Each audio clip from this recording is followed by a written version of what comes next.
Shout out Bruce Gas, aka Toka 2. You know I had to drop a track for my boy. Yeah, many of rapping boys out here telling favors. I'm the hardest young nigga, I ain't signed to no label. Hey, Bruce Gas putting no fights on the table. I'm calling that boxing since Kane versus Abel. Smoking so much gas, you would think that shit was fatal.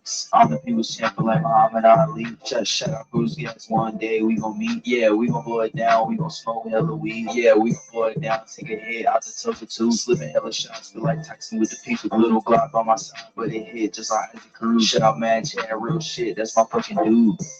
We always cooking on the panel. Strapped to my side, I ain't talking about no sample. Bruce passed me the blunt, I'ma light it like a candle. Hey, non-stop bars, man, I always spit flames.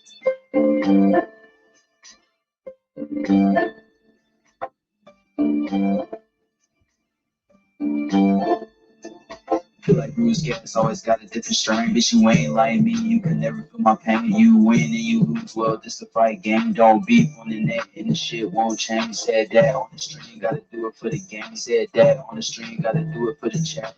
I ain't undisputed. Yeah, hold on, I ain't undisputed, but I want all the straps.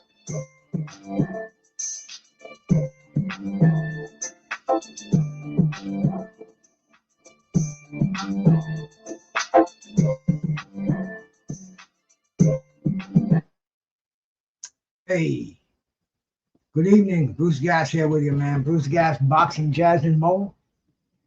And it's fight night tonight, man. Teófimo Lopez, Romero. We had a bunch of fights already today, but I think this is the one that everybody's been waiting for, man. It's been a day of quantity over quality, and the quality is coming up tonight, man. We got a couple of undercard fights to wait on before the main event gets here, but I mean, everybody's got an opinion on this main event. Hey, my brother Nordic Warrior, man, good to see you, bro. God bless you, man. Appreciate you coming by. And I think everybody, even the Brits are awake for this one, man. They got the alarm clocks going. We're probably gonna have to wait about 2 or 3 hours at least before the main event starts. But it's definitely a hot fight, definitely a hot card. You know, people are saying how come Teófimo gets a welterweight title shot? This is his first fight at welterweight. He sells, man. Rolly sells. KO by unanimous decision personally. There we go, man. You know, everybody's got opinions on this one. You know, both of these guys are really not knockout punchers. I think Teo's last knockout was sometime in 2022. And last time Rolly knocked anybody out, that was his fight with the old man Barrosos. Justin James, good to see you. Thank you much for coming by, man. I appreciate it. Rolly by KO. Hey, it could happen. Teo's never been knocked out, but things could happen, man. Things could happen. And that's why I love this fight. The betting odds are really close. Teo's a favorite. I think he's a minus 210, meaning you'd have to put up $210 to win 100. But hey, that's the way betting goes. Strictly cycling. Salute, bro. Thank you so much for coming by, man. I appreciate everybody that's coming by here tonight, man. This is a pay-per-view fight. I don't know, man. I don't know who buys fights anymore. But we see. Jose Diaz, my brother. Good for you. Good to see you, bro. Good to see you. I'm smoking on some white truffle I just got today. Really, really nice flavor here, man. Spence versus Zoo. Currently wanting Spence versus Zoo. Just got uploaded recently. Oh man, yeah, that was an interesting fight. Strictly cycling, the most crazy bastard I know, drives that fucking bicycle in through New York City, heavy traffic. I mean, I watched this guy. I got to take a freaking blood pressure meds. Cornbread, my bro. So, hey, Cornbread, I just got this strain, man. White truffle. Let me see if I can share it on the screen with you cats. Let me see if I can share this on the screen because we have that availability now that we're on StreamYard over here. So let's see here, man. Share the screen. Yeah, here we go. Bring it right up there, man. I hope you can see this, but this is the analysis of it. Total THC 29.52%. total CBD. It's even got a little bit of CBD. Some people like that, man. I don't know what CBD does, but I guess it kind of relieves pain for a certain few.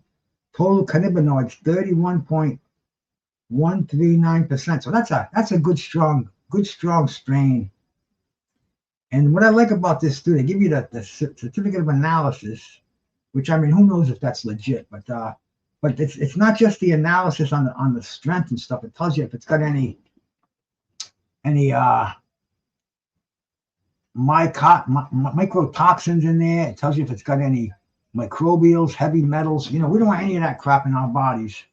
So this is a good thing, man. This is definitely a good thing. Hey, brother Lars, man. Great little short you put out today. Great little video, man. You know, fuck them trolls, man. You know, you're not really making it unless you got trolls bugging you on all ends, man. Wear a helmet when you. Oh, absolutely, bro. I'm telling you, man. Those shots are so cool. But I take my vitamins too, my meds too, man. This is the time I take my nutritional supplements. That's how we stay healthy. I take 4 every PM. Today is Saturday PM. My 4 supplements I take flaxseed oil. I swear this stuff is anabolic, man. Flaxseed oil, it's an essential fatty acid. It's high in your omega-3s, which is a great thing to put in your body. Anyway, 1,000 milligrams twice a day. Vitamin C, 1,000 milligrams. I take that twice a day. This is silk protein right here. It's called Cognium. It's a memory supplement. It's supposed to make sure you don't go Alzheimer's on us. But anyway, I take that twice a day. Last but not least, Osteobiflex. It's got the Buswala, the Turmac in there. 2 very, very useful supplements for anti-inflammation. And also has the chondroitin in there for the joints because my shoulders are sharp. I take those twice a day. The thing about supplements is if you're going to take them, you got to take them religiously daily.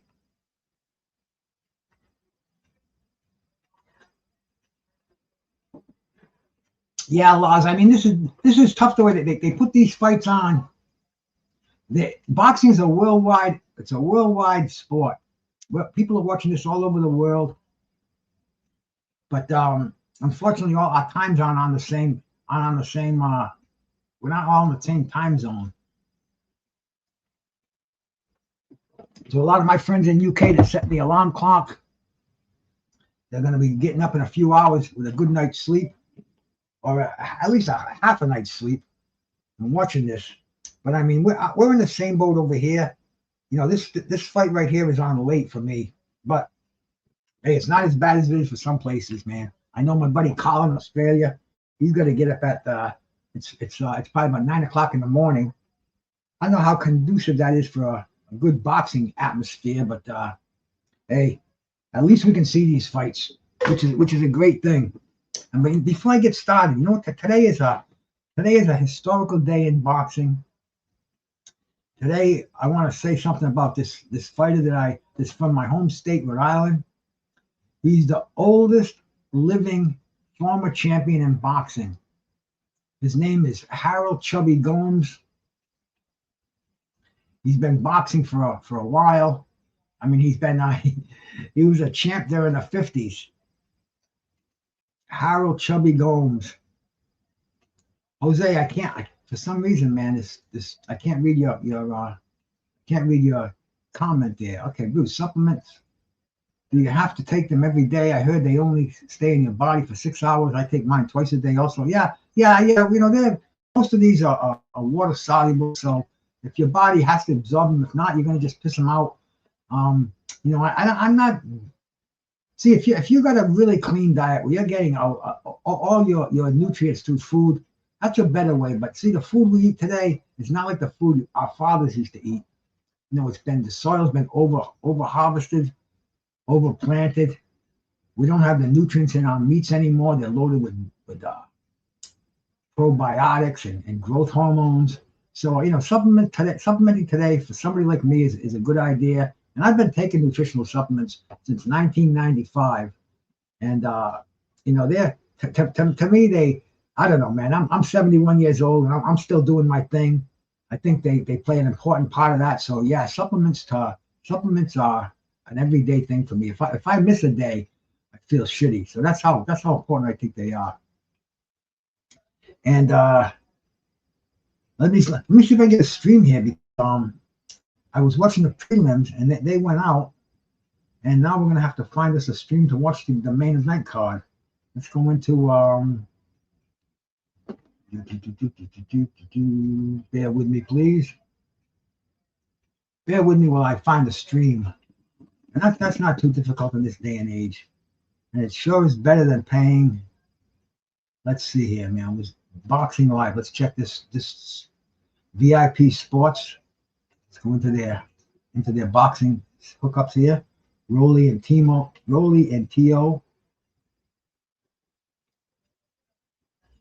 There we go. We don't want to get trapped into some.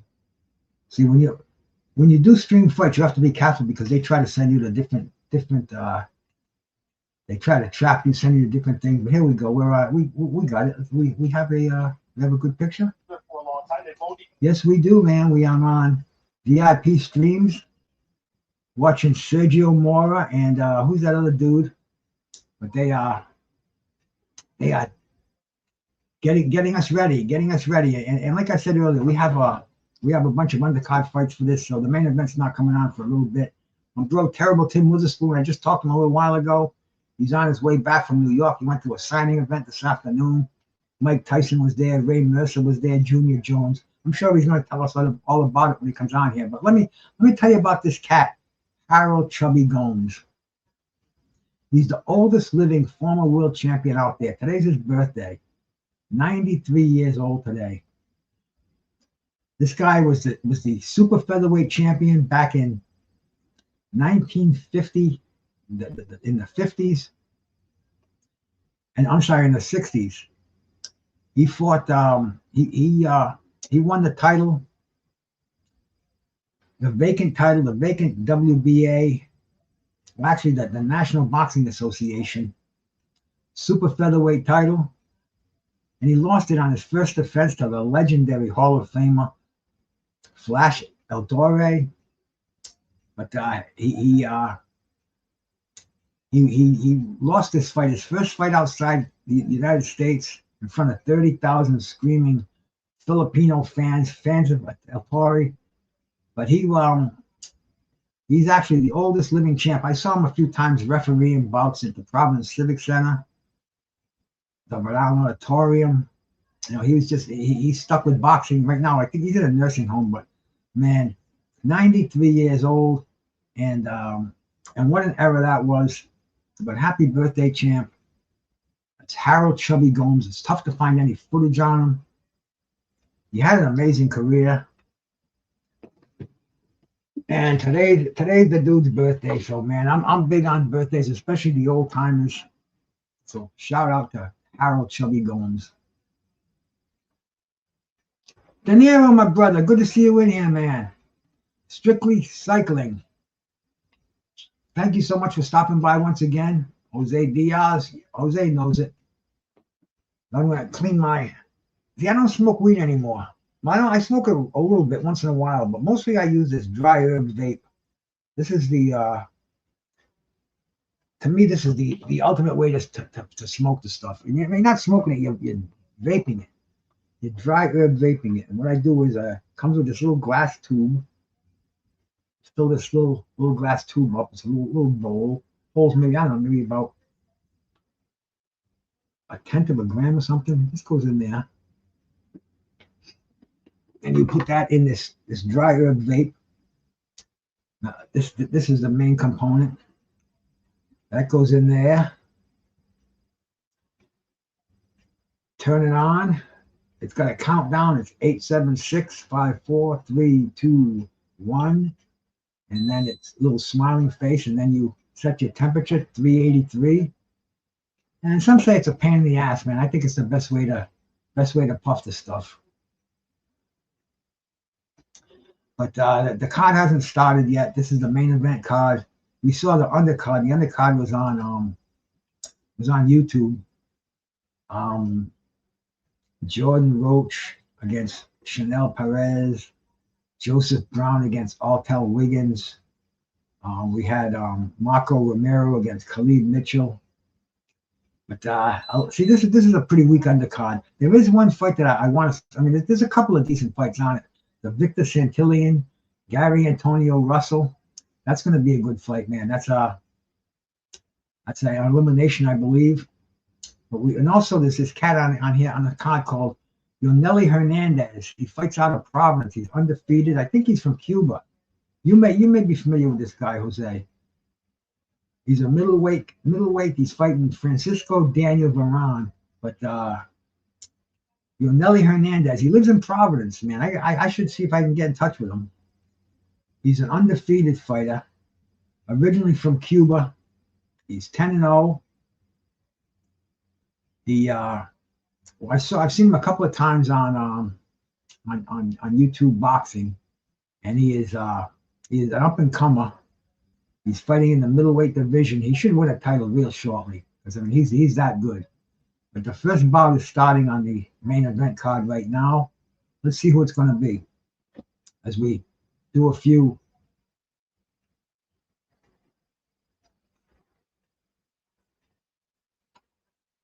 hits on the old dry vape. But yeah, Jimmy Lennon Jr. I mean, there's some the ring announcers today. You know, Michael Buffer. That's the Godfather. That's the OG. But then you got David Diamante, who did the fights in the UK this afternoon, and Jimmy Lennon Jr. Those are probably the three of the biggest boxing announcers out there. But we are getting ready right now for. Let's see who is this fight. Let's see what the names are coming on here. Unfortunately, we have to be very careful with putting the volume on and can't show pictures. Obviously, we'd be in a jam if we did that. But he's got some kind of a regional belt that he's holding up.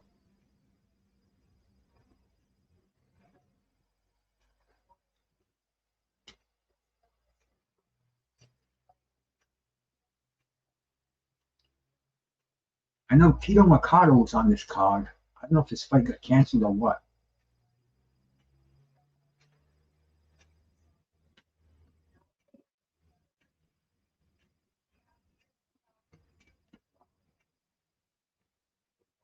Here's Tito Mercado now.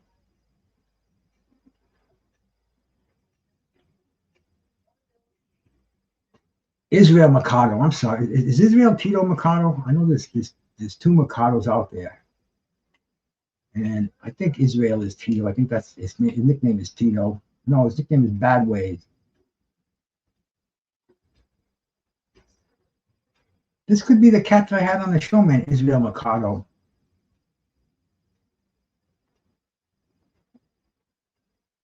I think this is another Mercado. 13-1, 7 knockouts.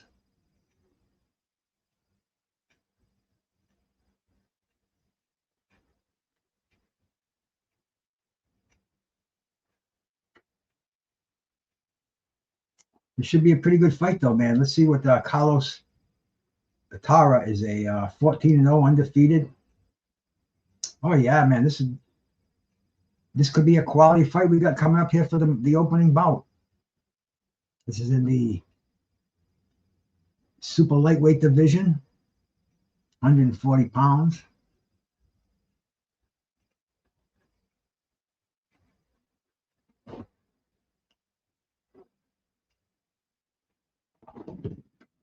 Let me see if this is the Israel Mercado. I think this is the Israel Mercado we had on the show before. Let me check my.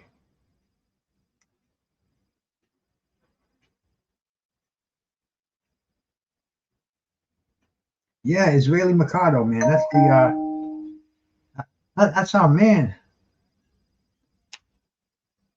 He's been on my show before a couple of times. We had him on the show a couple of times. So this should be an interesting opening bout here. Absolutely looking forward to seeing this one.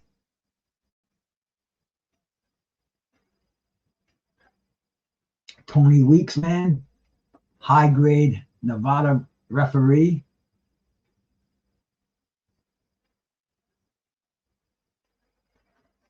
All right, man. Israel Mercado. Yeah, we spoke with this dude. He's very, very dedicated to boxing, very passionate.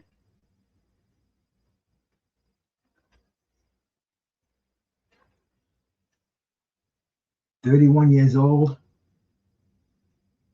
139.4 pounds, 5'8", bad ways." Yeah, Miles was involved. Miles Bailey, my friend, was involved with Israel Mercado for. I think he was managing him at the time, and he was having a tough time getting fights. I'm glad he got this fight. He hasn't fought since last June last year, so he wasn't even considered. He's considered an active fighter on BoxRec. He hasn't had a lot of fights in 2026, but this is his first one. He's stepping up against Carlos Atari, undefeated fighter out of Colombia. 14-0 with 11 knockouts. And Israel, 13-1. And Israel's got himself 7 knockouts. But this should be interesting, to say the least. Dominguez, thank you so much for stopping by. Salute.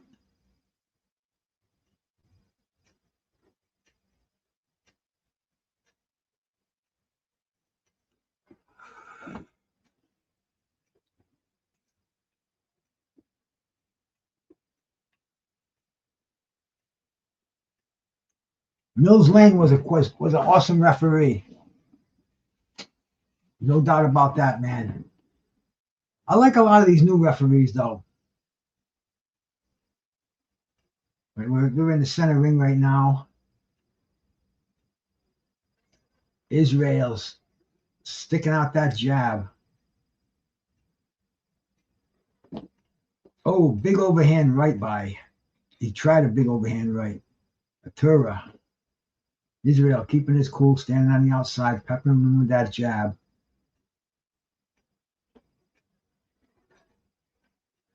The two orthodox fighters fighting each other. And this is what? This is a 10-rounder, I believe. Yep, scheduled for 10 rounds. Our opening bout on this pay-per-view. Highly anticipated. Everybody wants to see this Rolly fight tonight, man.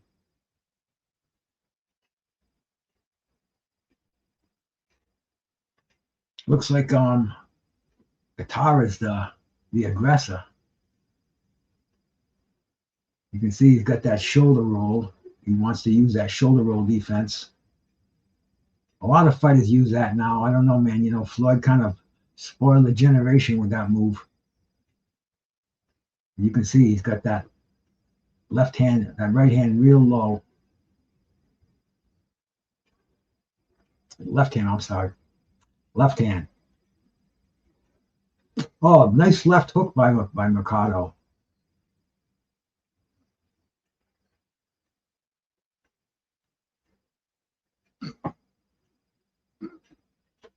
He's trying to keep Ucha. Oh, Ucha's coming in with a right, with a combination, goes downstairs, nails him with a left hook. Maturi is moving forward, a right hand, and kind of like almost at the break. Trying that big overhand right.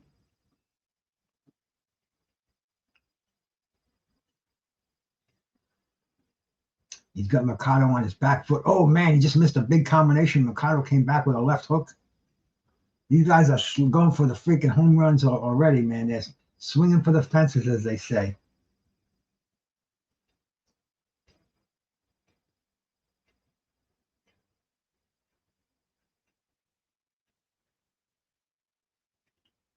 Both of these guys standing straight in front, right in front of each other. Oh, big right hand by Atari. He doesn't have to chase Mercado around. Mercado's right in front of him. Look at Atari is moving those hands. He's throwing wide, almost like Bolo-like punches.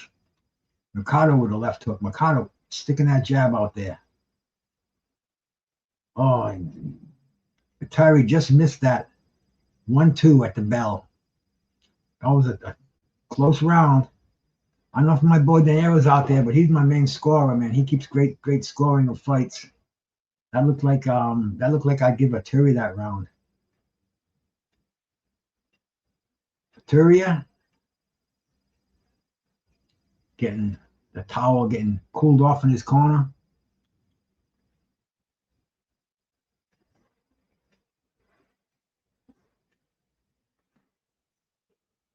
I love getting new strains, man. This is a real tasty strain.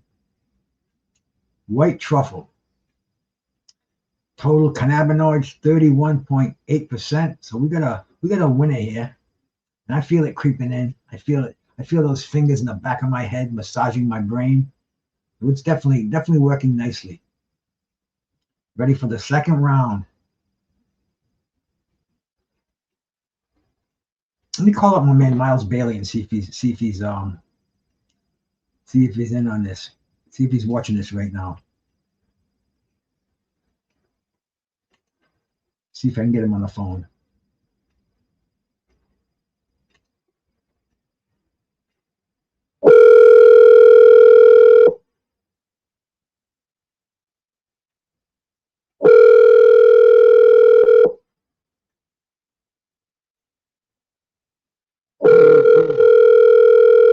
Arturia just missed a big right hand.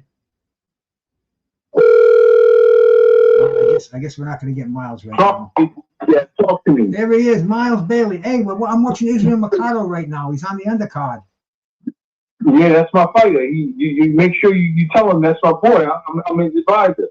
I hear you, my brother. I just mentioned that. That's why I wanted to call you. This is a big fight for yeah, him, man. That's right. He's got some nice exposure. Yeah, if he wins this, I probably can get him a title shot after this. That's what we want to hear, man. I saw your managing license online the other day. Congratulations, bro. Yeah. Yeah, I'm working on a lot of things, Bruce. I just got to put some short couples together, as they say. I tell you, got to get my hand on 5 or 10 grand. Oh, we all need 5 or 10 grand. Hey, you watching this fight? No. Some people don't know what to do with that. They get in trouble with that. You watching this fight right now, man? These guys are going toe to toe. No, I'm not watching. I'm with some people here in a business meeting, but I'm gonna watch the replay of it, of course. All right, bro. I didn't want to bother you like that. I just figured I'd give you a quick buzz. No, you my man, Bruce. You can call me anytime. Anthony, I got him in the fight with me when he came to Barkley. I took him to the weigh-in. I gave him a backstage pass. Did he tell you? Who's that? Oh, Anthony Carter. Yeah. No, he didn't tell me, but I saw the stuff I saw his pictures with David Diamante, and he. Yeah, but ask him how he got there. He came with me. I got him backstage and down with all the balls. They got him a wristband. Nice stuff, Miles. Good stuff. When I go to my daughter works for. You're the man I'm going to call. Yeah, my daughter works for Matchroom, so I get those things done. All right, listen, you enjoy the fight. Let's talk tonight, or next time you get on the show, we're going to talk about Kate. It should be here soon. All right, bro. And my God. Yeah, man, Kate, man. All right, Bruce. Peace out, Miles. Yeah. That's my man, Miles Bailey. He manages Mike the Bounty Hunter. He's an advisor to Israel Mercado. We had Israel on here before. Is that my sister, Lady Chan, I see out there? Lady Chan, thank you so much for stopping by. Great to see you, man. Great to see you. I am highly anticipating this main event tonight. It's been the day's been like a mediocre as far as I'm concerned for quality fights, because I'm not as I'm as big a boxing fan there is out there, but I want quality, man. I don't want to see them just throw these fights together. I want to see main eventers going at it. And tonight, man, Teófimo Lopez and Rolly Romero, that's pretty main event as far as I'm concerned. I am totally looking forward to that fight. But we got a couple of decent fights on the undercard. This one right here looks like a pretty close fight, man. Miles Bailey, the advisor to Israel Mercado. Boom! Look at that left hook on slow motion by Mercado, man. He nailed him with that one. Nice head movement. He got our boy. No, that's not that's not what I want. I gotta keep my screens in order here. get shut that one down. Okay, man. Yeah, Carlos Atria, undefeated Cuban. I'm sorry, undefeated Colombian. On the opening bout of this, I think it's probably going to be four fights before the main event. Atria is using his boxing right now.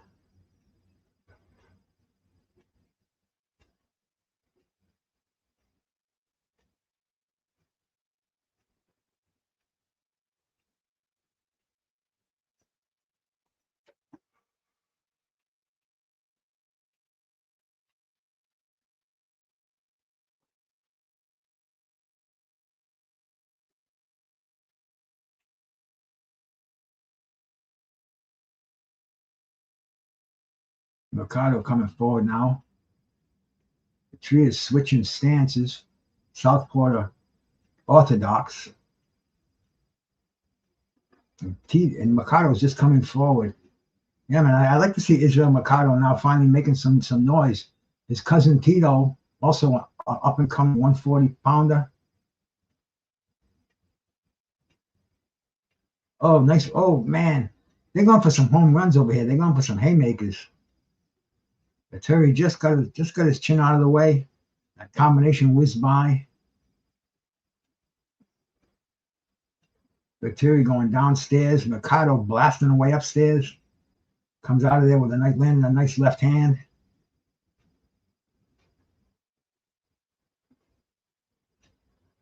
Man, these guys don't have to look for each other. They're throwing a lot of punches, standing in front of each other. Neither one has been hurt yet. Atari might have got knocked on his heels by a counter left by Mercado earlier in the round. Still a pretty close fight.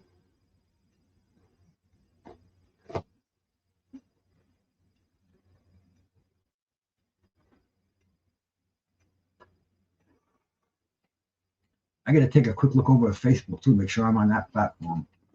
I'm on 3 platforms tonight. We're on Twitch, we're on Facebook, and we are on our favorite platform, YouTube, over here. Let me make sure we are going live right now. Yep, we're on there. Open up the audience to it.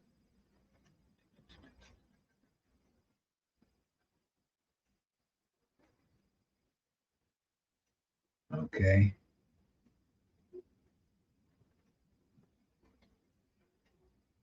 Okay, we're on there. So salute to anybody watching us over on Facebook. Appreciate the views. And let's see if we're coming in strong on Twitch.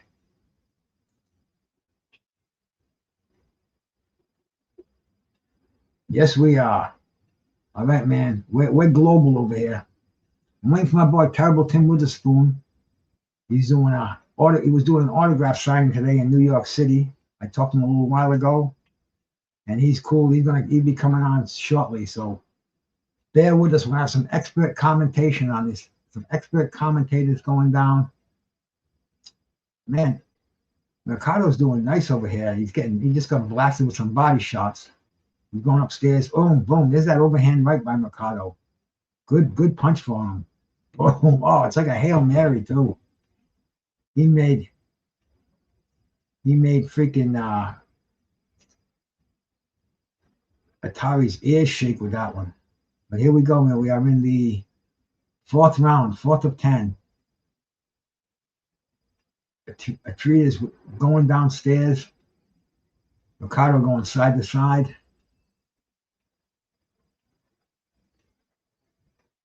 Even when these guys hug, man, they come out throwing punches. The referee hardly even see the referee in there. Tony Luke is having an easy night. Not a lot of hugging in this fight. This is what we like. This is boxing. Mercado catches him coming in with a nice stiff jab. It's the hardest you get hit when you're walking into a punch. Boom, double impact. Mercado using the high defense, the peekaboo for a while. Yep, he's got the hands around like earmuffs up there. But these guys are right in the pocket. I mean, they are not. Nobody's chasing anybody in this fight. Oh, brutal stuff going on here.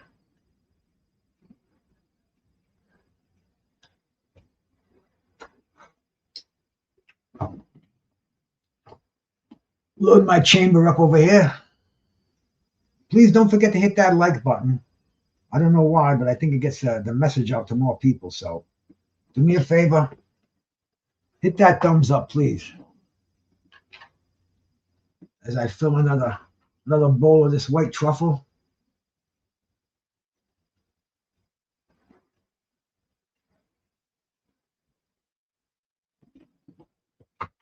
Man, Mercado likes to throw that wide overhand right, and so does Tria. Both of these guys have that home run punch in their repertoire. Mercado going downstairs with a combination. Just missed a right hand by a Tria. Mercado trying some nice uppercuts. Got to be careful with those, man. You can get counted with a left hook.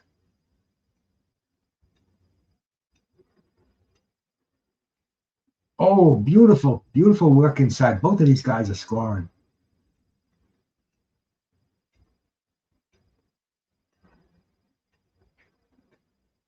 Combination on the outside by Mercado. Tria trying to move it forward. Mercado's not giving him any ground. He's stepping back, but then all of a sudden he'll lunge forward, catch the Rita coming in.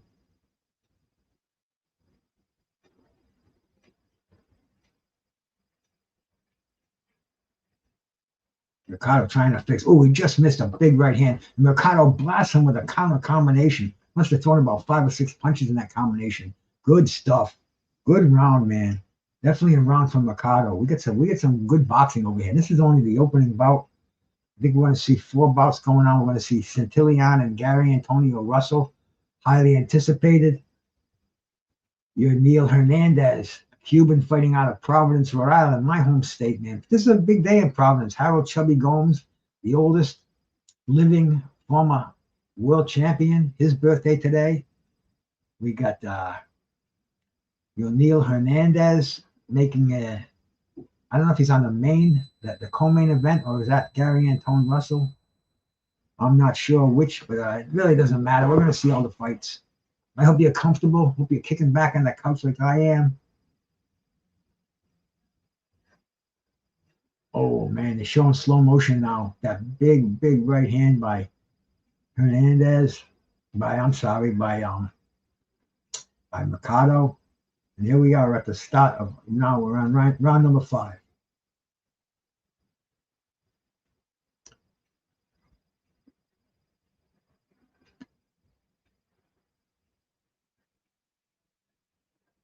And I'm definitely getting toasted on this white truffle.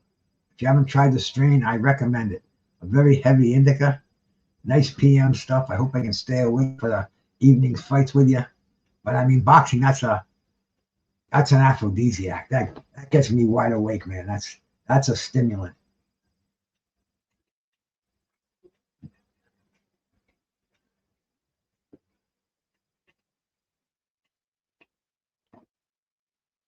We are at 2 minutes and 10 seconds of the 5th round.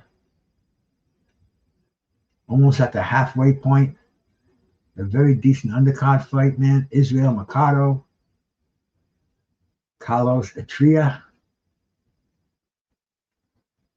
Atria with a nice jab. Mercado's punching in combination right now. And it's tough one to punch a counter puncher who's ripping those combinations. Nice head movement by Mercado.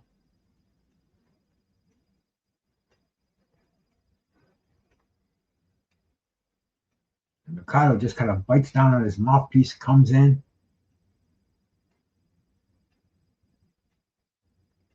Atria staying on the outside right now. Mercado just missed the right hand upstairs. Atria with the jab. Atria feints. Mercado feints. Neither one of them going for the feints right now. Mercado with a nice jab upstairs.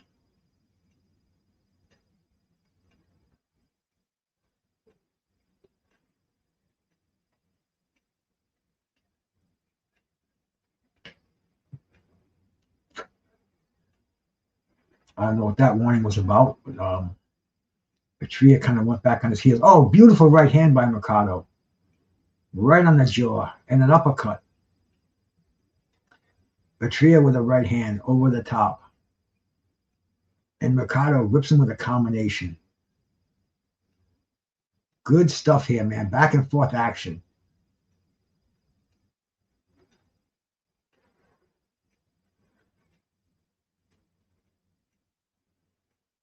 Both of these guys, man, neither one of these are gun shy.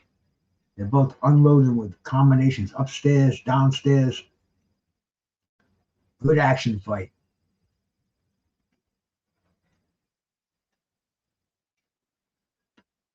Mercado walks back to his corner, raising his hand. He liked what he did in that round.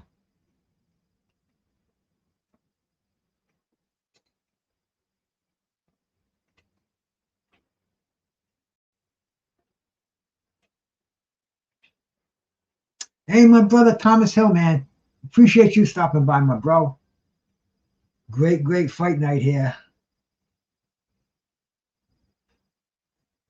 Israel Mercado getting instructions by his corner. Looks like they're telling him, work on that body, go downstairs. He seems pretty confident. The cut man just doing his thing, keeping his mouth shut.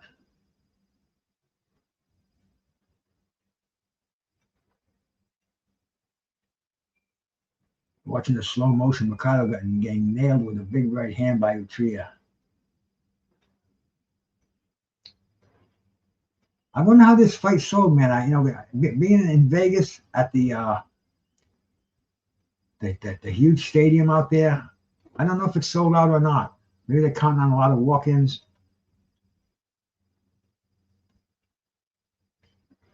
Durban Poison, highly sought after sativa.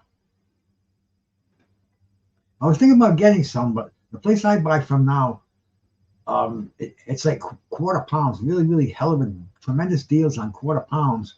And I don't know if I want to get a whole quarter pound of Durban Poison. So I get too wide on that sativa.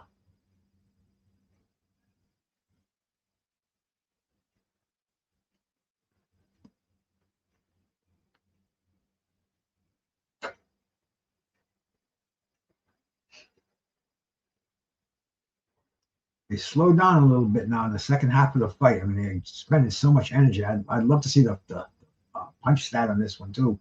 Extremely high punch stat, I'm sure. They're both standing in center ring exchanging right now. Great head movement by Mercado. He's really avoiding those upstairs punches, man. He's really moving that head nicely. He's got a really smooth defense.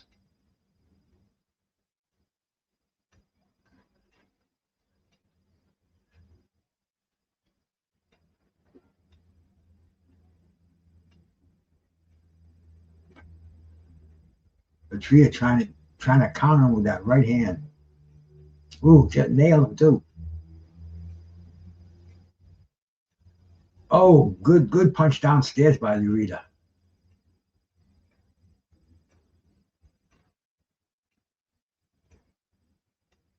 Urea looks like he's got a new confidence going on right now. Maybe he got his second win. He looks like he's looking for an opening spot. He's not throwing those reckless combinations anymore. He's kind of slowed down to a one-hitter style. Keeping his eyes carefully on that counter right hand by freaking Mercado. And Mercado moves in. Petria looks like he's taking a little break right now. Throwing them punches one at a time.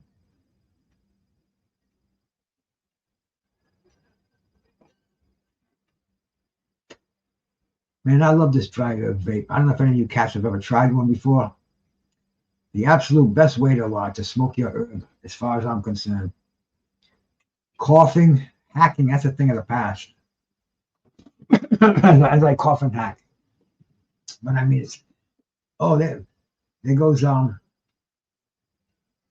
Mercado moving forward. End of the round. These are tough rounds to score. I would like to see the unofficial ringside scoring on these, but it's a pretty close fight from my point of view.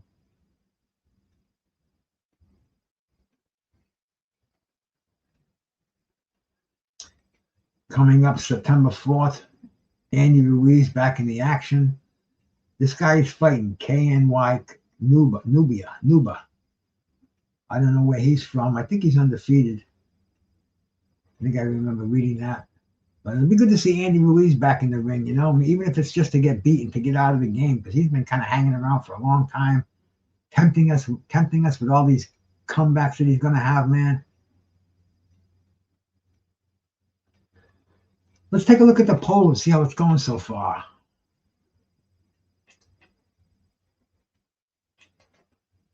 Let's see, we got 36% say Teo by decision. We've got Teo by KO 8%, Rolly by decision 32%, Rolly by KO 24%. So I mean, we got some varied opinions, but we'll keep that poll up there. Make sure you throw a vote in there. Always good for us.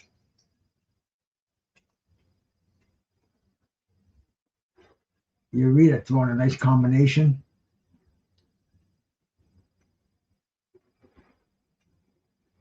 Israel is on his back foot. Israel just got nailed with a combination upstairs.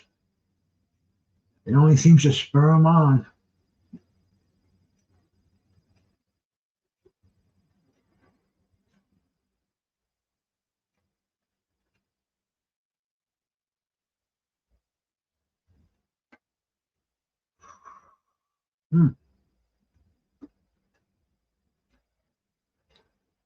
Tony Weeks not having to do too much in this fight, which is the way it should be. Referee should be a secondary character.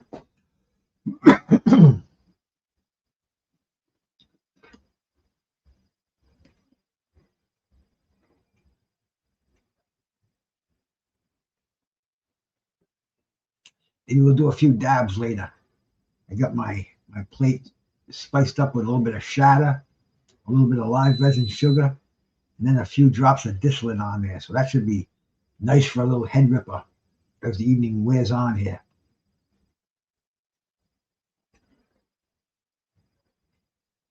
Mercado is walking forward with that jab, but he's walking into a buzzsaw. Yatria is coming through with nice counter combinations.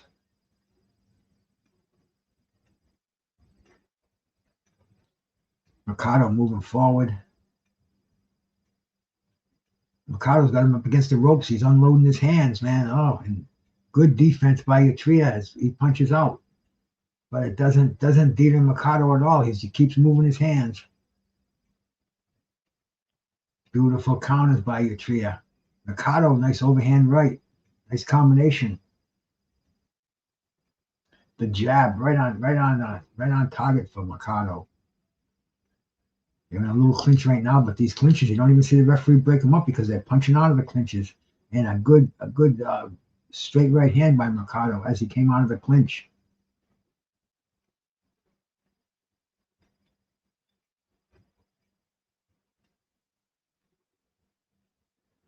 Oh, good combination by Yatria. Right off the top of that bald head of Mercado. And some downstairs shots just at the bell by Yatria. And that's the end of it. That's round number 6.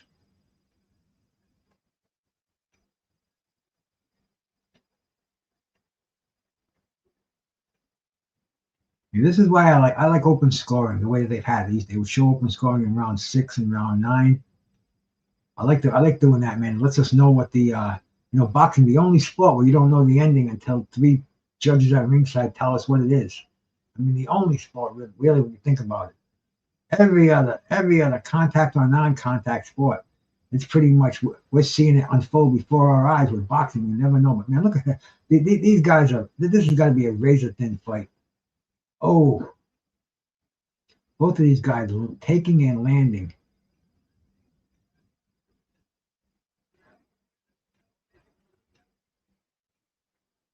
Yatria just kind of had that Oscar De La Hoya look to him as he was coming out.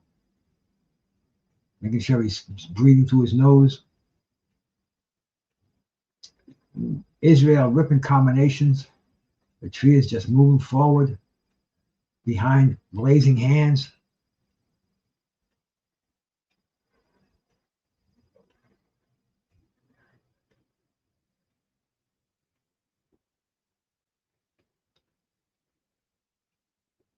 Wouldn't it be something if this fight ended as a draw? Nobody's been talking about a draw at all on this one, but you never know in this game.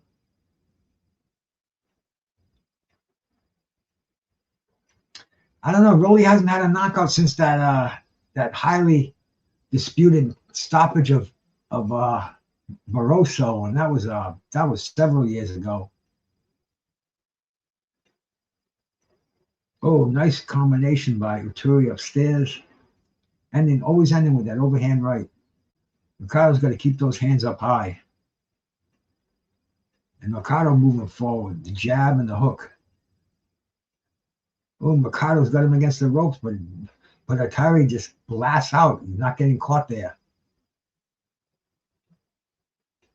Both of these guys, dynamite chins. They're both taking tremendous shots. Neither one of them been hurt or staggered much. The tree looks like he's moving in. He's moving forward.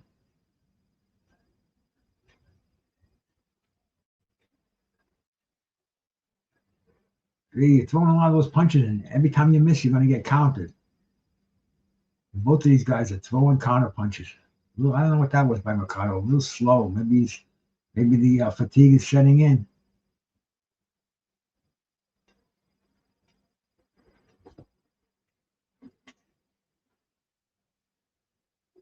Upstairs by Utria. Bounces a couple off Mercado's head.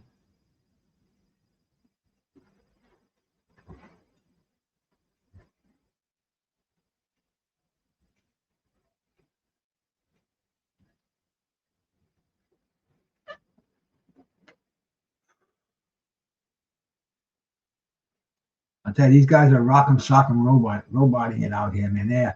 They're just throwing those punches. Short, crisp shots.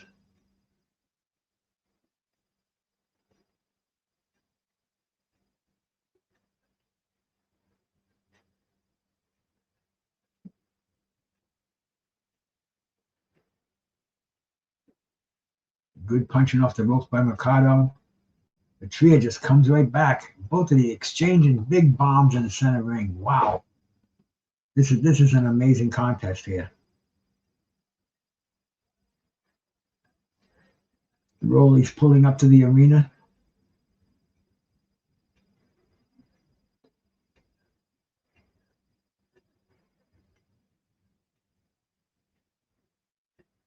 And Rolly's been impressing me as of late. He's got his trainer Ismael Solis out there, prize Cuban trainer. He looks like he's all business. But then again, Rolly's a little on our crazy side anyway. A little bit of that eek, eek, eek, eek, eek, eek, eek.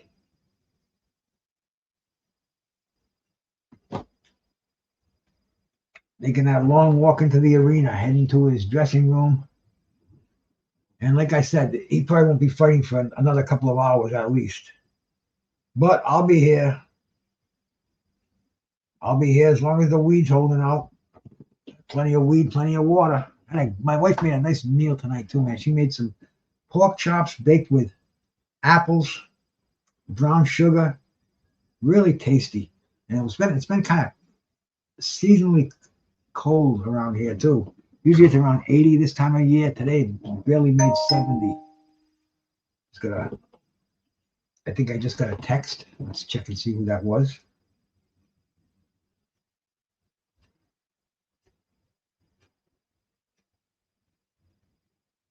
Oh, Mad Chad. Yeah, man. Of course we have streams for the fights.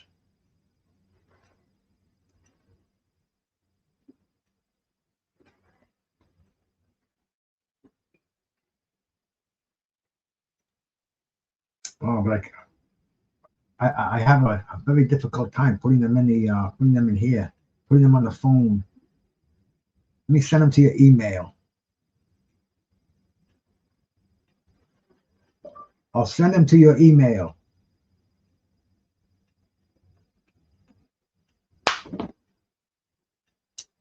All right, we have to send him this fight stream.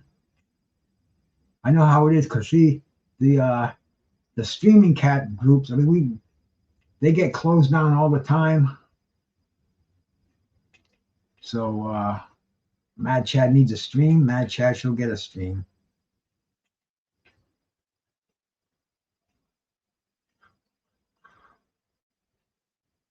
Compose.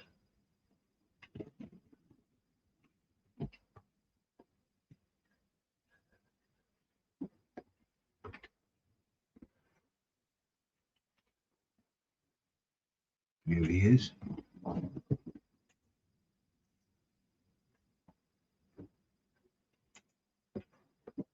We'll send him that one. Let's see if we can go find another one here.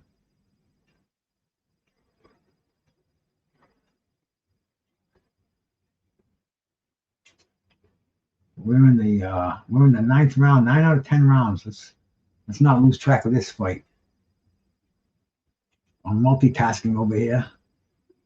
Oh, they are landing now. They're both flat-footed right now. Ricardo's trying to back him up.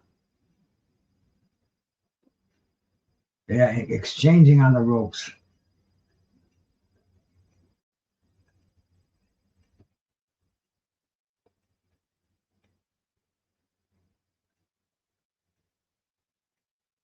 Unloading. Good round. One more round to go. Let me send my dog Mad Chatter another stream for this fight.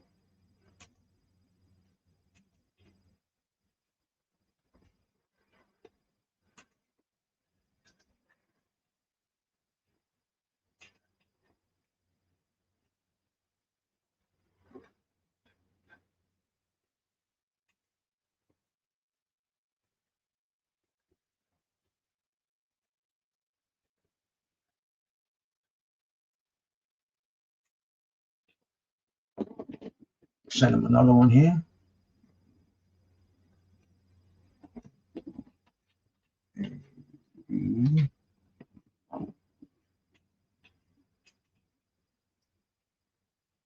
These are the best ones out there. There you go, my brother. Hope they find you well. And I'll also send him a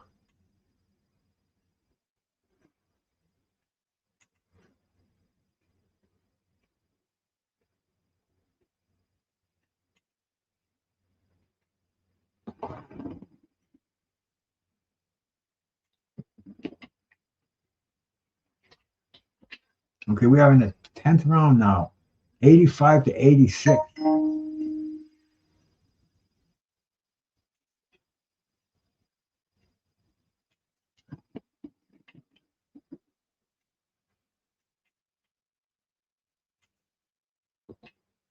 Okay, back in action here, man. We're in the 10th round. This fight's razor thin. Latria maybe ahead by 1 point on the unofficial scoring.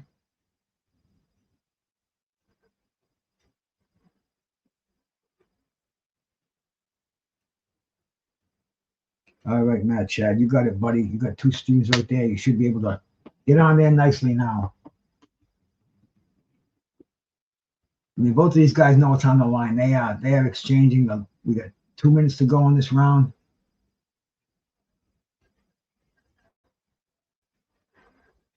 They are both putting it right on the line here. I mean, this should be a frantic. Both of these guys should be going crazy right now. This should be leave nothing in the ring, man. Open up, let it all hang out. Mercado moving forward. Latria nailing him when he comes inside, using those nice uppercuts when they get close. Mercado's not stopping moving those hands. He just got nailed with it right on the jaw. Mercado banging those gloves together. Come on. Boom. Nice right cross left hook. Mercado trying to get him against the ropes. Latria does not want his back against those ropes.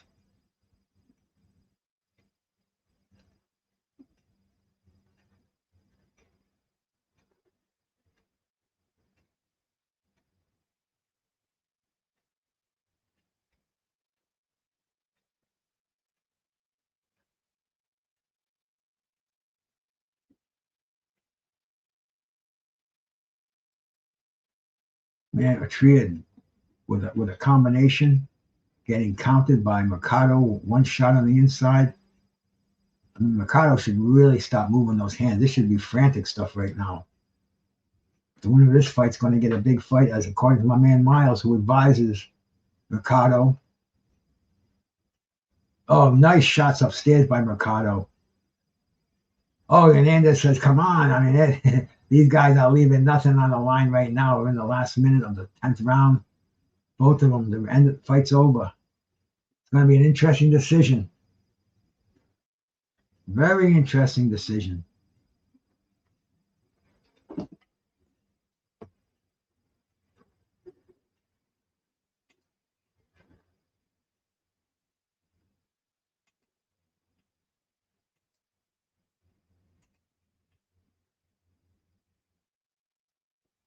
It's going to be. This is one that's up in the books right now. I don't know who's going to win this fight.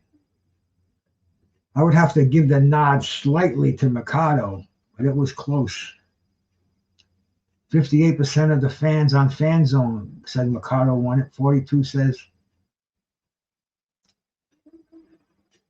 that Utria won it. So this is going to the cards. It's sure it's going to be disputed no matter who wins it.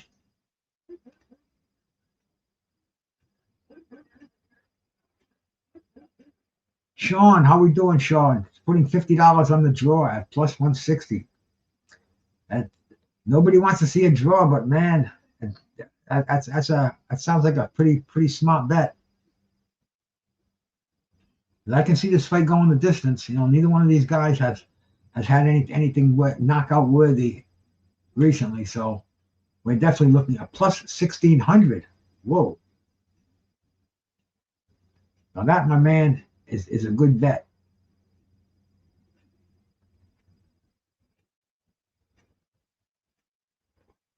I wish you a lot of luck on that one. $800 back on a $50 bet. That's sweet.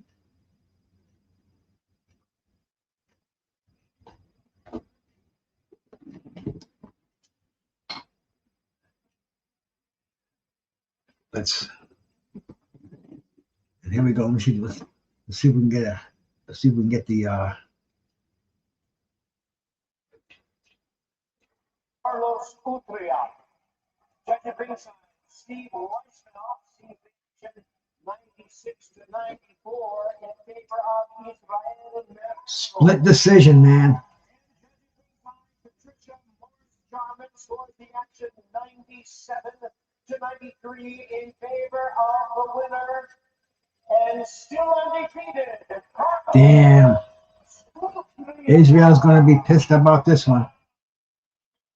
Utria won it. Wow.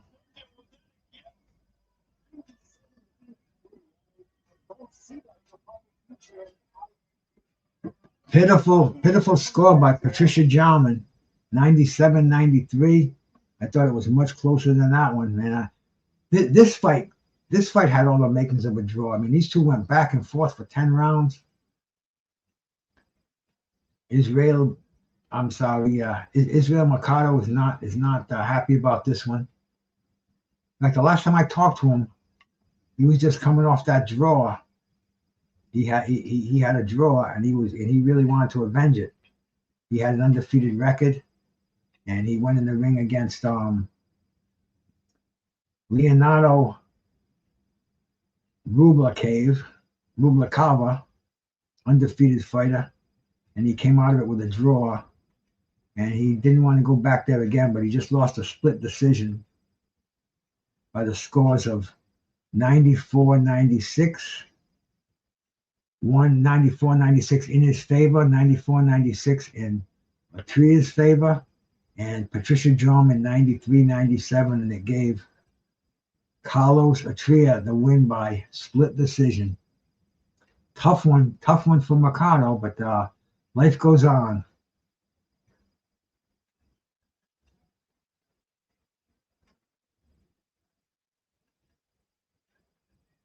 Usyk vacated his belt because he heard Big Mike was making a mandatory challenger. Okay.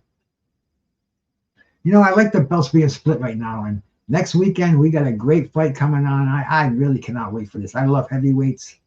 We are going to see the Wonder Kid, man. We got a fantastic for the vacant. Is it the vacant IBF title?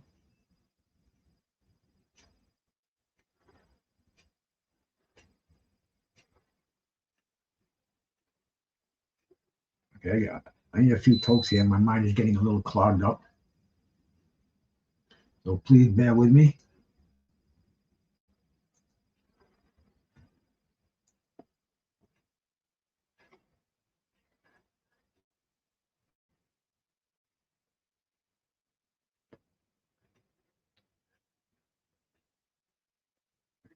Get that bad boy heated up. But this was a close fight, man. Mercado should have went crazy in that last round.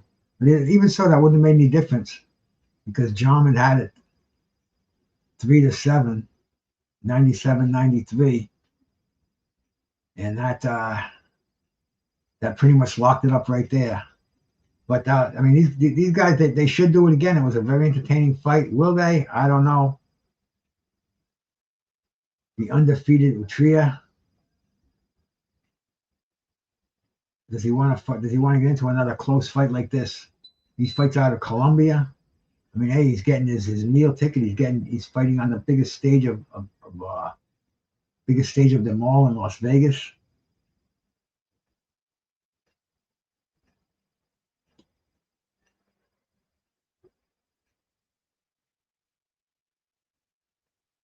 But next week, Bergevik and Atuma for the vacant IBF heavyweight title. Now that Usyk vacated the belts, he didn't retire, but he vacated the belts. So I mean, these other heavyweights are going to come in now, and I mean, we've got Vazdik over there at WBA.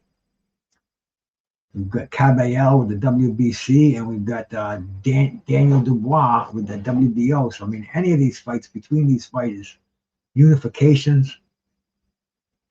Looking at the punch stats in there, they're almost identical. Really, really close. I mean, Israel's not going to be happy with this one. We'll see if we can get him on the show next week, man. We'll give him a buzz.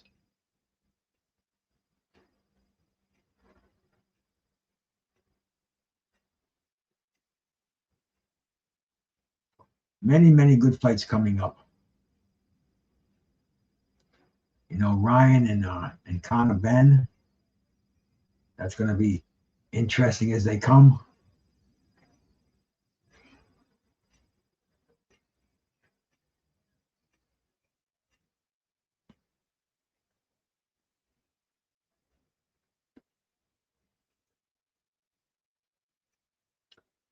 I think we'll do a couple of hits on that devastating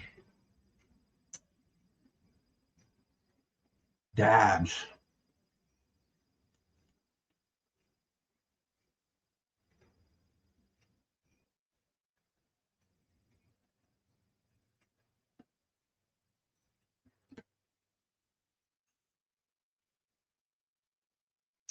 Yeah, this white truffle is nice.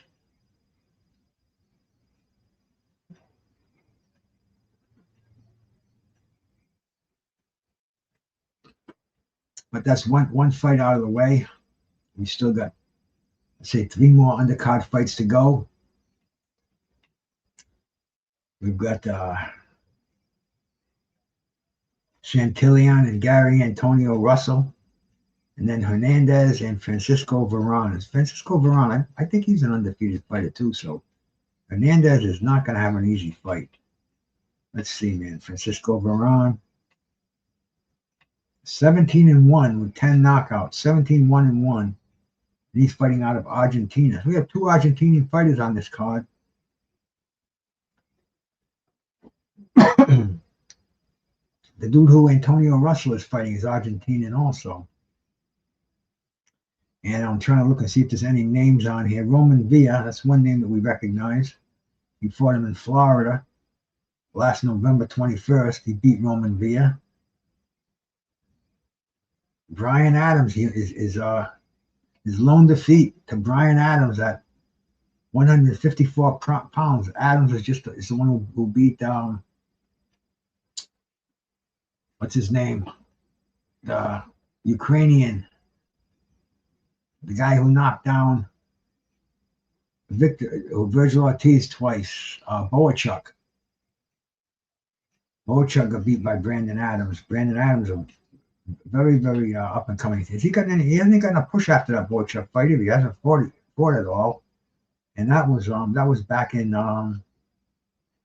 almost a year ago, September 13th. So he's got to get a fight going, man. I don't know what's going on with him, man. He's fighting for DAZN, not for DAZN, for Zuffa. He absolutely should have a fight going scheduled. I don't know what Zuffa's doing. But yeah, they're showing the fights that are coming up, man. Ruiz and Nabia. Laura's fighting Olinas next Saturday. I haven't heard anything from Laura. That is the middleweight Laura, right? And then we've got next Saturday Moses and Hergovic. I mean, that's a heavyweight championship fight. Nothing better than that in boxing. That's the kind of boxing that I love. Heavyweight title fights, and we can have a lot of them now. We've got the belts all freed up. I mean, those are events.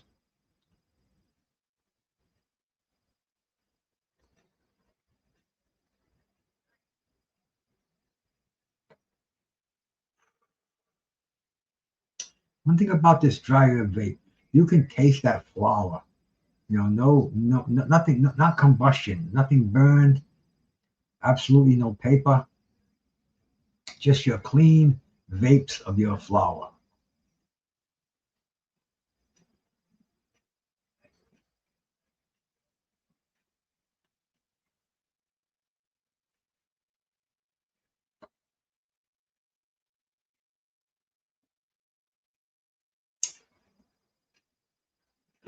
That should be a sin. That tastes so good.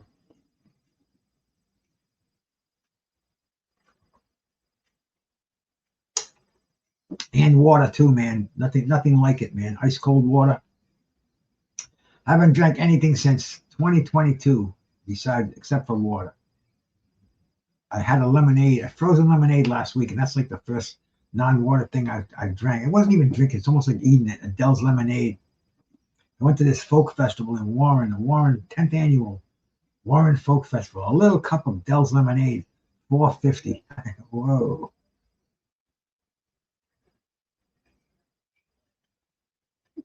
They're talking to Emiliano Vargas now. I heard he wants to fight Shushu Carrington, which would be a great fight. Let all these young guys get in there with each other. I know none of them want to lose their O. But man, that's not what boxing is all about, man. You know, boxers box. You know, you don't, like a fireman doesn't pick what fire he's going to go to. He goes to the most ferocious. And that's what boxers should do. But they, it's different boxing than when I grew up.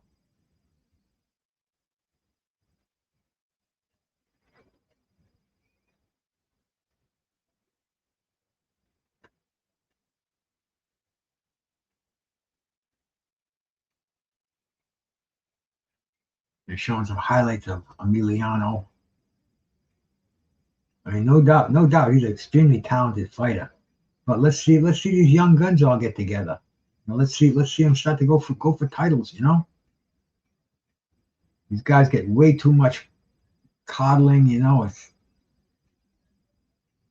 once you get 20 victories under your belt, it's time to, as they say, shit or get off the pot.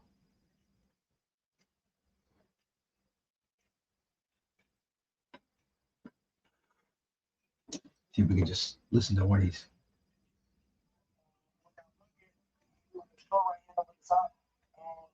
The champ didn't ease up on me, and that proved to me because I had 2 minutes and 30 seconds left in the round. Oh, he's at ringside, trying to tell us how good he is. But we know that. We just want to see you in there with some of your peers, somebody who's compatible. No more of these easy fights.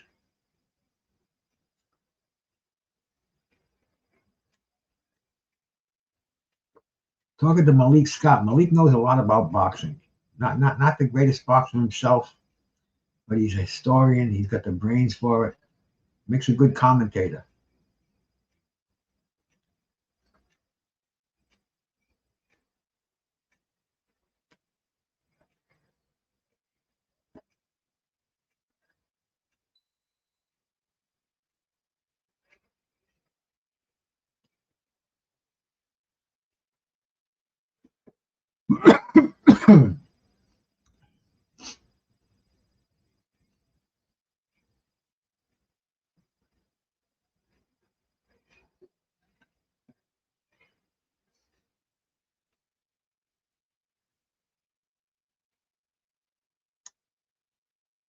I hate when they have all this downtime during fights. See, right now they should just expedite it, move along. You know, we're paying customers here. We want to see the next fight. You know, we can listen to a little bit of commentation. Oh, I think it's going to be the Gary Antonio Russell fight coming next. He's in the ring all strapped up. Yes, Gary Antonio Russell. And he's taking on, let's see, man, he's taking on Victor Santillan out of Argentina. And what's Victor Santillan? What's he all about? 16-2 with 7 knockouts. Oh no, he's not Argentinian. He's from living in Vegas. He's from the Dominican Republic. Okay, I thought he was Argentinian. I guess the Argentinian is Francisco Varane, the one who's fighting Hernandez. But for some reason, I thought Santillan was Argentinian. I thought at the weigh-in, I could have sworn he was a white Argentinian guy. And then looking at him here, he is a black Dominican Republic guy. I guess I must have some really good herb. But who's the favorite in this one?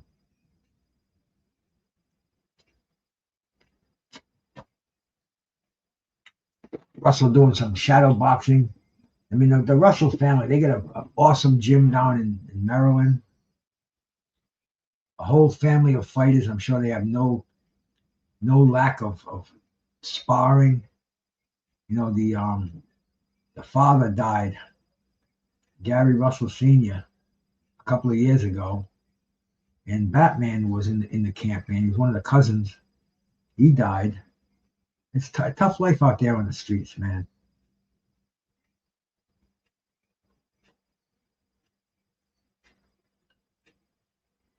They're showing the stats here. Gary Antonio Russell's already 33 years old. Santillan 31.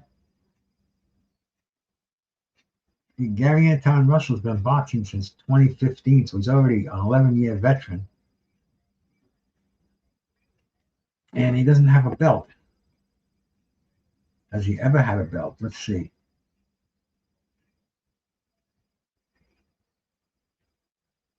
No, I don't see any world title belts on there. This looks like he's...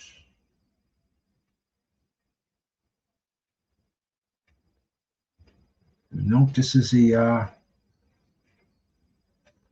I don't know what title's at stake here.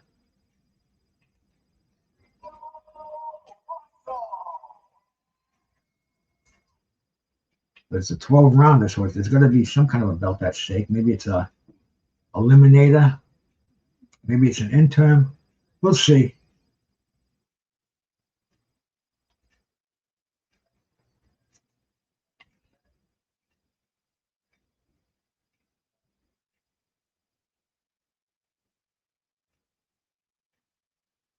This is $79.99 pay-per-view. Insane.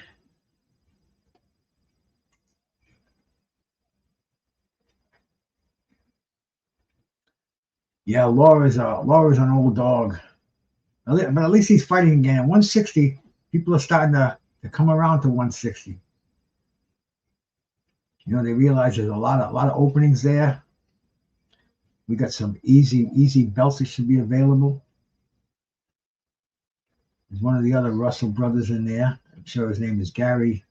Maybe it's Gary Antoine. But that old from that George Foreman, man, the names are all named George. And Russell, they're all named Gary Russell, different middle names. We had Mr. Gary Russell. But here comes Santillan, 16-2, 7 knockouts.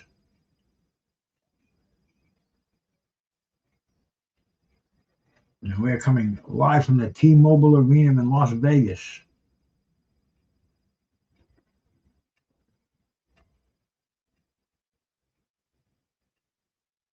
We do not want to see a 12-round snore fest over here. You know? This undercard seemed a little compromised when I saw it. At least make these fights action fights like the first one we saw. The Mercado fight, that was action all the way.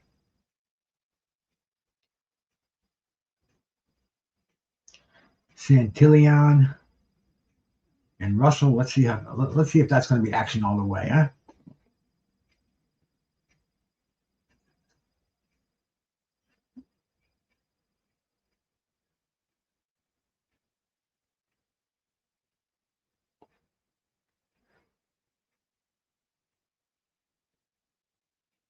Oh yeah, I see it.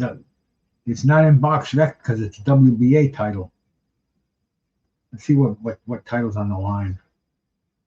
Let's ask the old Google.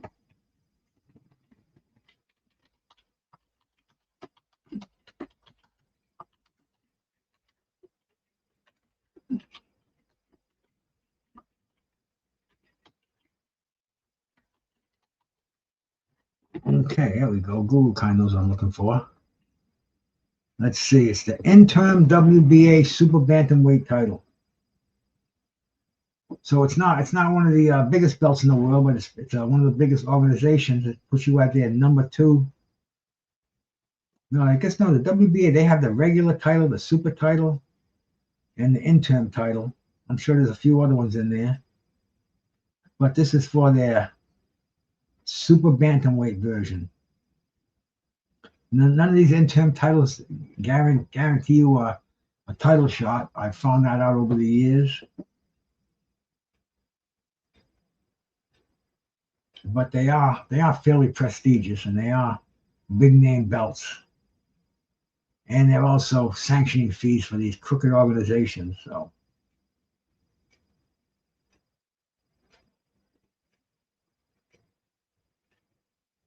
well, let's see how good Gary Antonio Russell is. That's who we're fighting tonight, right? Gary Antonio Russell. He's 22-1. Who's he got that defeat from? Emmanuel Rodriguez. I was at Barclays in 2022. I can't remember it off the top of my head. I'm almost guaranteed I saw it. But let's see, whose card was that on? Don't know. If anybody does know, type it in there. He's got 1 defeat, and he's taking on a guy with 2 defeats. They're both eyeballing each other in the center ring. Super bantamweight title. That's 122 pounds.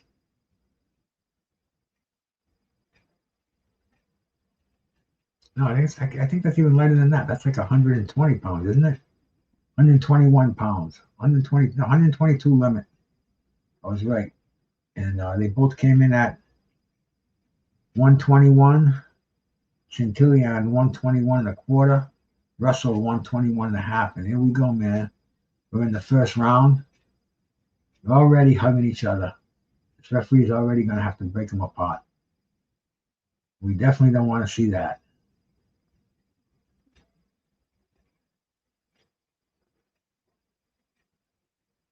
They're both on their toes right now in the center ring. A little jab fest going on.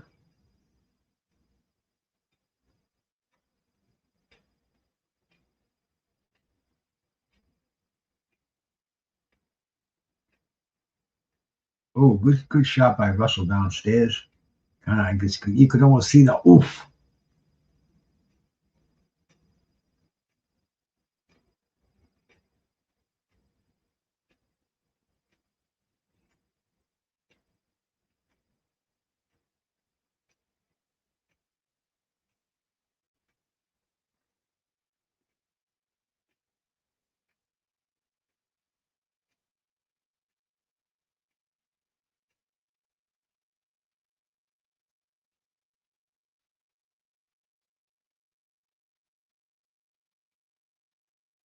They're both kind of like standing in front of each other.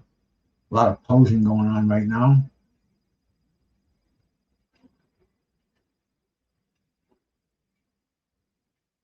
And once again, they're locked inside. Referee's going to have to break them apart. Warning Russell about those behind the head punches. Nasty punches, those rabbit punches. They should be doing more to stop that, man. Taking points away. One warning and then start taking points away. You can really fuck somebody up, man. Your brain stem is right there.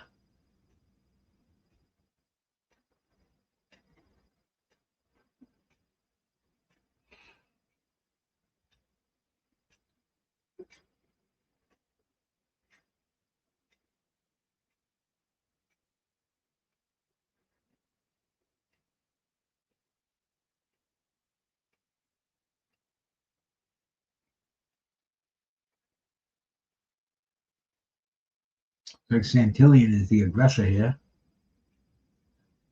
Russell kind of waiting for a counter punch, punching off the ropes, going downstairs.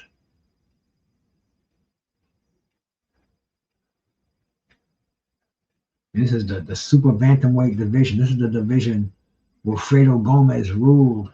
I mean, with Fredo Gomez, he would knock you out, then he would spit on you. He had a bad attitude. He knocked out everybody until he ran into Salvador Sanchez. And then the second part, after Sanchez, he won world titles, but he got beat. He got knocked out. But he fought some of the best out there.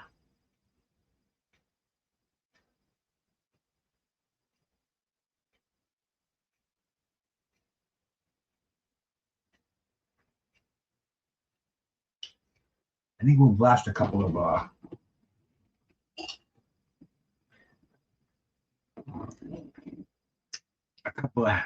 vapes. Yeah, I kind of put this thing together this afternoon. It's got different kinds of concentrates in there. Some shatter, some live resin sugar, some distillate. And we got the old dab, the old nectar collector right here.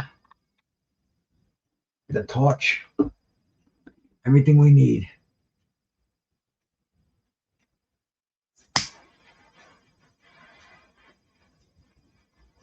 There goes Mr. Gary Antonio Russell. Yeah. Heading out for the second round. Second of 12. WBA interim 122-pound title. Super bantamweight, junior featherweight. I guess they kind of use super now more than junior. You don't hear the junior featherweight talked about, junior middleweight.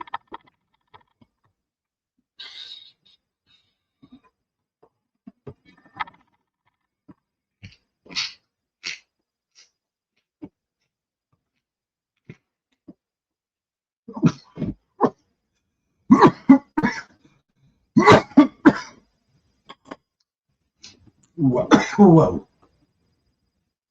That elevated my buzz by about double. Once again, referee warning for, is that Harvey Dock? I think it is.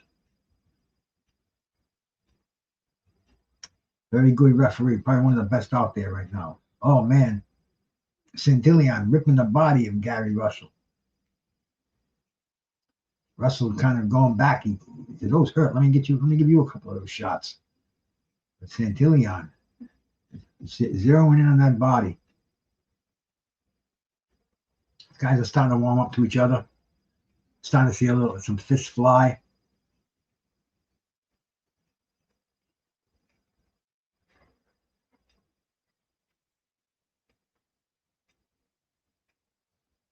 A lot of hugging in this fight, though, man. Almost like jab, and hug.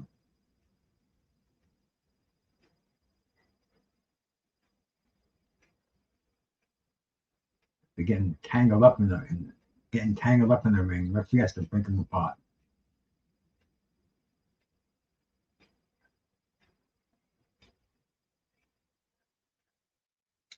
The Russells, very, very high boxing IQs.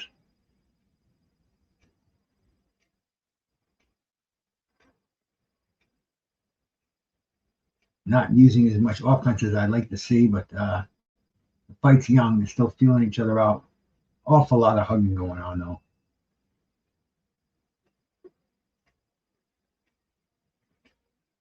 Referee's warning them about it too. But every time this looks like a Devin Haney fight over here.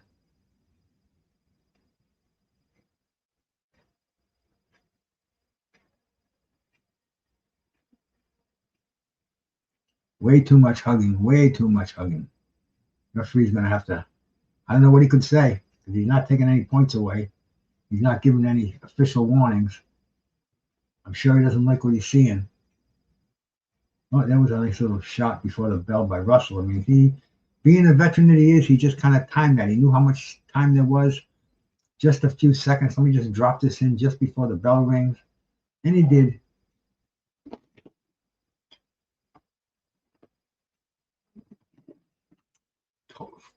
Get this old nectar collector torched up for another hit before the next round starts, if I can.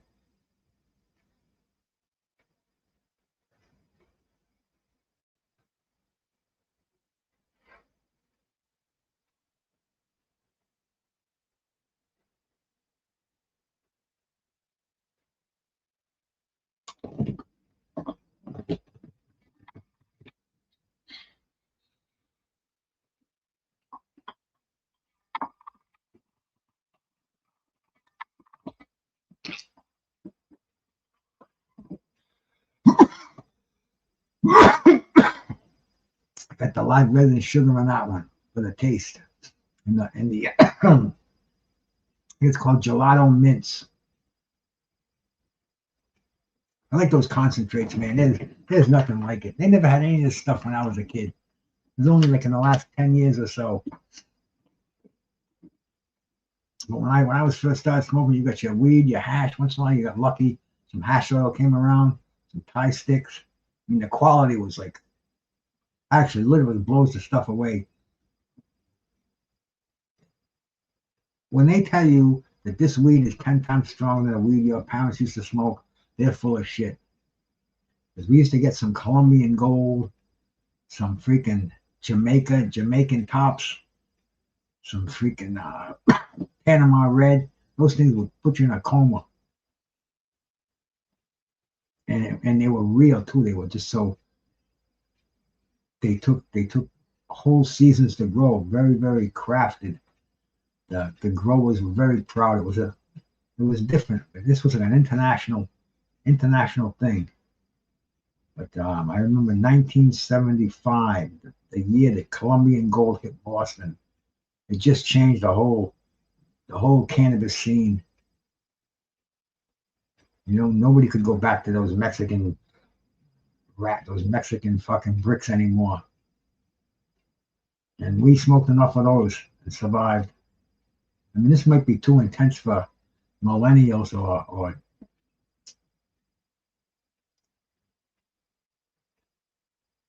Gen Zers here.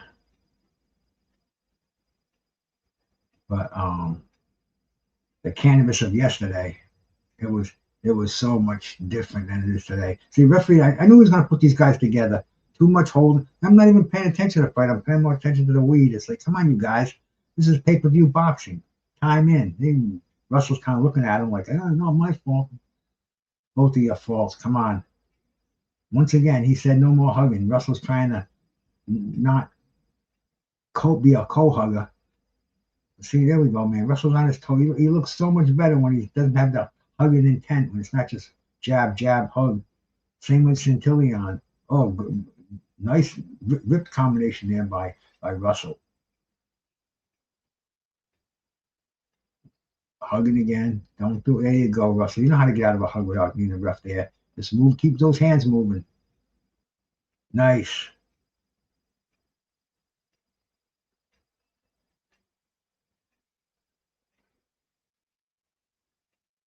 Centillion, the southpaw is moving in right now.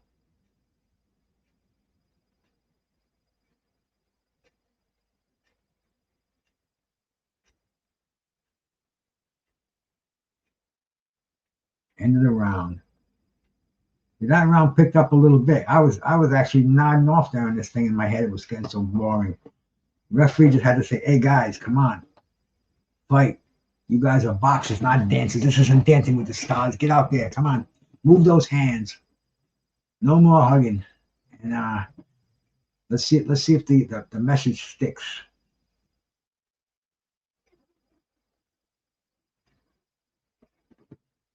I hear my dog.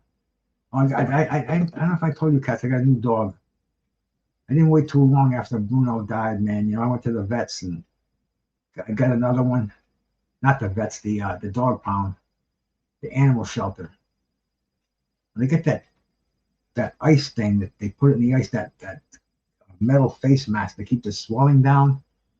They just they use it in the Russell corner. I remember seeing it in other fights where it's like a mask. They keep it in the ice bucket, and they, instead of using the end swell all over the face, they just put this thing on there, and it's like, oh, catch it after the next round. But it's in the Russell corner. It never caught on with other fighters too, maybe only them. But they are a group that they march their own drummer, you know.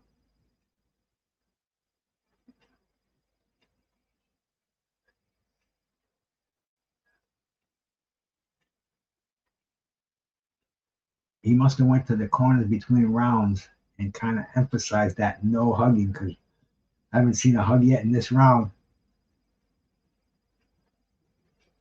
Russell's got those hands up for defense right now, and maybe to sneak one in there. There we go. Come on, punch out of it. Don't make the referee have to do it. Okay, one referee had to do it once.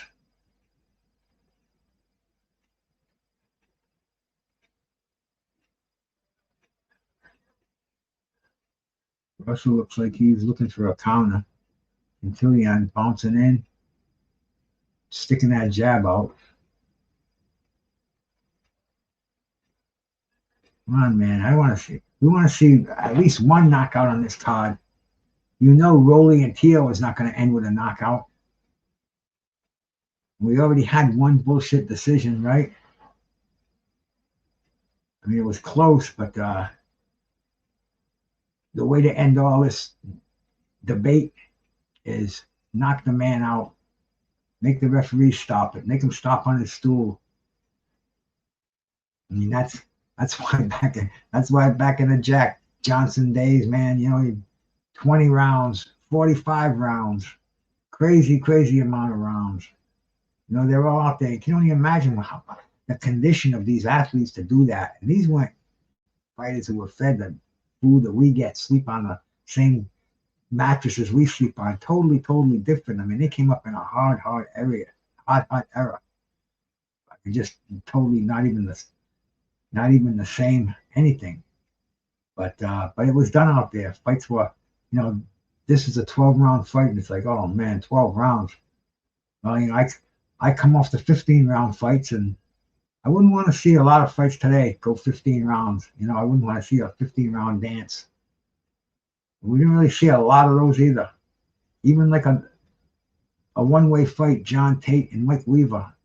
All of a sudden, was it the 14th round or the 15th round? Boom! Weaver unloads and just blew everybody's eyes bugged right up. And this can happen today too, but it's but we don't see a boring 15-round fight, and let's not see a boring 12-round fight here either, man. Guys should be doing something. End of the round. I don't even know who won it.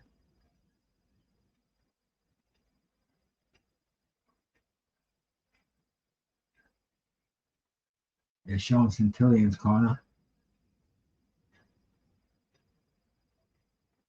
He doesn't look like he's gassed. He's breathing through his nose. Kind of almost like refusing water. He'll probably just take a little sip. Maybe spit it out. Looks like he's well conditioned.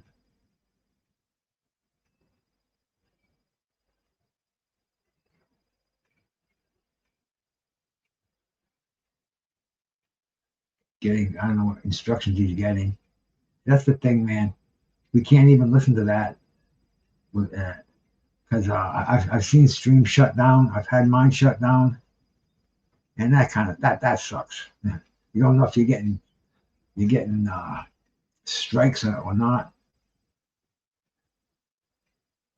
But we learn. We live and we learn. But here we are. We're in the 5th round.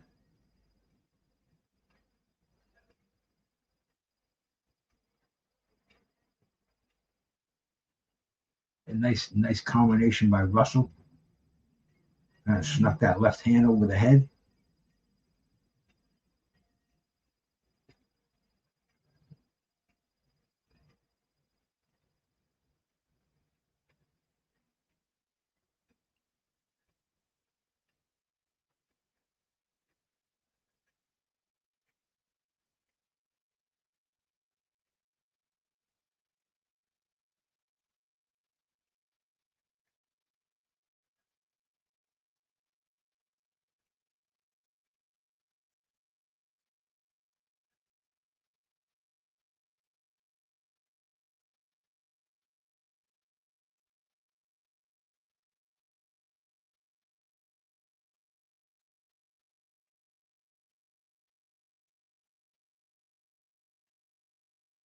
Santillan trying to hook off his jab.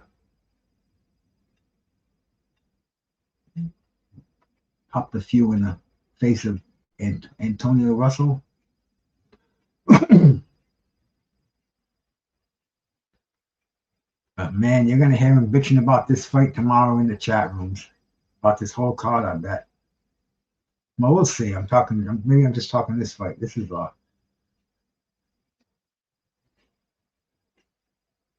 a stinker.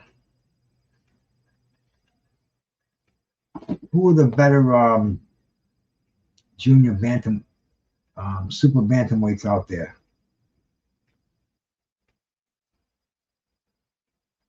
Let's take a look at the world rating for super bantamweights.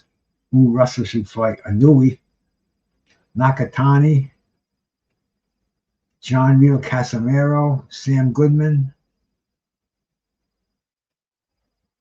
Mujan Asmadalyov,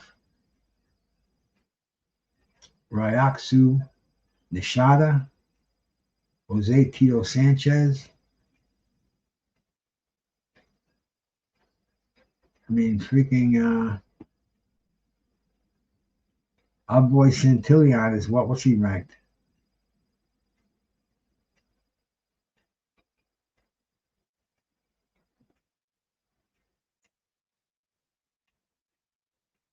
He's ranked number 37 in the world on the box rec algorithm out of 1,534 super bantamweights.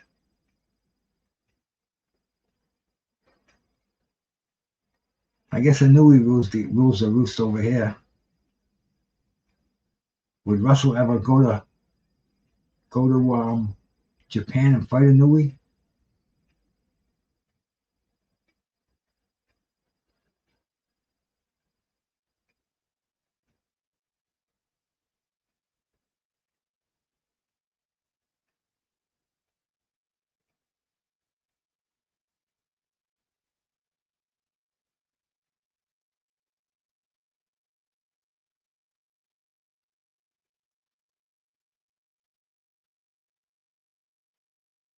They're just showing slow motion highlights of the round. And it kind of looked like Russell was landing most of the punches in this fight. So let's go. Let's see if we can get a exciting round in here.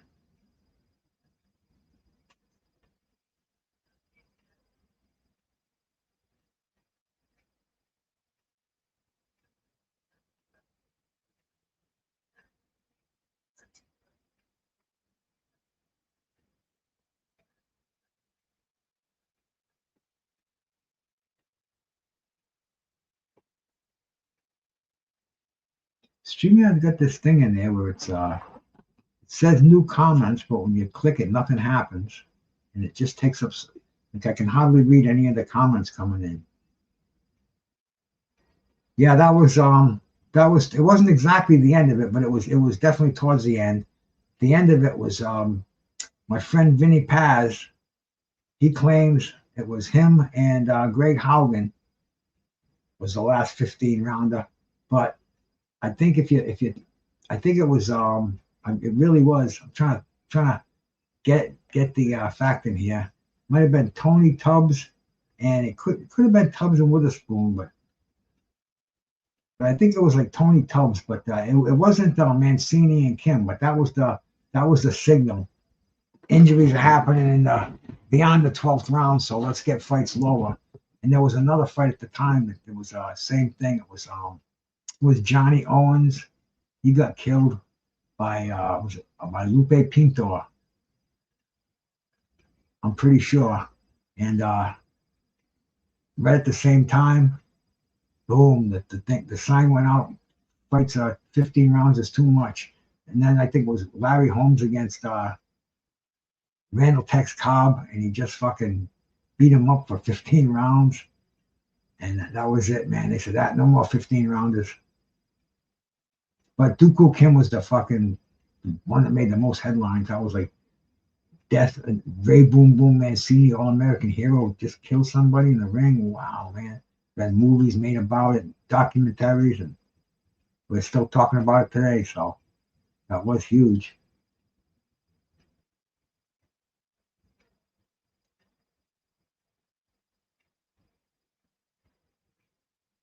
Looks like Santillan's got Russell in the corner. He's unloading. This is entertaining right now. Once again, there comes the hug.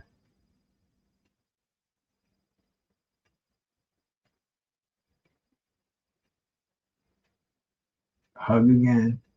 How many times is this referee going to have to break him out of his clinches?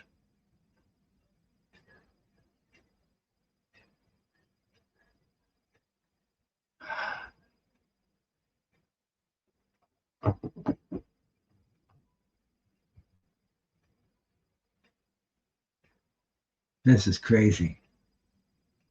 Clinch City.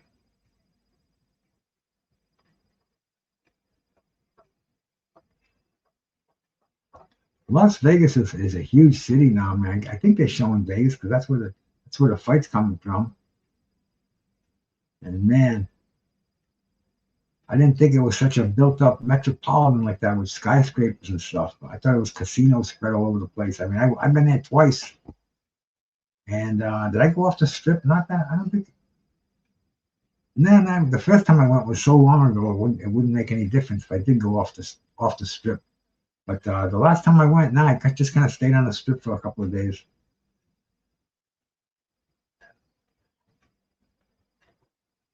So I never saw how it's all built up. I guess business wise, metropolitan wise. And here we go. Why don't you guys show up your unofficial scores so we can see what the judges are favoring here. I basically got Russell winning like almost every round.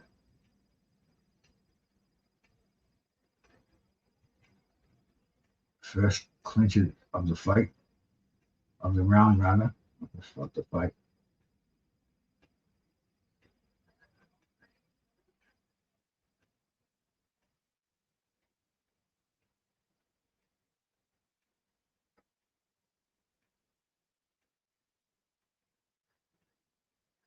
Russell trying to drop a counter over that right shoulder of Santillan, the southpaw.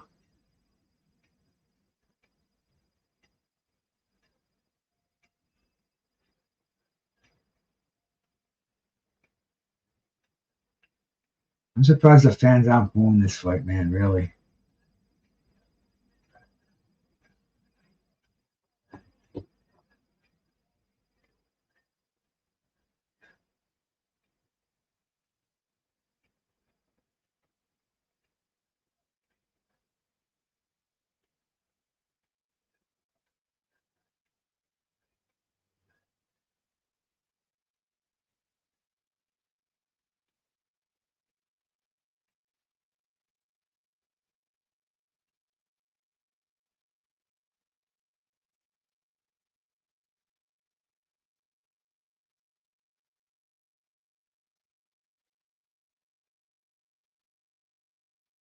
Referee's not even warning them anymore.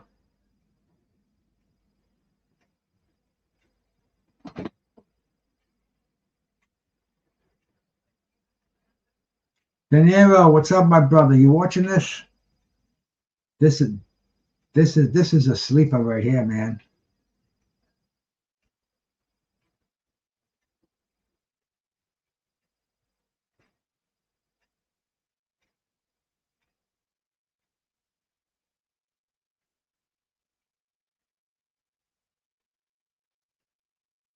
This is the most clinching I've ever seen in any fight in my life.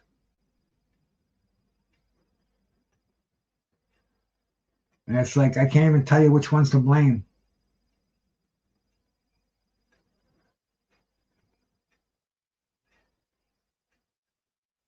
When they stand there and go toe-to-toe and start exchanging, it seems a little interesting, but boom, right away.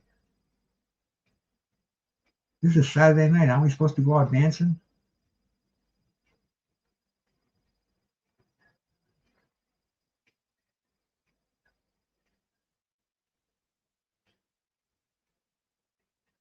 I don't know, bro. This is it's like, man, and then we still got to see the Dennis, the middleweight fight.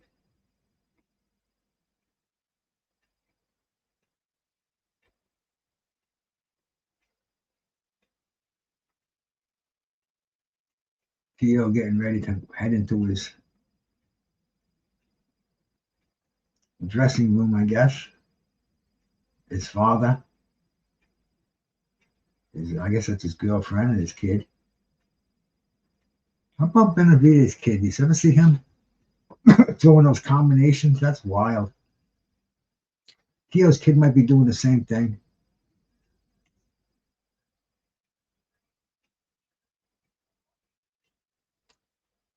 Well, man, I'll tell you, this fight's a tough one. Lance, how we doing? How do I get that circle out of freaking... It says new comments and it covers my comments section. Covers them up in StreamYard. It's fucking... It shouldn't be here, but they tried different things and this one didn't work out, whatever it is. But anyway, how you doing, Lance, man? You watching this shit?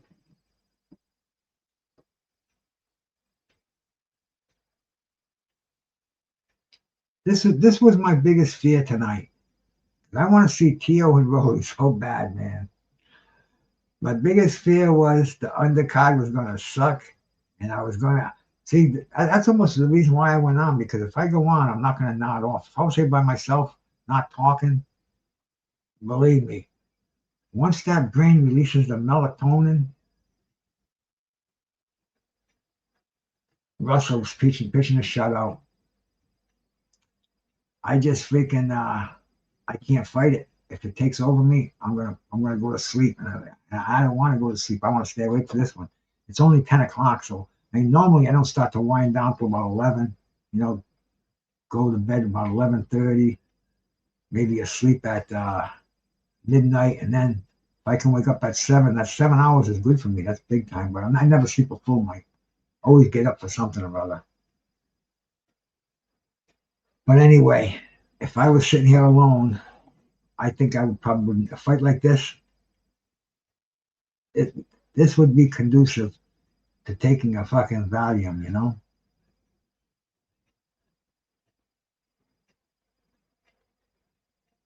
Once again, they're in a clinch.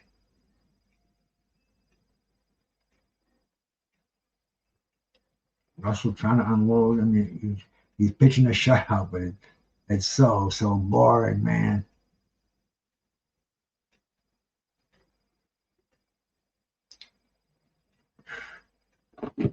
I don't know, man. This is boring as hell.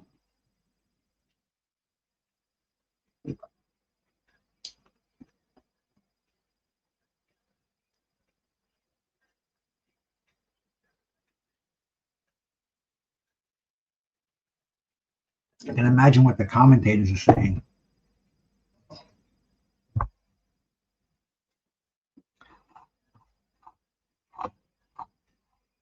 And if I was a referee, I'd say, guys.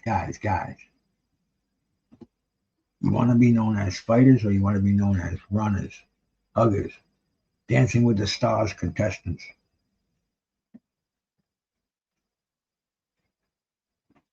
End of the round.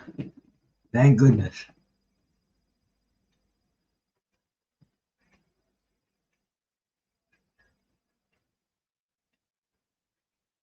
Katie Taylor fight in Ireland. Isn't that's the going away, the goodbye, the retirement fight?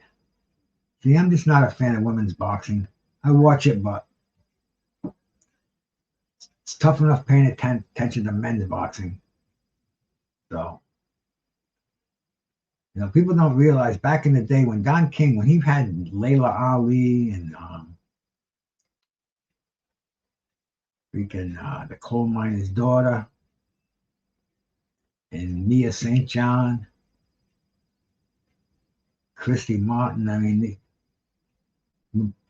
he had those on those mega stacked cards. And when those fights went on, it was almost like a cue to go to take a leak, go get a hot dog, whatever. You know, it was almost like break time because Don King had these unbelievable cards. You know, Terry Norris and Simon Brown, Chavez and freaking Rosario. And these are the undercard fights, right? The main events were Tyson, shit like that. So the women's fights were kind of like thrown in there as a break. And it was sad because that's why women's boxing never got the push. It was always like a really, you know, not a main event thing, only like a sideshow. It only became main event in the past, oh man, what, 10 years maybe? If that. But even Ann Wolfe, nobody really knew who Ann Wolfe was.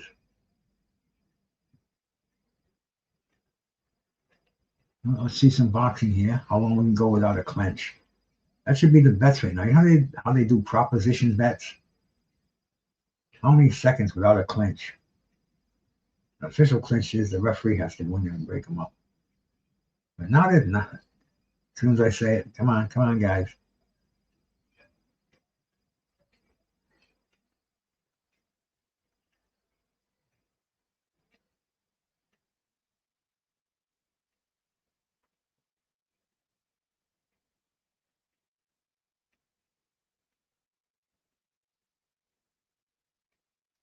Even when they're not clinching, they're not throwing punches.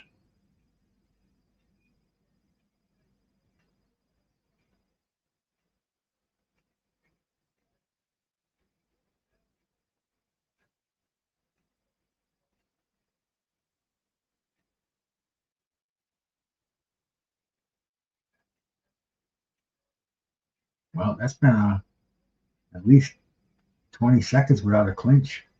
That's some pretty good fighting right there. I mean, I'm trying to look at this in a positive way. I'm the glass half full kind of a guy right now. But really.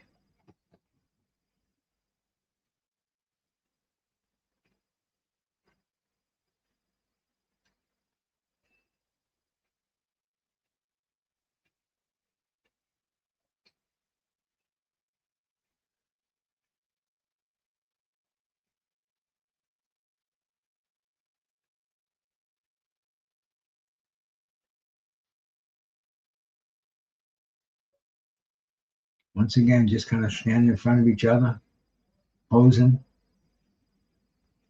So a little exchange there.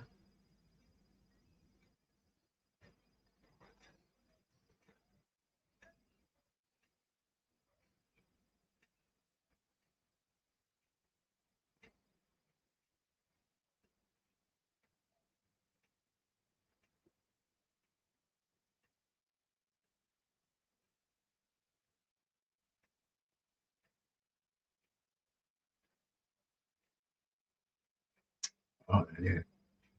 Once again, both on their stools.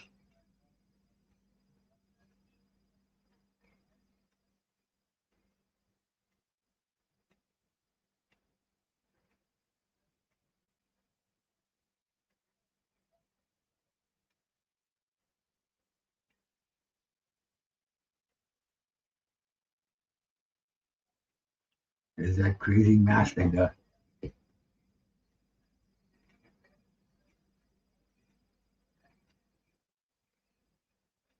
Probably the best punch of the fight.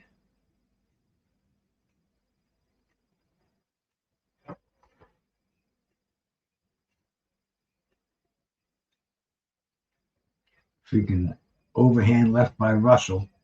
No follow-up on it. So here we go, man, once again. What are we in, round number 10? Yeah, 3 more rounds of this.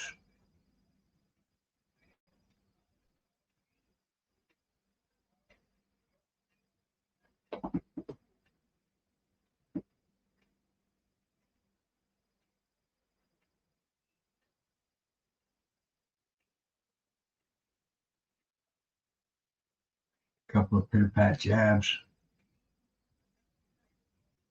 Santillan just, he got hit in the jaw. He's hanging on. Once again, they're in a clinch. Surprise, surprise, surprise, huh?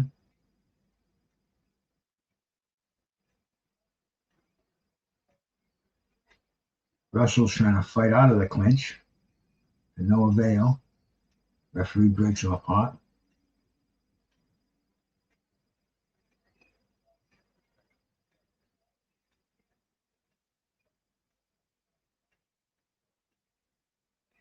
Clinch. I think Russell tried to throw a shoulder that time. He's getting a warning. First warning. Frustration.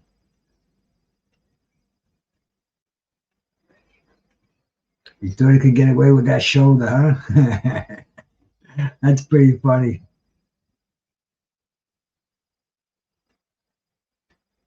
Let me give you one DC style. Oh, here we go.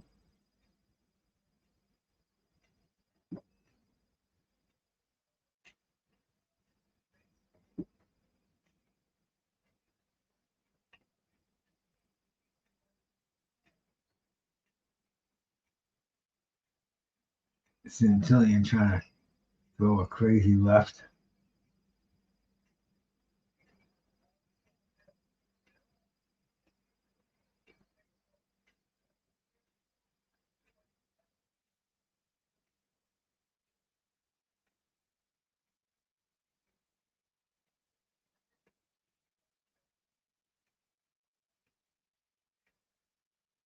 Every time we see an exchange, we see some hugging. Clinch again. This referee must be so sick of it. His forearms must be like numb.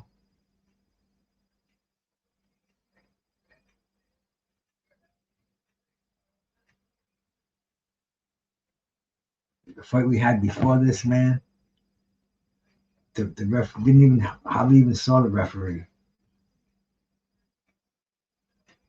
Tony Weeks, he didn't even have to interfere hardly any clutches, any clinches.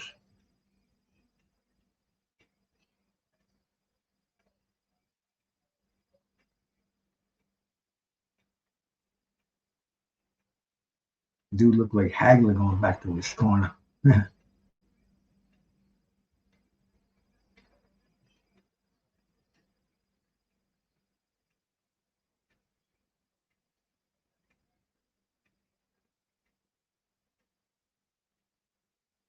Uncanny so, huh?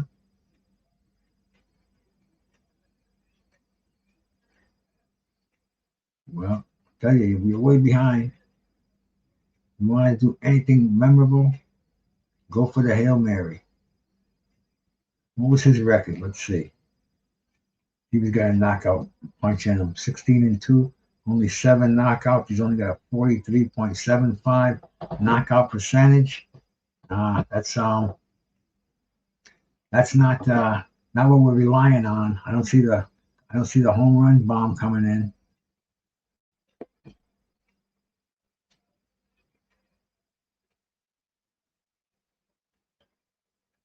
(6-1) Russell.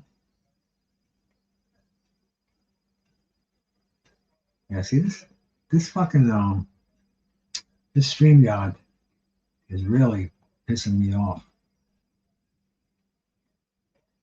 I can't see the comments. Oh, Remy, bro. Hey, man. Shout out to my brother Remy, man. Dropping me a deuce. Oh, appreciate that, Remy. You watching this snore fest, man? I tell you, insomnia.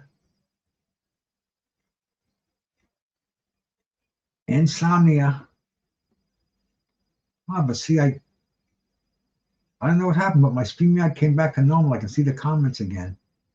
But Remy, brother, much love for that, man. Much love for that. Oops, it was sober supposed to be hidden.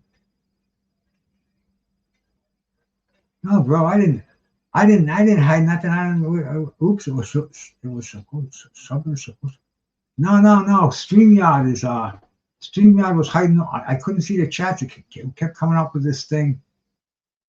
That was anyways, it's all done. It's gone now. So Muchas gracias, man. Appreciate that. And good to see you, but I haven't seen you. And I don't know if you're watching this fight, but it's definitely a snorer. Maybe the snorer of the year. I never saw more hugging in my life, man. I mean, Gary Russell's having his way with him, but it's just a hug, hug, hug.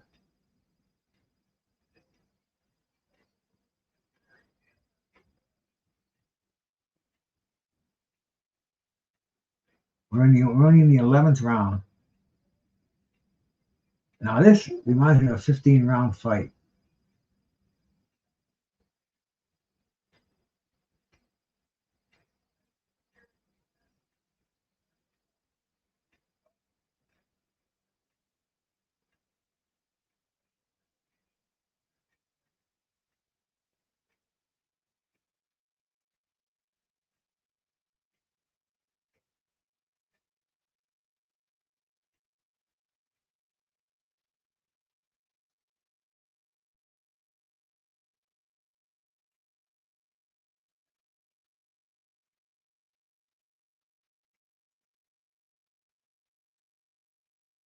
Another round for Russell.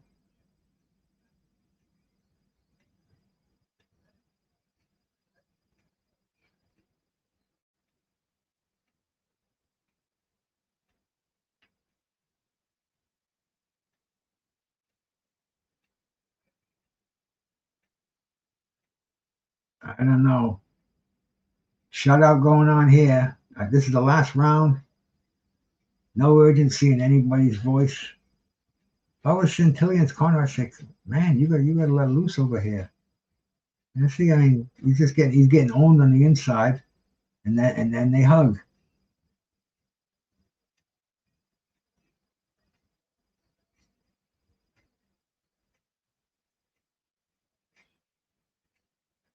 No, this is a poor excuse for a pay-per-view undercard. I mean, damn. I don't know how they can get away with it.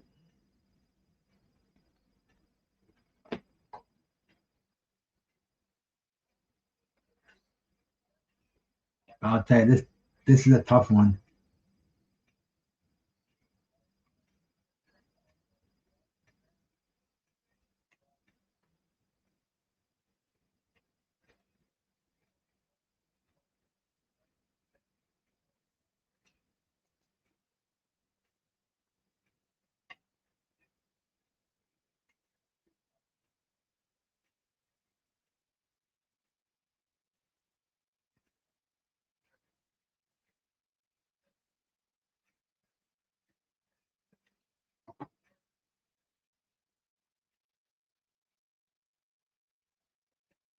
Yeah, Russell cannot do anything but get held over here.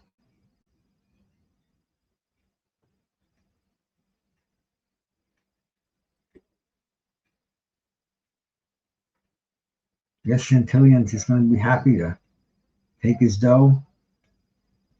He lives right in Vegas. I go right home. Doesn't even need a room. Doesn't even need a hotel room.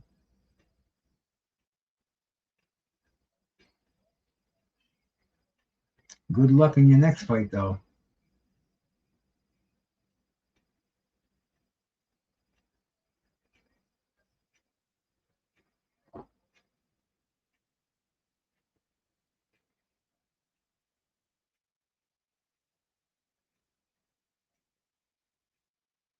Nice knockdown. I didn't even see a knockdown. Maybe I'm way behind you.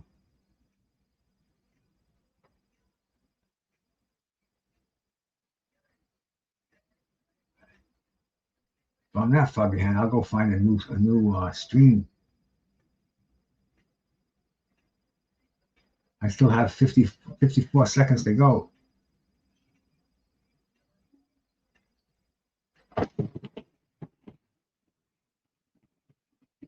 Let's see, is there going to be a knockdown here? Oh, no, my stream just went out. And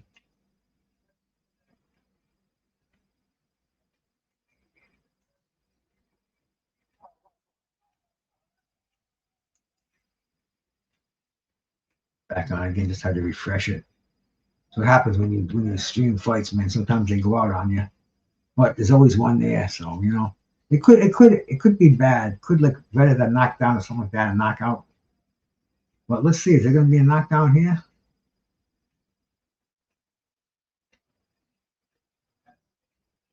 No, that's the end of the fight. No knockdown.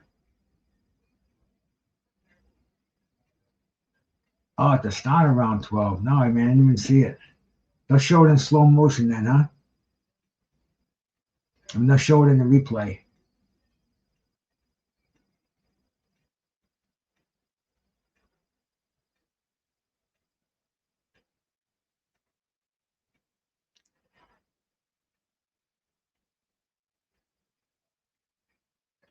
I hear you, Bulbous.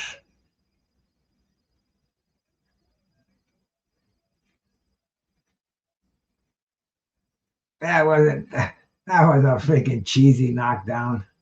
Looked like he slipped. I mean, he got hit, but it was like yeah,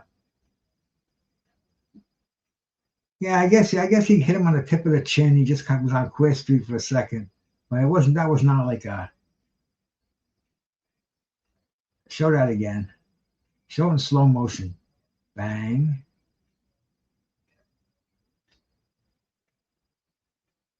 How did I miss that? How did I miss that?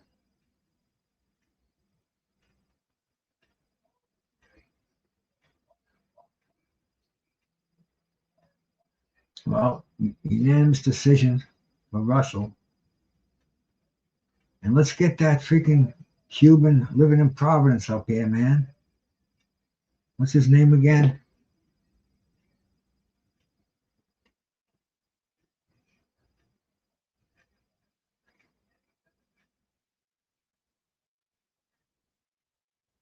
Yoneli Hernandez.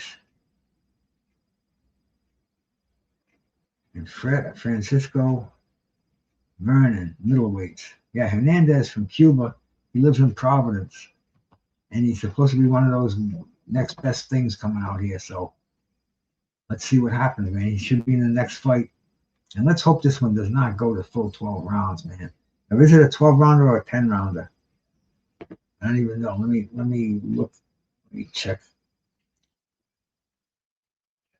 Check and see the length of the next fight. And please do not be a 12 rounder. It's a 10 rounder. Okay. See, fighters, they have to do more in a 10 rounder. That's what I'm thinking. Maybe even later than that. Maybe even later than that, strictly cycling. I was thinking more like 11:30 because they just stretch these things out. You know, they're gonna do a thing for Teo, a thing for Romero, try to get more pay-per-views. You know, just try to milk this thing as long as they can. No mercy on us East Coasters, man. They don't realize, right? Okay, you want a belt. They're all happy. Now, what are you gonna do with it? You got to go fight a newie. I can't think of another fight. Anybody else can think of a fight, please let me know.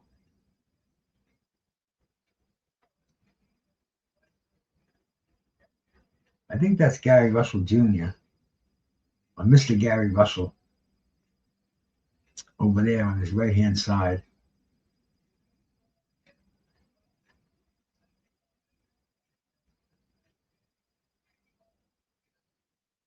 But I don't know. I don't know what he was saying, making some kind of excuse. I'm telling you, Bulbous, 11 p.m. I know that I'm overextending it because I get up early. You know, I can't stay in bed after. I mean, if I can do it to 8 o'clock, I'm lucky. But it just doesn't happen. My body is like, bing. Once that sun comes up.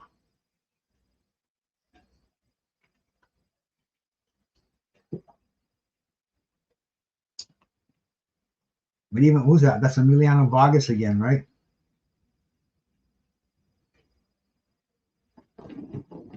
And he doesn't have a bait. Who should Emiliano Vargas be fighting? Shoo Carrington, right? They're both featherweights, aren't they? Or are they in this category? in this weight class, super bantamweights. I don't even know half of these fighters anymore. Like, I don't even think they do, because they just want to make the money. They don't care what weight the fight's at.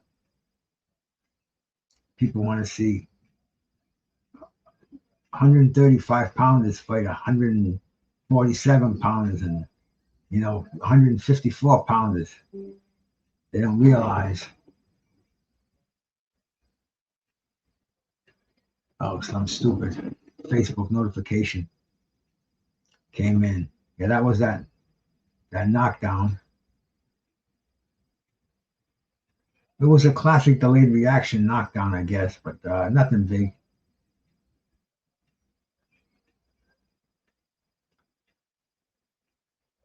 Man, that'd be great if the fight started at 11 o'clock. But I got a feeling they're going to drag it a little bit later than that. Hey, those guys over in the UK, man, a lot of them really want to see this fight. I was at Beats and Rhymes channel, and they were guys over there. They were going to go to bed and set the alarm, and that was at around like 6 o'clock, just around the time that the undercard came on, the preliminaries.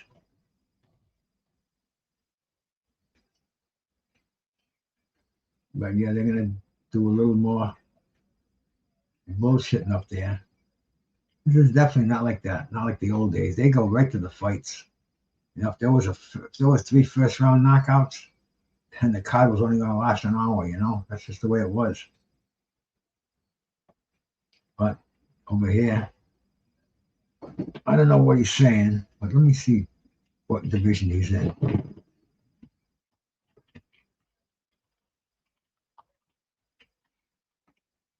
Let's see.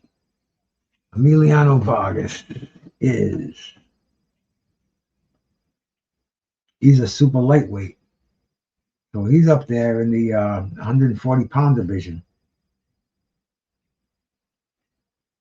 So who would Emiliano Vargas be talking about right now for a title shot? Shakur Stevenson, Keyshawn Davis, Dalton Smith,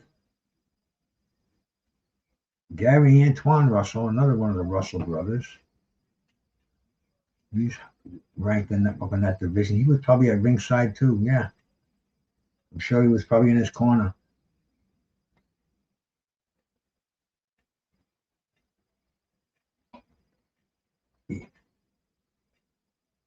He had a fight in February with Andy Haruka, won a unanimous decision. I'm sure I saw it, but I can't remember it. Now we're going to come back. Are we going to go to the fight, or you think we're going to have the fight, or you think we're going to have to go through a bunch of bullshit beforehand? Trying to build it up, trying to get more tail enders buying the pay-per-view. I don't know. If you haven't bought this pay-per-view by now, how could you possibly sell it to non-boxing fans, people who would never even think about blowing $80 on a televised fight where they probably never even heard of anybody on the card, right? So I mean, if you were going to buy it, you bought it. It's not like you're sitting there saying, should I, shouldn't I? You think Rolly and Teo is going to be a good fight? And you go, shit, it's too late. Now you think they really want to stretch it for that? Probably.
These commercials are crazy to show on here.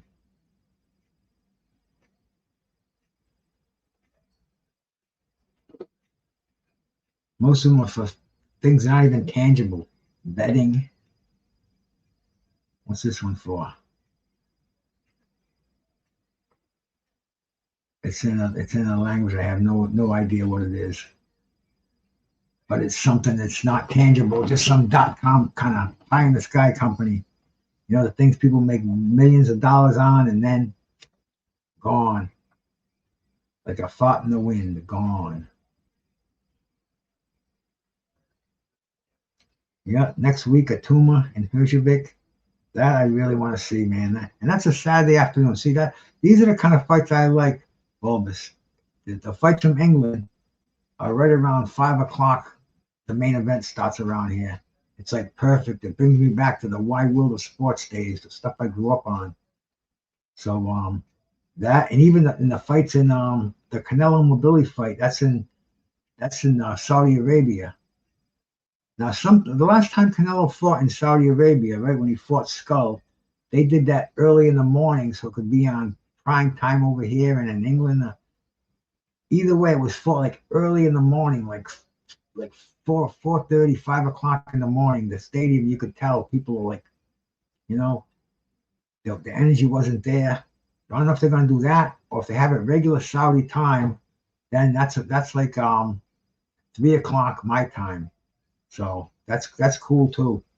The only ones that Aussie fights are tough because they're early in the morning, and a lot of streaming services don't have them. You got to really search them out. Like the last Aussie fight, who was it? Tamoana, right? I got up early for that one, and none of the sites I watched had it. It wasn't coming in. So you know what I did? I Googled watch Tamoana for free. Site came right up. Unbelievable, right? And I got it on my favorite sites too again, but very you know, this is the way the world runs right now. All like the VIP, crack stream, meth stream, none of them were showing it, man. They even got one called AIDS stream.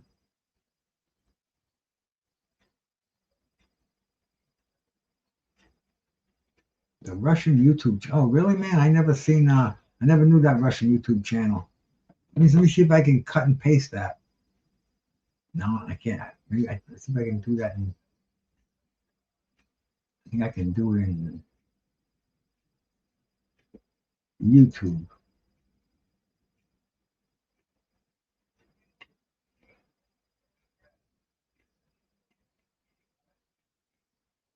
Let's see here.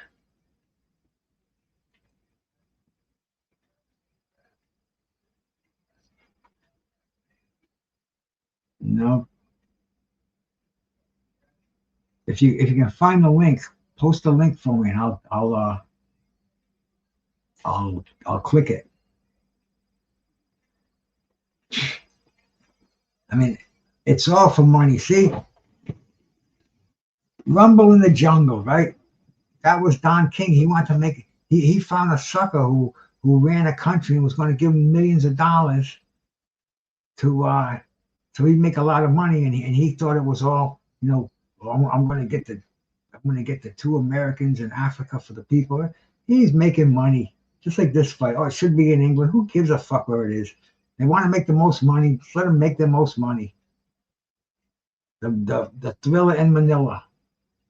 Freaking Fernando Marcos and his wife put up millions of dollars to get that fight over there. 2 Americans.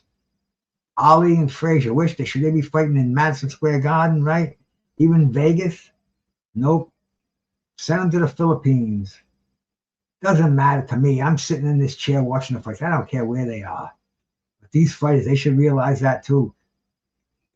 You want an impartial crowd? Go to America. You'll only get the true Fury fans, the true Joshua fans. And hey, if the Europeans want to come over and support it, great, man, great. We had such a blast. They say I wasn't involved in it, but right in my town, different bars, they said the fans from the World Cup, the Scots, I think, was it the Scots? Yeah, it was the Scots, man. They had the kilts on and everything, and they were partying like it's 1999. You know, I mean, in the bars, drinking the bars dry, and it was awesome tourism. And if that'll happen with a fight, it's even better. Then again, fight fans tend to be tribalistic and they'll fight each other over their favorite fighter. So we got to be careful there. Oh, let me see if I can get that on my YouTube. There we go. Let's see here. All right, let me sub to it. Boom. Get all the notices. Thank you, Remy. Anybody else? It's very easy to do. What Remy what we just showed you, but yeah, greedy belly. Wow, that's cool, Remy. That's almost as fast as, maybe even faster than Box Rex. I'm sure. Gary Russell is already on there too. Let me refresh it. Yep, it's already on Box Rec too. So they're definitely right on the keyboard. As soon as the fight's over, it's in there.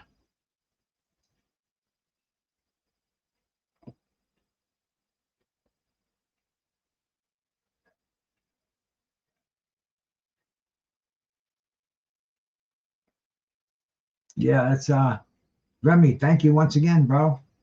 We all sub.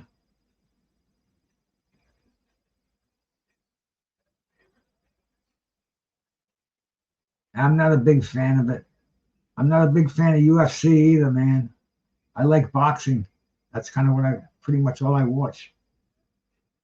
You know, the other stuff is like when there's no boxing on. Then if there's no boxing on, like I go to WWE, because even if you stop watching it for a year, you can go back on it and pretty much catch right up where you left off. But you know, they got a few of these guys now from NXT to come up. A few, I can't even think of their names anymore, but they're new guys, and they're only like 200 pounders, so they're just very athletically gifted, and they can make it look like a real fight without hurting somebody. So I go watch WWE or the other one there, AEW. Thank you, Remy. Once again, man, you're too generous, man. Generous to a fault, man. Appreciate that. There goes Rolly getting his hands wrapped up.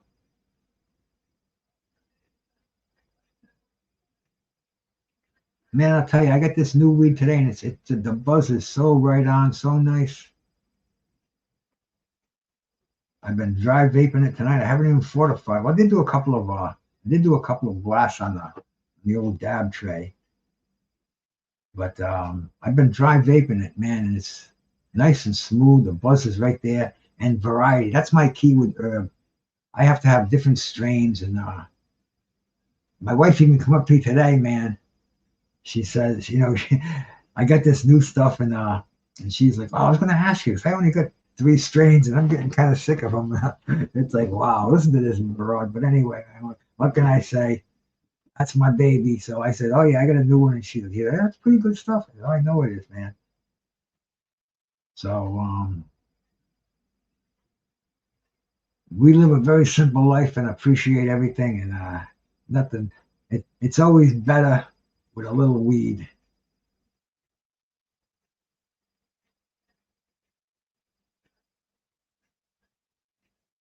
We're getting ready, man. We still have to have the co-main event that's happening. Rolly by TKO.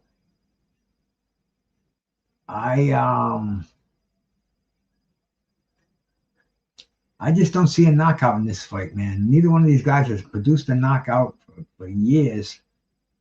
The last one that Rolly had was the old man Berriosos, and that was very questionable. Remember, Tony Weeks stepped in and we all condemned him. It was like a fix. And then Teo, his last knockout was 2022, and I can't remember who it was, but it was after he got beat by Cambosos, I think.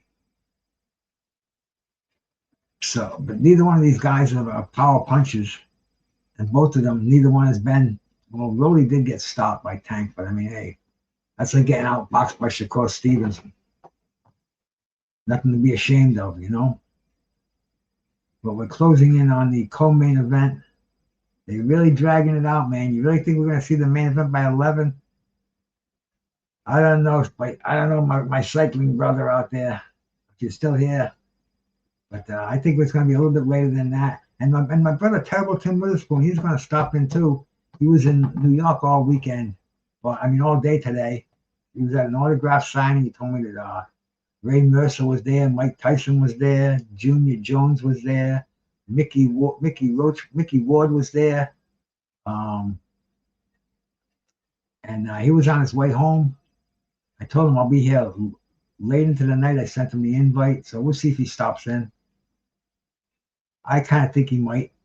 He seemed very, very up to it. Unless he come home, had a pissed off experience in the car. I don't know if he was driving or not. I know Shania was there, man, his lovely daughter. So, and I said, I want you to come on too, Shania. She said, I'll come on, just a little while. So we'll see. And he's got to come on and tune the fight in too. But yeah, that's the fighter I was telling you about from Rhode Island, man. Yonel Hernandez.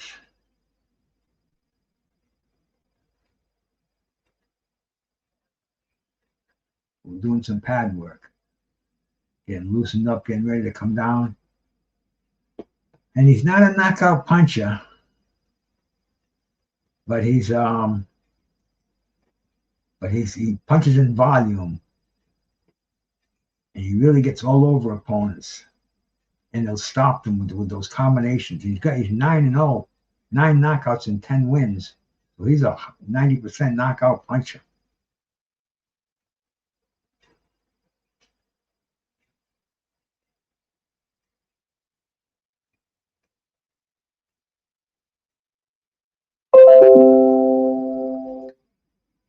The Francisco Daniel Varane, 17-1. 10 knockouts. Hey man, we could be seeing a very good fight. This is the Argentinian. This is I thought this is the one that Gary Russell was fighting. Hey, FWP man, salute to you, bro.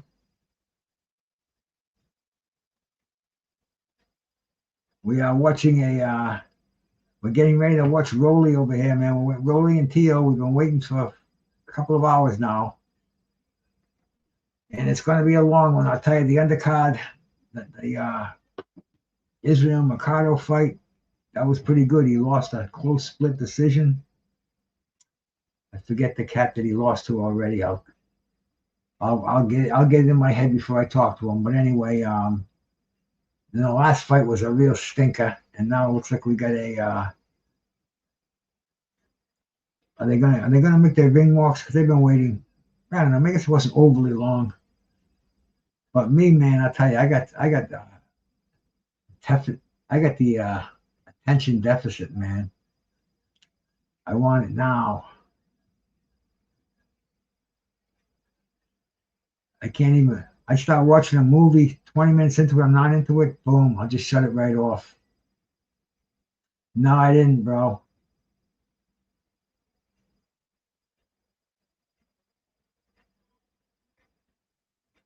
What did I do yesterday? I forget what I did, man. Yeah, this kid, he lives in Providence, Rhode Island. I've seen him before. And lightning fast hands.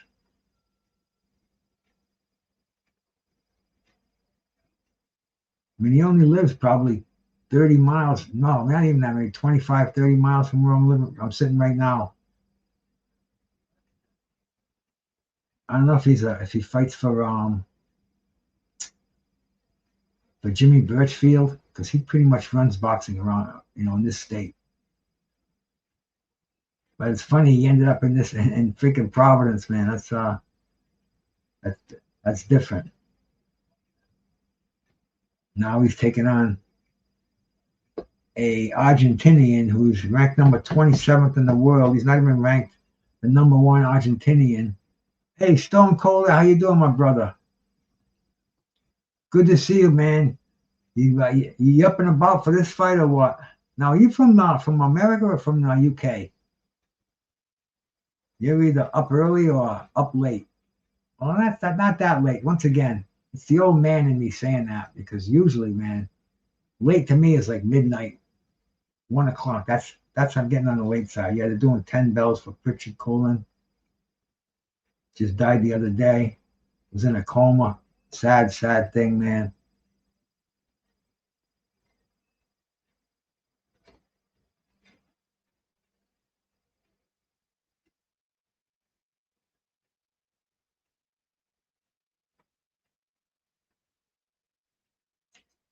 I think I watched a movie. Oh, I watched this war movie last night. Yeah, what the hell was it called? It was called Strike. Clint Eastwood's kid stars in it, and fucking Tom Hanks's kid is in it. But it's a World War II movie, pretty good. No, I was just wondering, dude, if you were up late or up early. I guess it's cool if you're if you're West Coaster. But I mean, we don't even know your name. Really give a fuck where you live. I know you're a true gentleman, but I think I think for your accent, I can't remember. I can't. I got this Alzheimer's kicking in, man. I'll tell you, I got to take brain supplements. I smoke too much weed to get a clear thought. What I'm smoking now is definitely frying the brain cells nicely. I wonder if this is sold out. I was wondering that all day today. They're at that huge, huge stadium, man. Used to be Raiders Stadium. T-Mobile Arena. And how was that seat about? 16,000 people? He asked to Google. Where's my phone?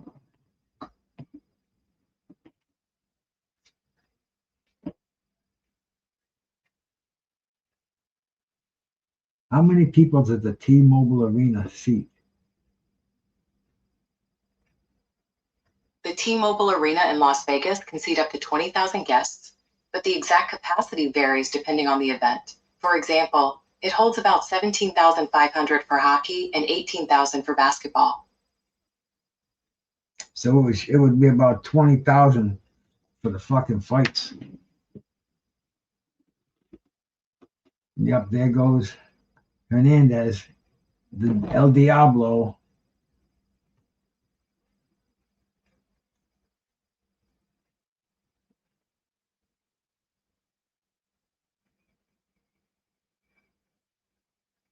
.62", 74-inch reach, and he's a middleweight. I mean, this dude he'll get a title. He'll get fast track. Yeah, it's Jimmy Birchfield in his corner. He's handled by Birchfield.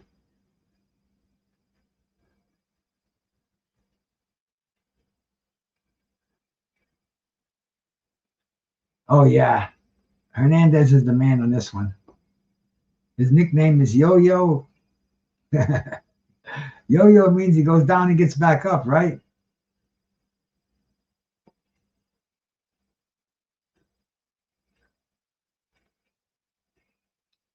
Everybody got Hernandez on that one. Oh, did I just see a super chat in there? Hey, rolling with the punches, my bro, man. Look at that, man.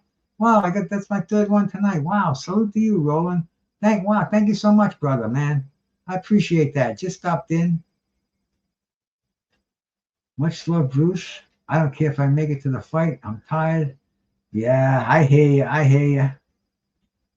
God bless, brother, man. Thank you so much, rolling with the punches, bro. That's humbles me, man. I appreciate that from the bottom of my heart, man. Thank you.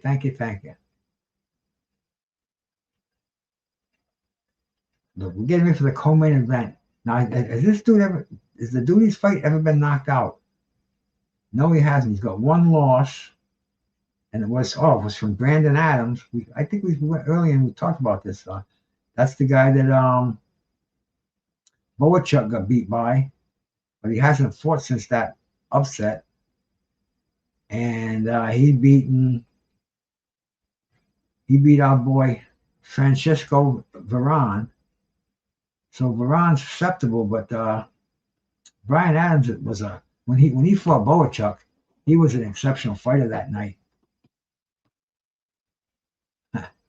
Yo-Yo. What's the? You know why they call him that, Jose? Is it? Is there any reason? His last name is Hernandez. So if you see him, Jose, you call him Yo-Yo. You know this cat? He's definitely dark skinned, man. Wow.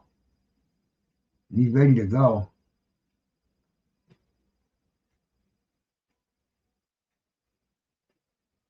You got the blue gloves. He looks loose as a goose. I see some belt back there. What belt does he hold?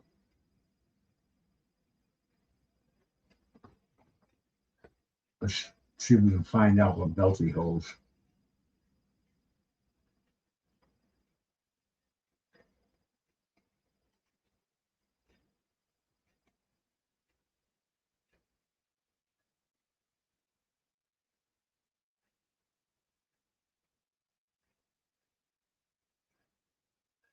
There we go. We're getting ready to. Thomas, the referee, man. I always like him. He's a good referee. They got some good ones in Vegas tonight.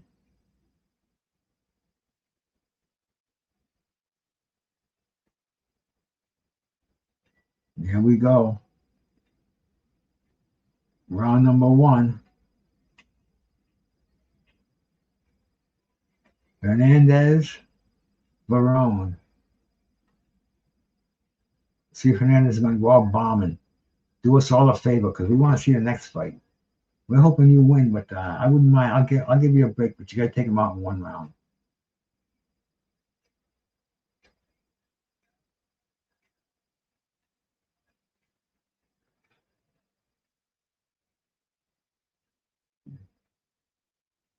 He's blasting away on his Argentinian opponent so far.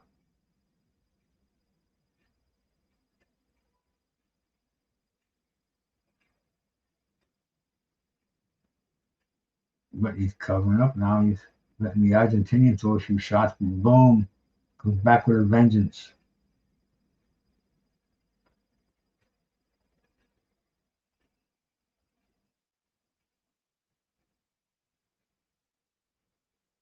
Duran doing some jabbing. Hey, brother Cass, how we doing, man? Good to see you in here, bro. Hanging out, watching boxing, my brother, like everybody else on YouTube is, but I knew I wasn't going to stay awake unless I went live. Otherwise, I'd be sitting here hitting on my Air Max, and my eyes would be at half mast, especially over that fight we just saw. But let's see, man. I'm wide awake over here. Got some ice cold water. Enjoying some killer boxing. Got some killer weed.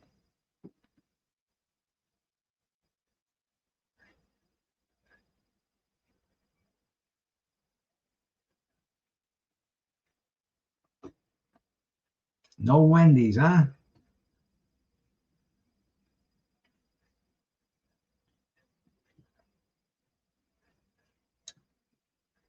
Oh, he's chasing him around the ring, blasting him from every angle. Body shot. Stop Barone in his tracks. Barone is trying to come back with a body shot. Yeah, he looks like he's got a good gas tank over here, Jose. He looks like he's very conditioned.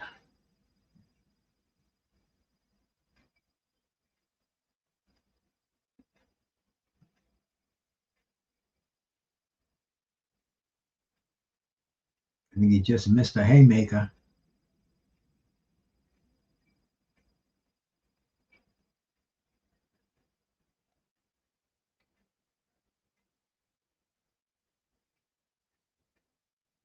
Standing there with his hands by his side, kind of daring the guy to come forward.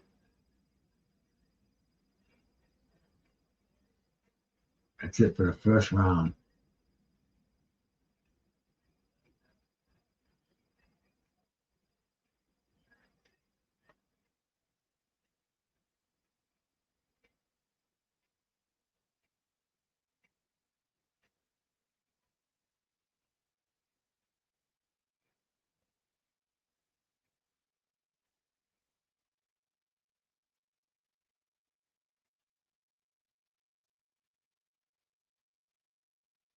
trained by Hector Bermudez.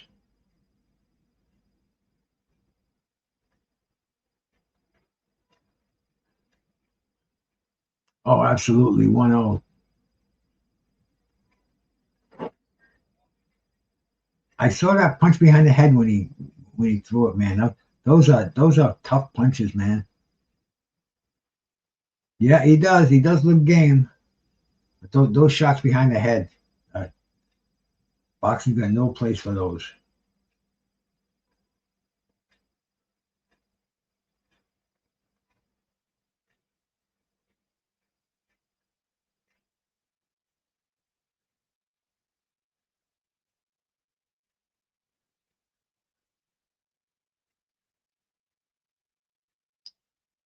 Sean, salute, man. Thank you. Thank you so much for the freaking super chat, brother. Appreciate it. Making a bunch from tonight, man. Thanks so much, bro. Oh, he's chasing him back to the corner. No, but this kid is game. No doubt about that. He's keeping his high guard up. He's shooting out those jabs. He shoots a straight right hand. Doesn't look like his punches are having any effect on Hernandez, but his punches are having an effect on this kid, man. He's holding on a little bit.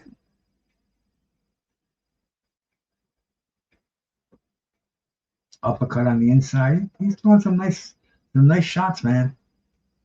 He's got 10 knockouts and 17 wins. 58% knockout ratio. Now, for whatever that's worth, but he's in with somebody. He hasn't been in with a cat like that. I don't know what he's complained about there.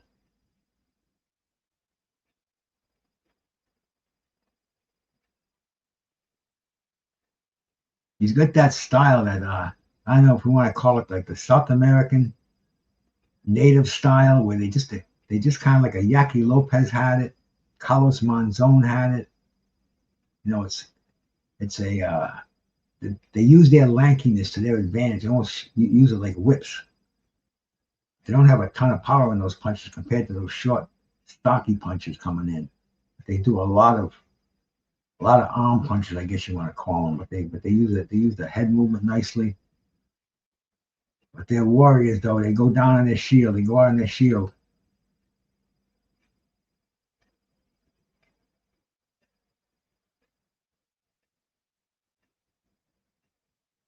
And then there's got a wicked shell defense there.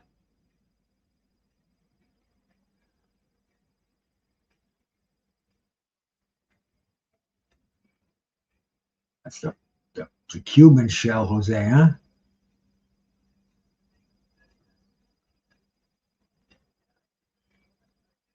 Hernandez, when he gets on the inside and starts to load up, really, he's showing off now, though. Showing his elusiveness. I don't know, maybe he wants to get some rounds under his belt. I don't know. I don't like to see boxers do that. So we'll see what he does, man. We're only in the second round. 2-0 yo-yo. De Niro's got a new name for him, too.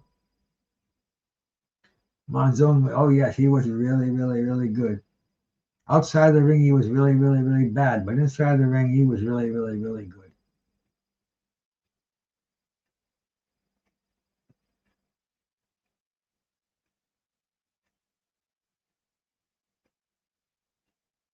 Oh, look at that shot. Those look like they kind of break your nose, those punches.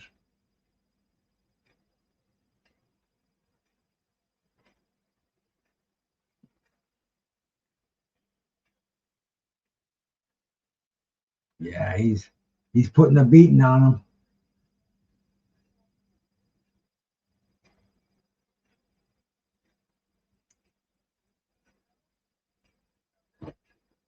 What did he weigh in for this fight? Hey, he made 159, made 160. How much can you possibly hydrate, man? Yeah, definitely a decent fight, bro. Definitely a decent fight, Remy. But I can see Hernandez is just kind of like He's just biding his time. Like he's gonna be pouncing on him any minute now.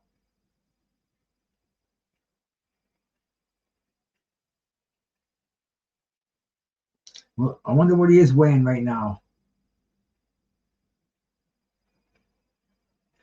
Jose, you ought to know. We got Jose Diaz out there. Jose, does he rehydrate 15 pounds? Is he coming in as a light heavyweight?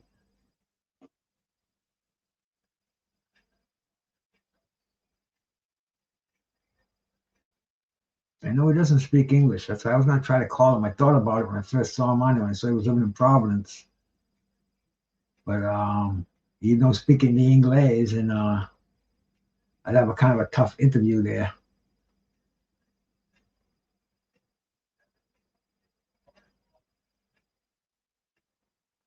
He definitely looks bigger. Interesting questions on rehydration and stuff. But that's what these guys do today. I don't even know. I've been in nutrition almost all of my adult working career, and I don't know how they can rehydrate 20 pounds. You know, people say fighters do that. I don't know how. And I've dieted athletes. I've dieted bodybuilders, people who had to spit to make weight. You know, and I've never seen anybody hydrate that as big as these boxers they say they do. But he does it. Look at the guy. He's freaking way bigger. Go watch the Vinny Paz Joey Gamache fight. I'm not the Vinny Paz, the Arturo Gotti Joey Gamache fight. Looks like different weight classes fighting each other. And the Vinny Paz and Vinny Borghese fight. Paz is a giant compared to Borghese. But you make that weight when they tell you to do that. Until they have same-day weigh-ins, they're not going to change it. That's the way it's going to be. That's why they call them weight bullies, right? But yeah, see that right hand? That was like the kind of punches that these guys throw, those looping rights. When they start to land, they accumulate. But this Hernandez, he looks something special over here.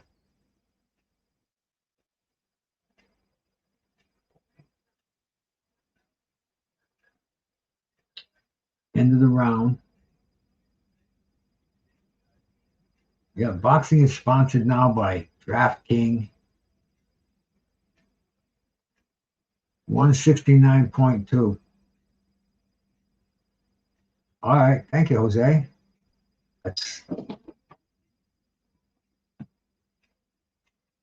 There we go, right from a Cuban boxer himself, man.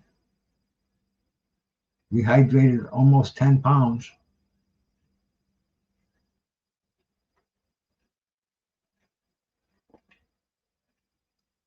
There he is. There's my main man.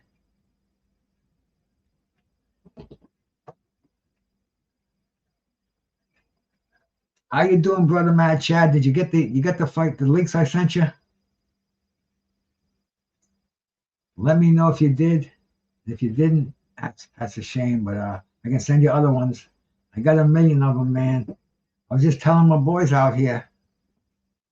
The other morning I had to wake up at like 5 o'clock to watch the Taramona fight, and I couldn't get him on any of my links.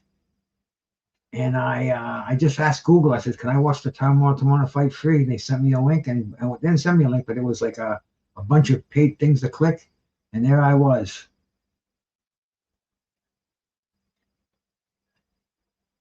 Oh man, nailed him on the head, sent him back, reeling on his heels.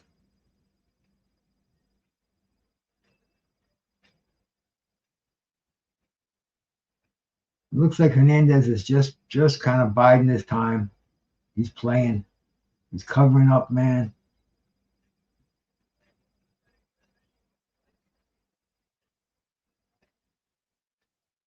Call your boy Rick Glazer, Bulbous. He'll tell you. He knows about those things. I would have no way to know. My main connection is my man Jose Diaz out there. He knows all them Cuban boxers.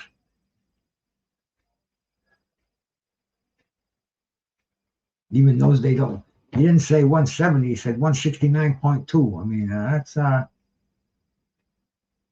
That's kind of not your normal answer there. But here we go. Hernandez is starting to open up.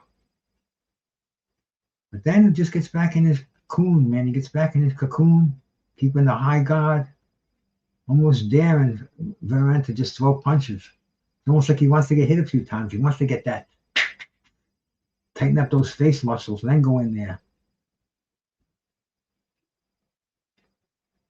What's that referee's name? I always call him Thomas Tate. I know it's Thomas something or something Thomas. But I always thought he was a pretty fair ref. But see, look at him. He's coming in with his freaking face first. He's not afraid of Varane's punches. He's just biding his time.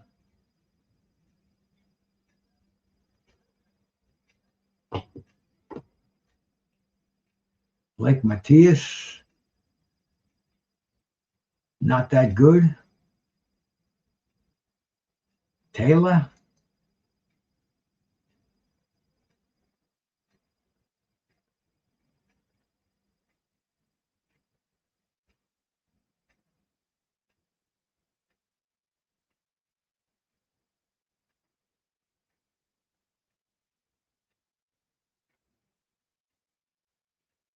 The kid's moving forward though. You got to give him credit.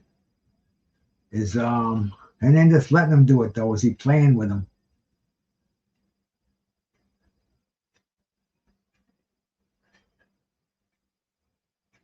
It's definitely hard to say.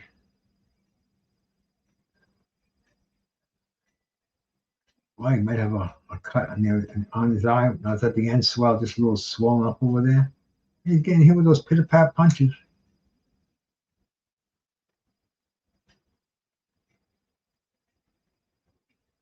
We are in Las Vegas.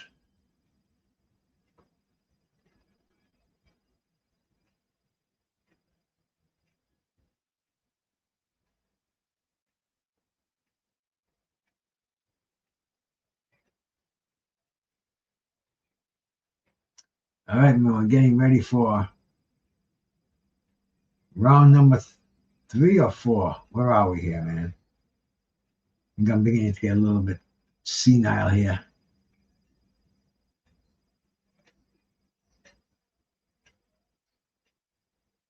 Look at this Argentinian opening up. Woo!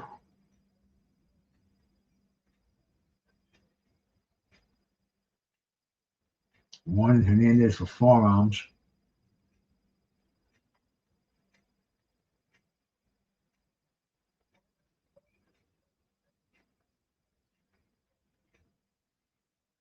This is kind of reminding me of Yaki Lopez and Saad Mohammed. You know, Yaki just go watch the fight. But this kind of looks like it's going down that same route. Look at him, his hands on his side.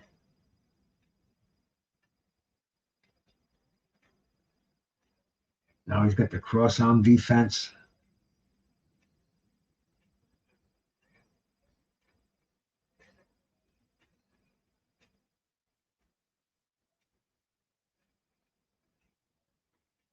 Can this kid hurt him or not?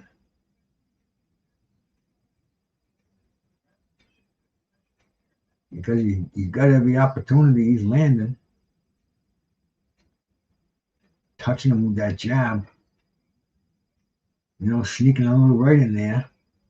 Having zero effect, though. That's the only problem.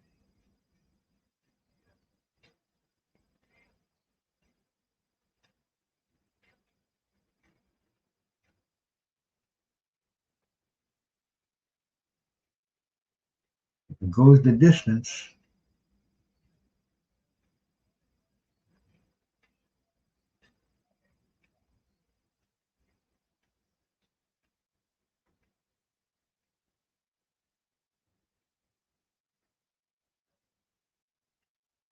Rowan is firing out his jab, man. He'll land 1 out of every 3 that he throws. Oh, there goes Hernandez. The overhand right.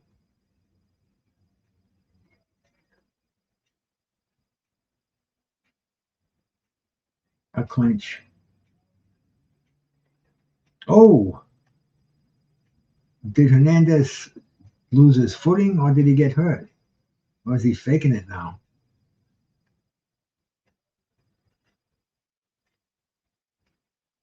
Interesting. We'll have to catch that in slow motion when the rounds ends.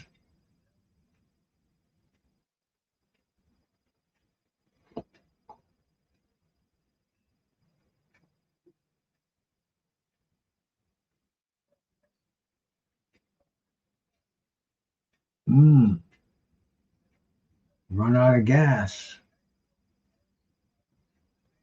How is his conditioning, Jose? Does he run those beaches? Oh, now they're interviewing Rolly. I don't know what he's saying. 5-0 yo-yo. De Niro's got that. De Niro's got the score. De Niro's an expert scorer, Mad Chad. He's got it 5-0 for yo-yo. Mad Chad, what do you have the score at? Drop your score in the chat, will you please?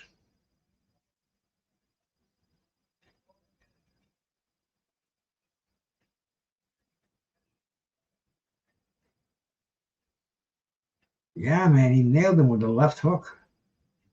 Hurt him, sent him stumbling into the ropes.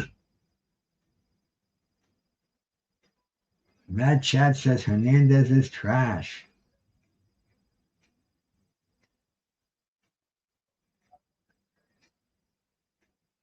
Has he just come to life? 3-2 for Vernon.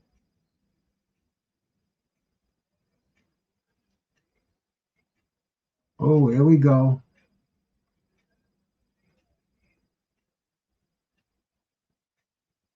Referee, they were going to start fighting, and the referee told them not to.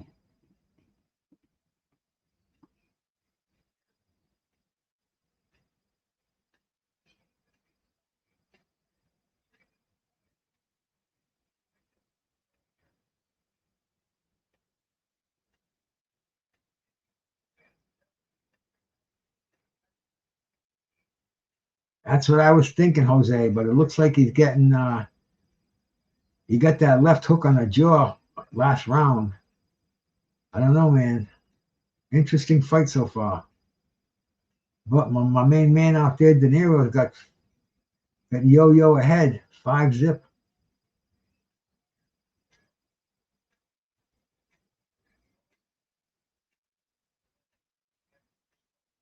He's always in shape.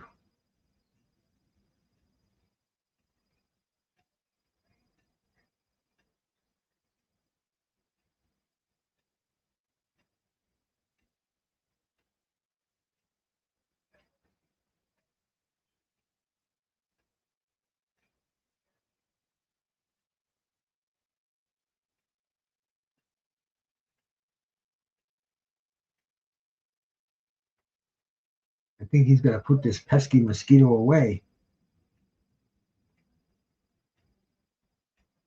No, that was a wicked combination to the head.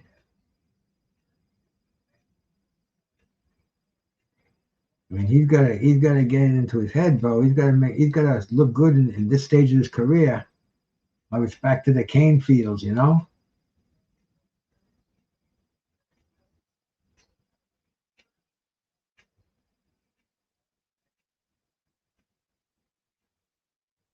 We'll send him on a boat with you, Jose. Go get us a nice big swordfish.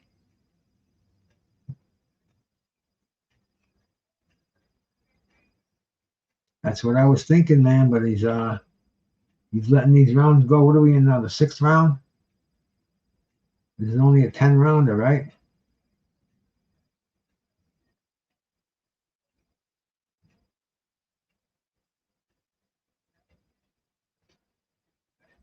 The one thing about PBC, they don't have the ringside scorer like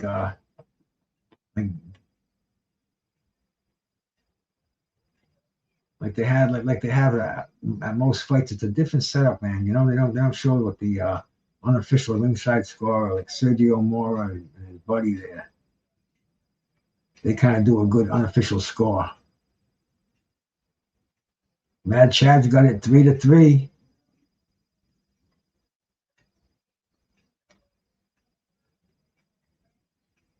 Looks like he's got a Roberto Duran training him.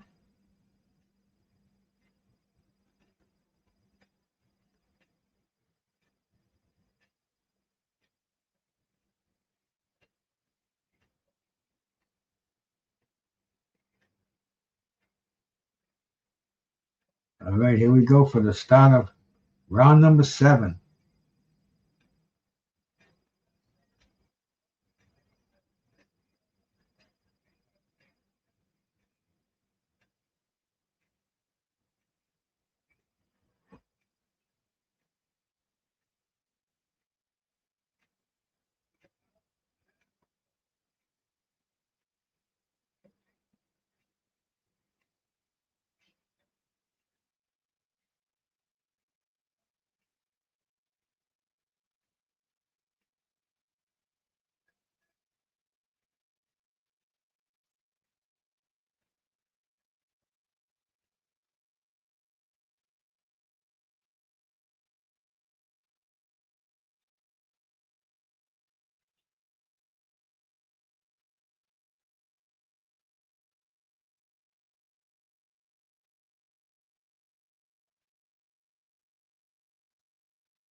$99.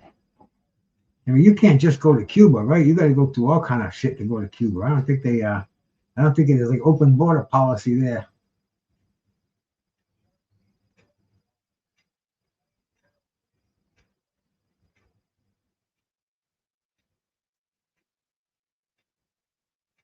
Yeah, this Vernon is definitely surprising me. He's still hanging in there. And he hasn't really been hurt or discouraged. On the other hand, Hernandez is the one who got that fucking left hook that knocked him into the ropes.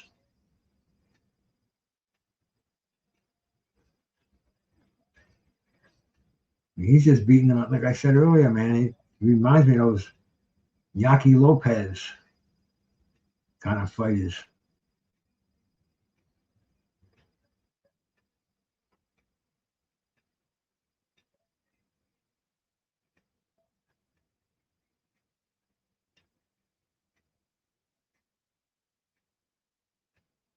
Hernandez isn't getting any power punches in. He's not being able to set up for the punches. He doesn't throw very well when he's moving his feet. And look at that. Whoa.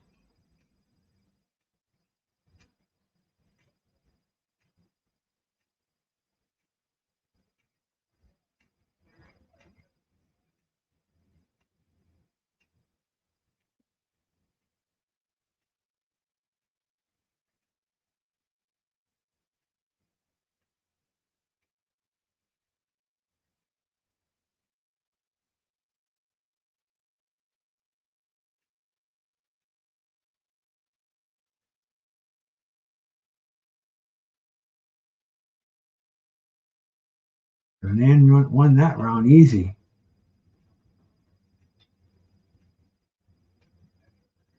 Could this be Jimmy Young, George Foreman over here?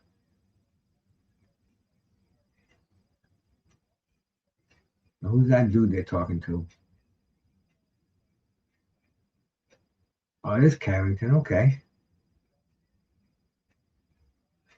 Now, is he a world champion?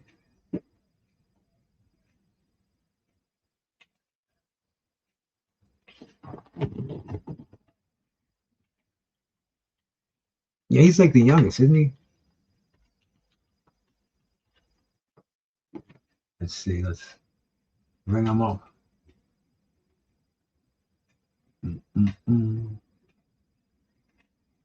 Let's see.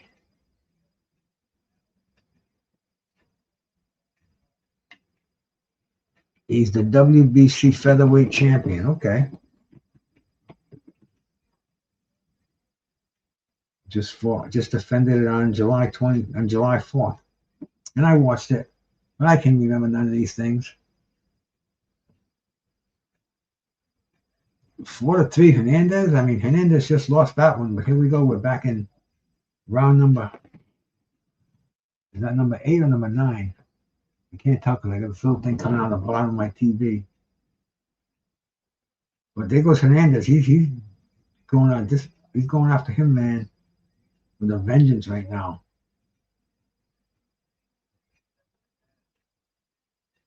But Vernon avoided all the punishment. He's back on his toes.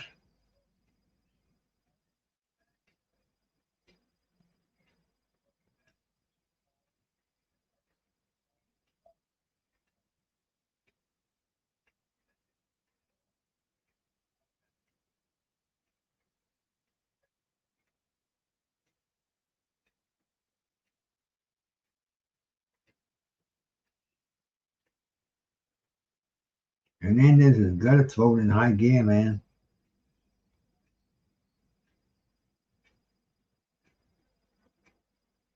Get some respect from this kid.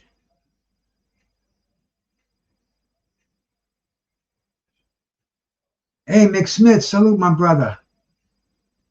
Good to see you in here, man. I don't know if you're watching this fight or not, but if not, I'll call it for you, bro. Right now we're watching Cuban Hernandez. He's in there with this very tough Argentinian named Varane. And Matt Chad says Varane is winning the fight. We don't know who's winning it. It's a very close fight. This Hernandez from Cuba is like, when he just hit him in the back of the head or him for leaning in. Hey, those behind the head shots, those are tough. Glad to hear it, McSmith. We'll try to articulate it as best I can. It's tough because I'm puffing on some kick-ass stuff. I've been hitting on the freaking nectar collector and the vape. I got this really cool strain I picked up today, McSmith. I don't want to distract from the fight. Oh, Hernandez with the right hand. Hernandez again with the right hand. But that Varane, man, he's coming through those combinations right through the middle.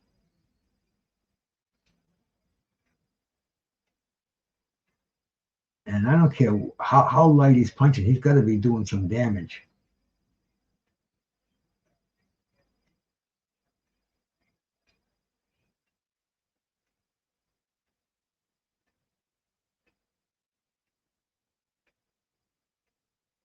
They both exchange right there.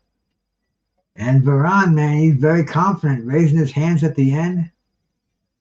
This could be the upset of the night going on over here. I don't know. This is this dry vape thing I got, McSmith. I got this little tube here right now. I have to clean out the last bowl I did. Because you get this stuff out of it. They call it AVB, already vaped bud. Eli, salute, man. Good to see you, bro. El Jefferson. I always call him Eli. But anyway, they call this, after you smoke the stuff from this, they call it already vape bud. And some people use it to make edibles. Some people even smoke it again. I just throw it away. But this is the only way to smoke, man. You could even get away with it too, McSmith. As bad as your lung condition is right now, this dry air vape is the smoothest way I ever smoked weed in my life. But here we go, man. We're in the 9th round of this tremendously exciting fight right now.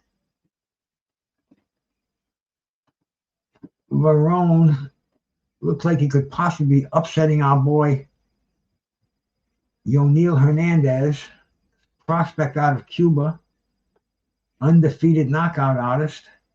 He just can't seem to nail this evasive Argentinian who's very pesky with those combinations he's been landing. Looks like was it a headbutt there? Did he get, what do you call for? Something the referee kind of called on there. But yeah, he's coming in, he's using that head, man. You know, if you can get away with it. Oh, and there goes Hernandez opening up with a combination. They're both in a little bit of a clinch right now. The referee separates them.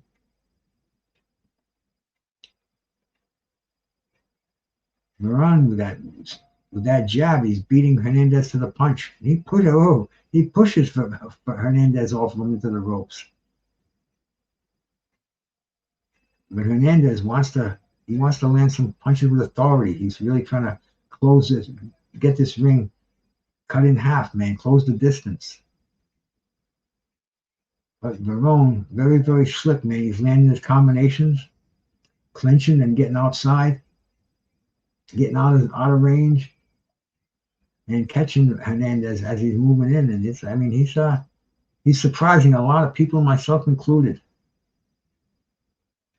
We're getting ready for the main event.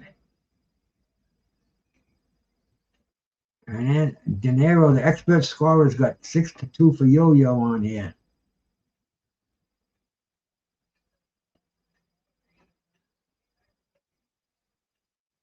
You're not giving the credit to the Argentinian. You're favoring more the power punching style over the volume puncher. It all depends how those judges see it, man.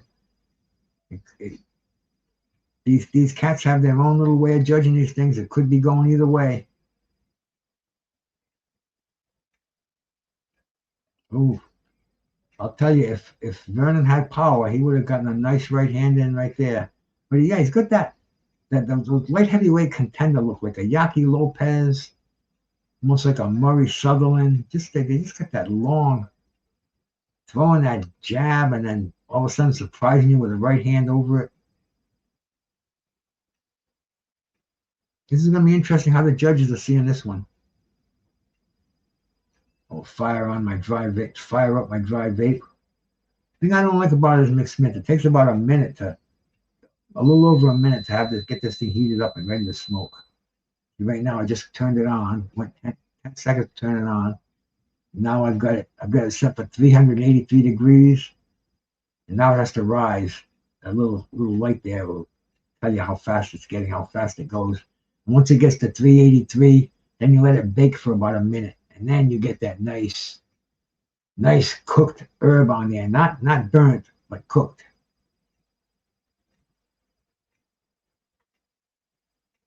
So I highly recommend this. Anybody who gets congested, who just doesn't like the idea of putting any smoke in their lungs, the dry herb vape, the Air Riser Air Max, man. I'll tell you, I haven't done a toke or two since I got this thing. The God's honest truth. I smoke joints though once in a while, not a lot, maybe one joint a day at the most, only because I go for a walk and I do it socially. But this dry herb vape, this is my main way to get high. Oh, there we go. We're starting the last round, 10th round, 10 out of 10. I think Hernandez may be behind, man. I don't have him up as much as you do, De Niro. But like I said, it all depends on what style you're looking for. Some judges look for one thing, other judges look for another. Some judges like the volume punches. Other judges like to see those guys who pick their spots and land. So you never know in boxing.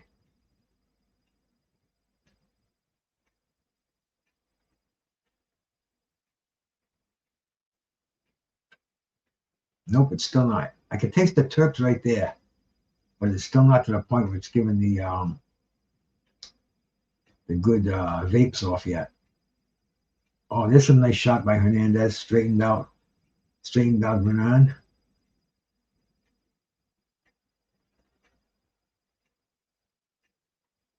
Neither one of these fighters look like they have any desperation in them. They both must think they won the fight. Because, I mean, damn, a fight this close. I think it's this close. I'll be turning up the heat. Look at Hernandez. He puts his hands up, says, come on.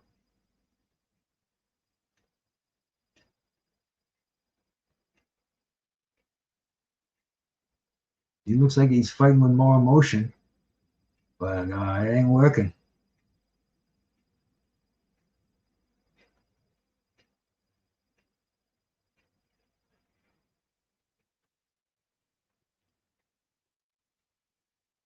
It's like the second and the third hit are your best hits on this air vape, on this dry herb vape.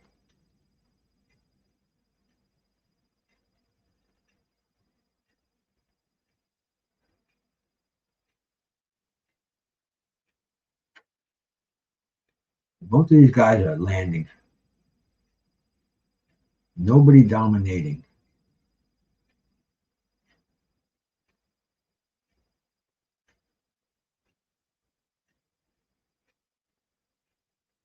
I mean, it's hard to believe Hernandez punches aren't having any effect. Even right there, that was probably his best right hand in a long time. Did hardly anything.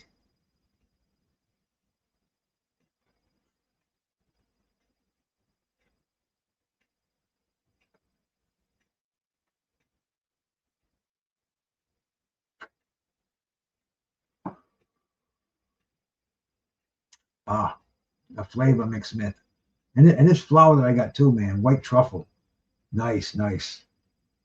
30%, 31%. That's the end of the fight. And Hernandez is just going back. Doesn't have that confident look on his face. He's just going back to the corner, very stoic. Could this be an upset here? Remy's got Hernandez 6-4.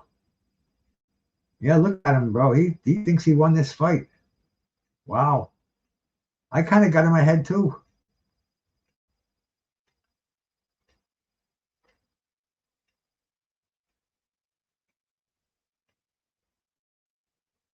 Maybe even a draw.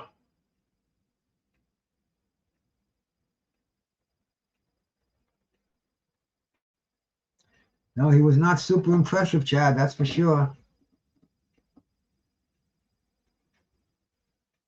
And look, he's not like overly huggy either, man. He just wants to hear his. He's not sure that he won. He's nervous. He needs a Pepto.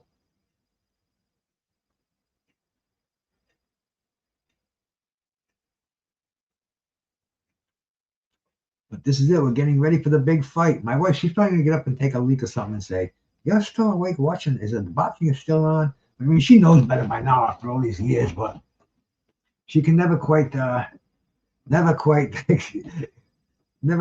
it as the norm. But I've been sitting here since about noontime. I took about an hour break. I took a walk down on the beach, had a smoke, went for about a 1.5 mile walk with the dog. But I've been sitting here basically since noontime watching boxing, listening to Beats and Rhymes call that fight from England, Rolando and the Italian guy. Pretty interesting call anyway, man. And I like Beats. There's like only about 2 YouTube channels that I go to that I will immediately go there when I see they're live. And one of them is Blood Boxing, and the other one is Boxing Beats and Rhymes. To me, those are some of the two of the most educated guys on YouTube. And when they're doing lives, man, I love to watch them. I'll stay there. My attention deficit disorder kind of goes away, and I can sit through the whole freaking show. And I mean, me and Beats, we go back and forth. And Beats is a historian, and he likes the era that I grew up in, man. And we just kind of trade little different trivia questions and stuff. And I mean, it's just very, very much fun. Plus, we're old guys too.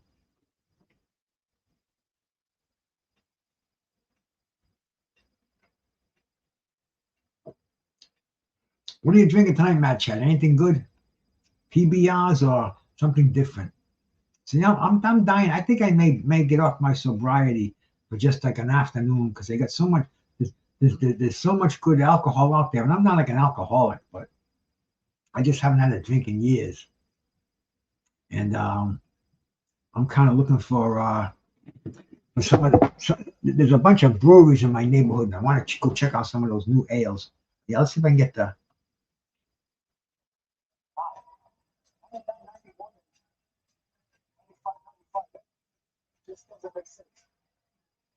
$95, $90.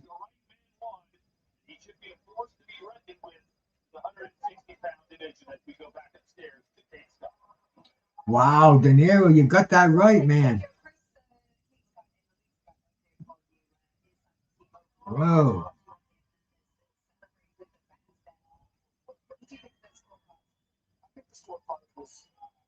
A bit off, but I'm also seeing a lot of loopholes that higher competitions want to take advantage of. Yeah, man. Look at that. Wow. Water and vitamin water. Yeah, see, there's a lot of my friends that I hang around with now, they're musicians, and they play at these breweries, these ale houses, even these coffee shops that serve drinks that have bars and stuff. And man, I'm just dying to just get a little buzz on, just to see if I remember what it was like. And not drive, but just break sobriety. So I'm thinking about it. I haven't done it yet, but it's in my mind.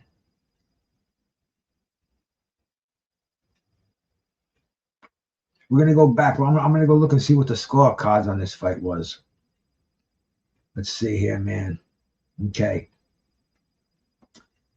One judge, Eric Cheek, had it 91-99. Wow. I don't know what fight he was watching. And David Sutherland had it 92-98. Steve Weisfeld had it a draw, which I thought it was more in line with that. Wow, that's crazy, man. Steve Weisfeld a draw. Sutherland 92-98. And Eric Cheek 91-99.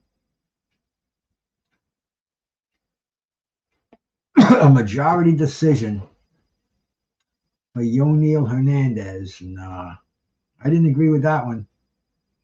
But I'll get over it. Boxing goes on.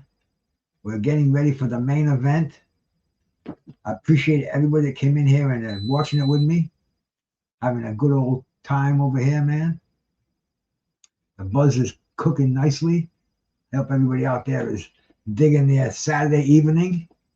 You know, you never know. This could be the last one. You really do never know. So enjoy it, man. You know, make sure you make peace with your higher power before you go to bed. And enjoy the evening. And there we go, man. We got some people from freaking Twitch over here commenting. I don't know what he's saying, but people even put it up there. Anybody knows what that is? Shout out to my man on Twitch. Thank you for the view. Maybe he's asking me for a stream. Can't do that. Don't have that. If you're in my chat and you sub to my channel, I give it to you. In fact, you can just go to Google. We got somebody here.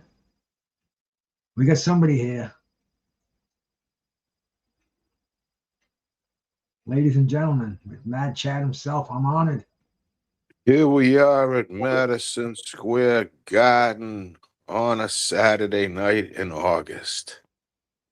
Howard Cosell, right? Howard calling a fight. I just listened to this buffoon calling the fight. I think, you know, we had it all with the good announcer, you know, the characters in the ring.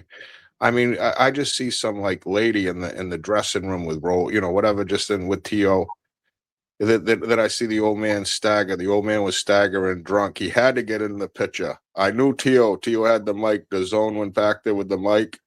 And Teo, the old man, just had to stagger into the picture in the background. You know how those people always like they bomb the picture. That's what the old man does all the time. And Teo is like, Dad, just sit down. It's for me. You know, and there's already problems in the senior locker room. He's gonna be out of job after tonight, Bruce. The old man, who's going to hire him? Jake Paul, maybe? Maybe Tyson Fury? Huh? Clarissa Shields, maybe? Maybe. I don't know, man. He's out. He's out of job. That dude's out a job after tonight. Only if Teo loses, though, no? You think he's going to be out of job anyway? No, I think he's going to lose.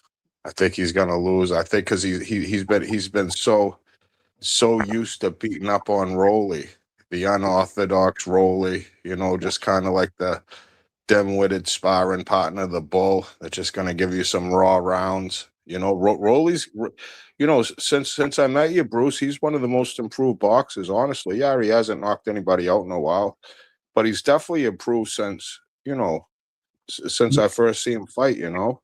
Well, see, he's had Ishmael Salas. He's had him for a while. And he even lost. I think only 2 fights, Bruce. I think this is his second fight with him. He had Ishmael Salas when he lost the title to Pitbull Cruz. I know that. And he's back with I think he's gelling with him now. You know, before that, I think that was his first fight with Pitbull. He lost the title, but now he's improved and he's weighing 147, 7 pounds more. He doesn't look fat at all. I'm on the fucking Rolly train too, man. I think Rolly's gonna win. He's suffering a little CTE. Is Rolly a little CTE-ish when they talk to him? Like he's late to respond a lot of times. I don't know if he's on a high milligram edibles, but to me, I'm seeing but a lot of those CTE guys, you need a crowbar right beside the skull to hurt them. You know what I mean? Like they're just going, huh? You've been hit. Your brain just ain't telling yourself you've been hit. The first thing they resort to is violence, and you can see it. You know, he tries to overthink that now. He tries to use a little more verbiage, but Yeah. But Rolly is just a hothead. You know, he is a hothead, and I think this is going to be a interesting thing. You know, it's going to be a lot of disqualification. Could we get a disqualification? Could we see one of them get thrown out of the ring? Look at this lovely bud that I'm breaking up here. You always got the beautiful bud, Bruce. Nothing's changed in that route. Nothing's changed. But I really feel like Teo hasn't improved. Like he hasn't improved. I watched the Cambosos fight with you. He got worse. If anything else, he got worse for sure. Yeah.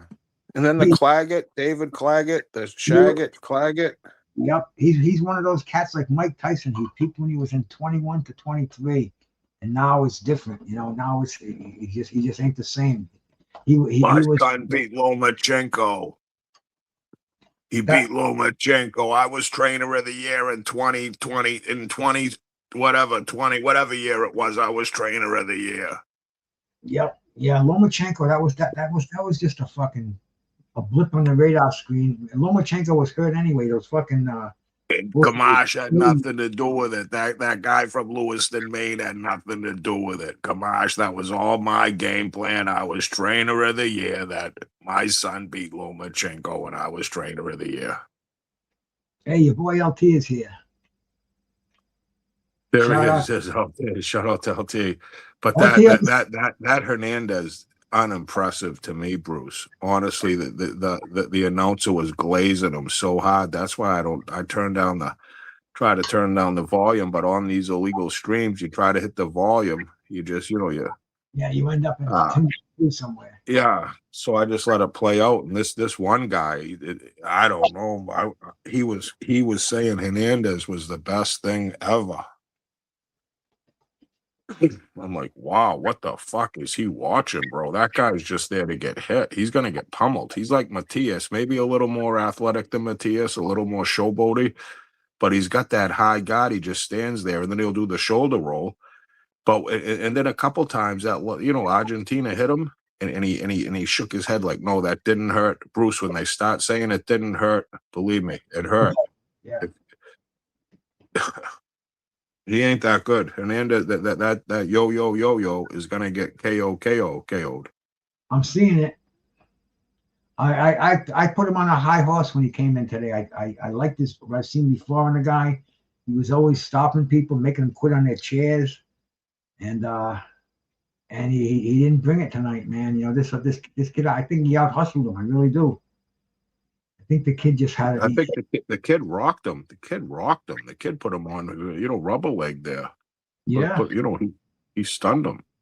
And I don't think that kid was, he was way smaller. You know what I mean? That kid looked like a 154 pounder. He was much bigger. I just don't see much. See what Virgil brings at 160, like a boots in us, because that guy just, he's not that good. Once again, one of those Cubans with how many amateur fights, Bruce? They said he had 300. The Argentinian, he's a middleweight from Argentina, and he's not even the best middleweight in Argentina. So, he really showed Hernandez has weaknesses, and I think that. And he went the distance. Who else went the distance with him? The guy that No, I can't think of the guy's name, but that Argentinian I knew was going to be tough, Bruce, because he just fought Brandon Adams. That Brandon Adams is a sleeper. I think Brandon Adams beats Hernandez. Kyron Davis. I don't think no one wants to fight Brandon Adams, Bruce. He's the guy that beat Boachuk there back in the day, and then he beat him again, beat him twice. I said that earlier. I said he hasn't been fighting for a year. And I don't think no one wants to fight him. No, the last fight he had was when he fought Boachuk, when he beat that when he won that fight. The risk reward, I think, is too high for anybody with any name to fight him.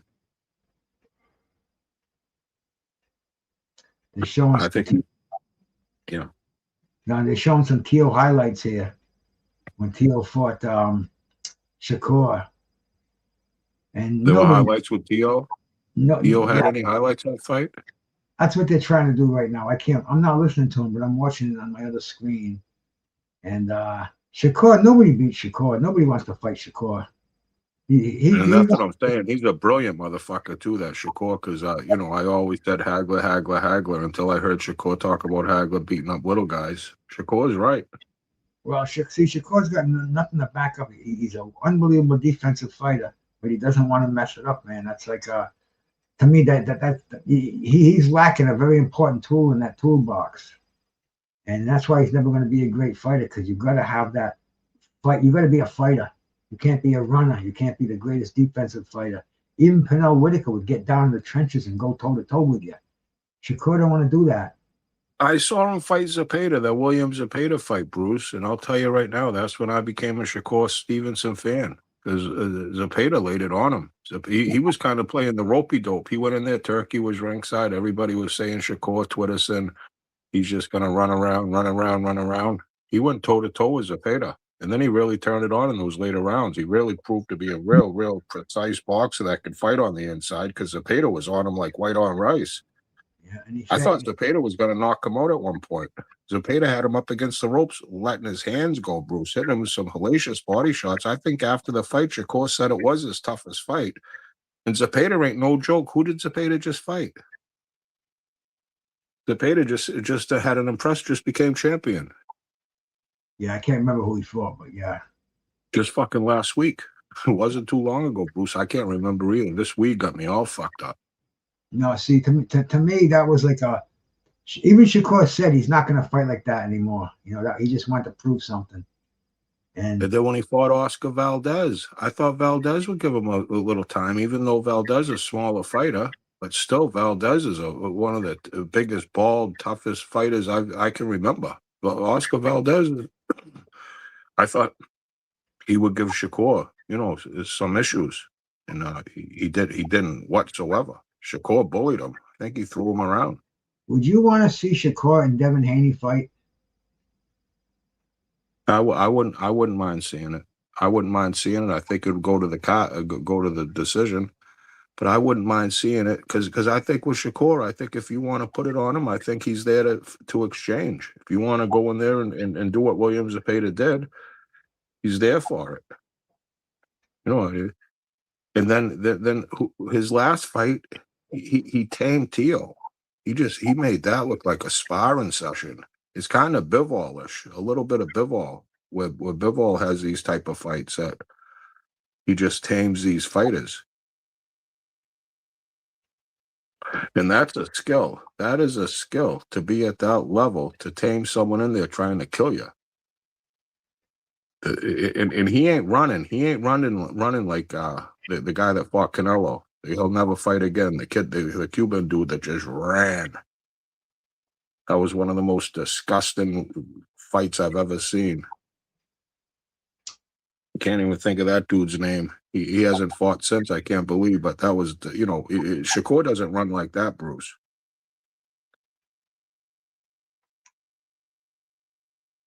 I just wish he'd be more exciting. He doesn't entertain me, and I only watch boxing for entertainment. He's talented. I said years ago, man. Oh, yeah, Skull. That could be what you're talking about. That was in Saudi. Yeah, William Skull, Billy Skull. And he's fighting again. He's fighting in Saudi again. But see, with Shakur, for me, I think his boxing skills are top notch, and they've been like that for years. But I like to see more action when I see a fight. I don't want to see him just fucking go through the motions, and you know, I mean, so many better fights that could have been made that he just didn't want to get involved in. Him and Bruce, but he's fought Williams-Zepeda. He's fought Williams-Zepeda and Teófimo Lopez, Oscar Valdez, and there was another one in there. You know, for what it's worth, Teo a champion. I think he could have been. Yeah, but I think he could have been greater. He's good, but he could have been greater if he had that extra tool in his fucking in his toolbox. If he had that offensive surge where he could hurt somebody, take somebody out. We just don't see that with Shakur. I mean, he'll nail it. He'll hit you like a beehive, sting the hell out of you, but just doesn't have that. He had it with Valdez. We saw that, but that was how long ago? Long time. But hey, we're getting ready for this fight. They're not going to keep us that much later. And hate to use the term weight bully, but that's just a bigger fighter than Oscar. You know, that was a big disadvantage. This size of Shakur. He was noticeably bigger. Valdez is a little dude. Oscar Valdez is a small dude. What is this with all the children coming out here? I don't know. Rolly does a lot for autism. Oh, this is Rolly's entrance. Okay. Yeah, it could be something to do with autism. Could see Brandon right there leading the pack. Wouldn't that be something else to see Brandon in Rolly's corner? Look at this little kid throwing his fucking hands. These kids are little gym rats. They're not just regular little kids. These kids are boxers. Look at the way them little ones are just throwing their hands. Hey, Bruce, you gotta be calling the fight. I'm gonna plug in my phone here. I gotta charge it up. But Bruce, good talking to you. I got Rolly. I think it's gonna be a great fight. I think it's gonna be a great, entertaining fight. But you can't rule out a draw. You can't. They haven't knocked nobody out, Bruce. You know, I think a little bit of money on a draw, or even one of those disqualifications. One of them lose it, and I think there's going to be fireworks. Hey, here we go, Bruce. I'm going to stand up for the fight. Plug in my phone. I got the link. Have a great night. Hit the link, everybody. Hit the link, and yeah, hit the like. Love you, Bruce. I'll talk to you soon. Peace, brother. My main man, Mad Chad, bro.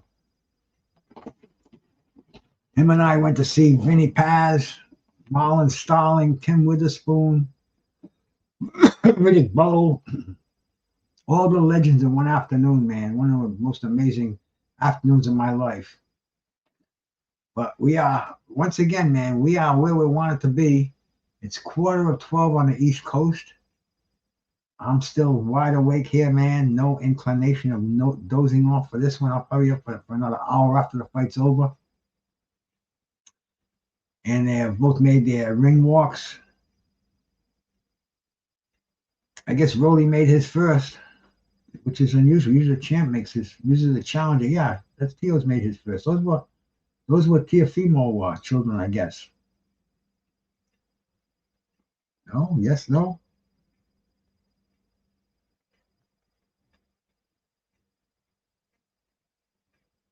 I guess so, man. I guess they were Teófimo's kids out there. And here comes our main man, Rolly.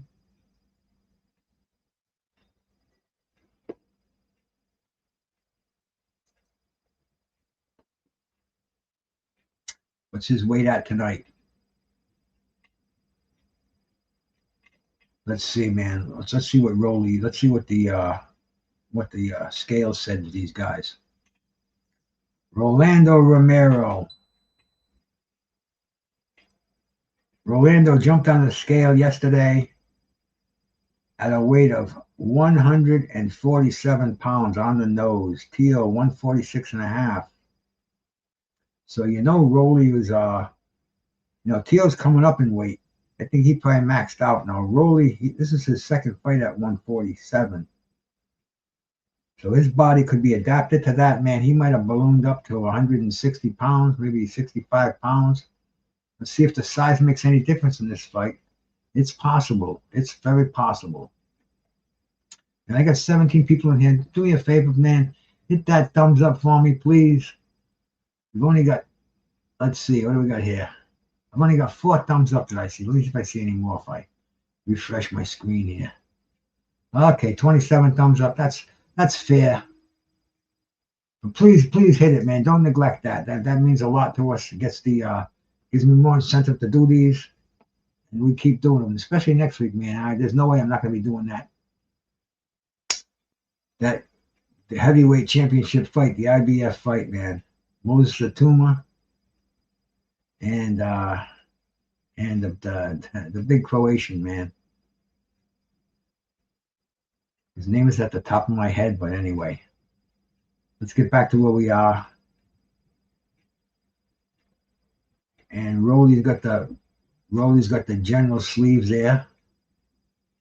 I mean, Teófimo's got that army coat on with the collars, with the pom-poms, or whatever the hell you call them.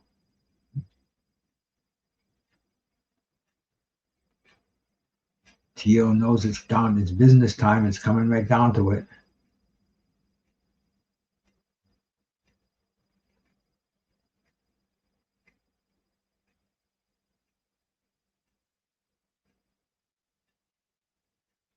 So I'm expecting action from the opening bell.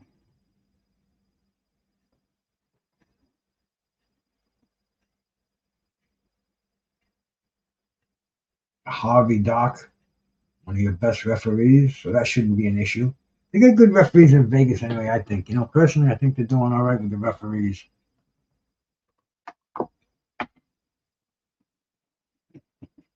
Jimmy Lennon, his last duties of the night. Oh, I guess he's got one more when the fight's over. He's got to announce. And the new and still.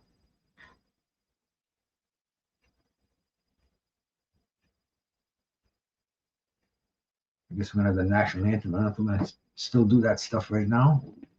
Let's hope not. Let's just get to the fight. Midnight starting time is kind of tough here.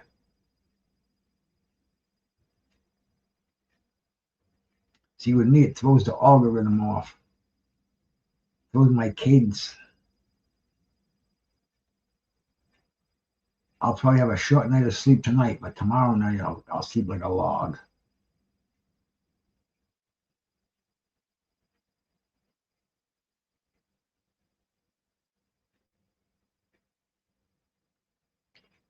Let's fire this thing up. Get one more good blast in before this fight.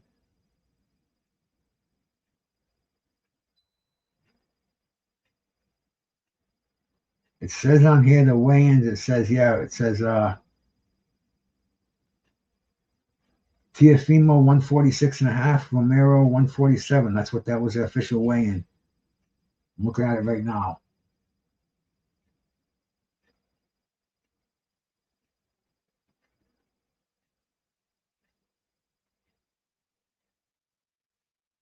Rolly's got that snarl on his face.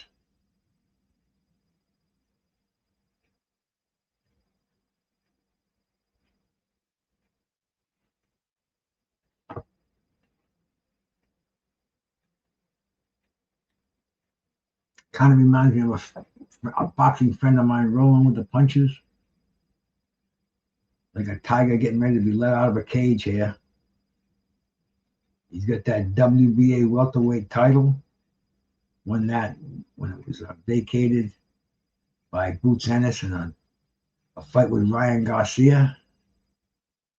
Now he's a two-time world champion, defending that title for the first time. He took a long time off, said he was going to retire. He wanted big money fights. Now he's got one. We'll see how this goes.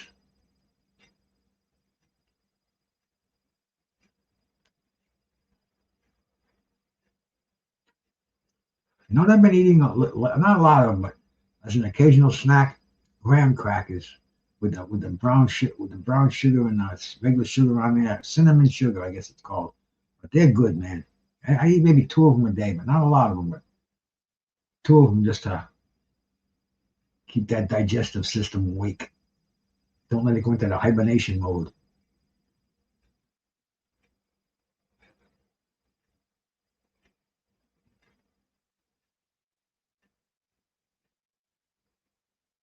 We go to the main event in T-Mobile. I don't see any empty seats. They just kind of panned it with the drones or the camera, whatever they're using.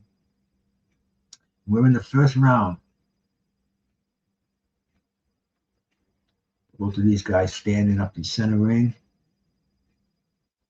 exchanging jabs.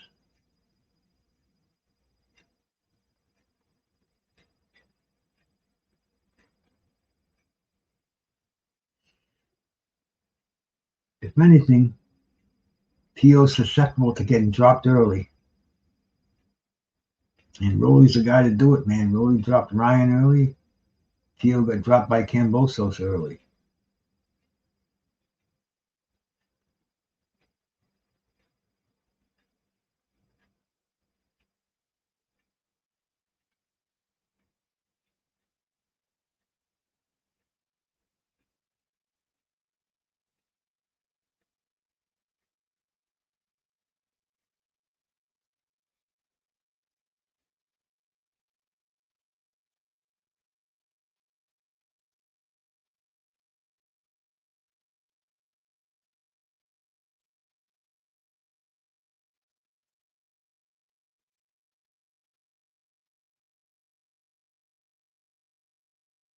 Both of the fighters trying to find their range right now.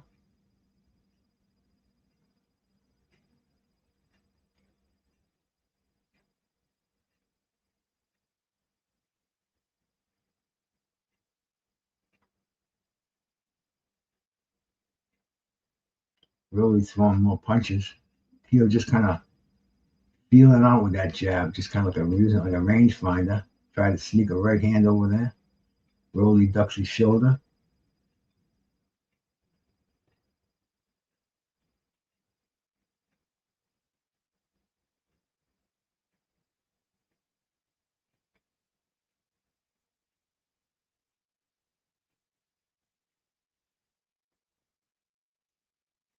Rolly dropped a left hand and look, he got him in the head with a hook.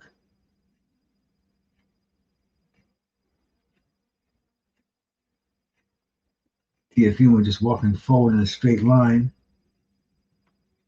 Kind of pouring out with his jab.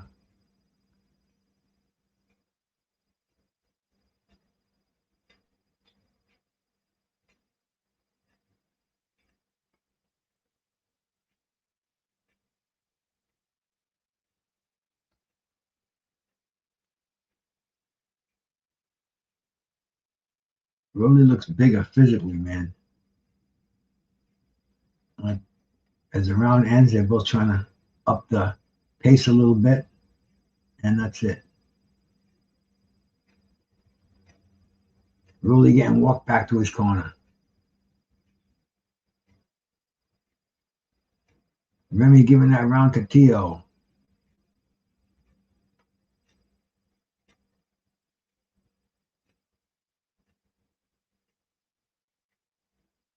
Teo listening to his corner. Ishmael Salas out there. Let's see, how long has Salas been with Rolly? Let's find out. I think he's been with him for a little bit.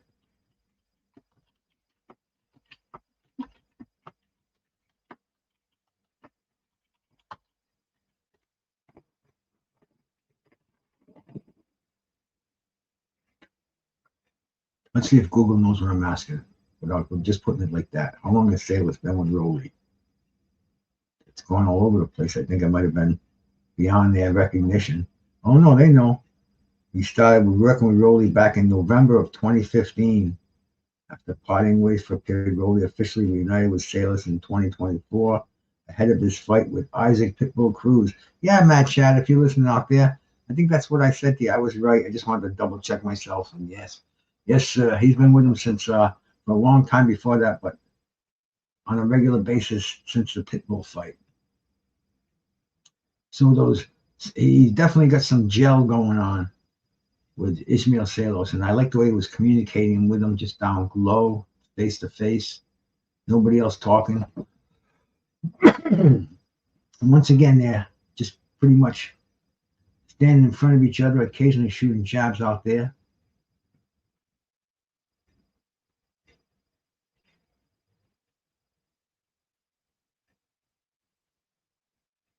Still kind of getting the feel for each other in the ring right now. Rolly throws a right hand over the top. Teófimo lands a nice right hand.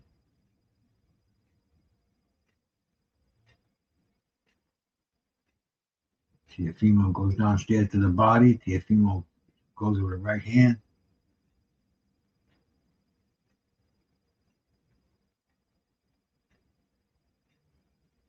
See how badly Rolly wants to keep that title.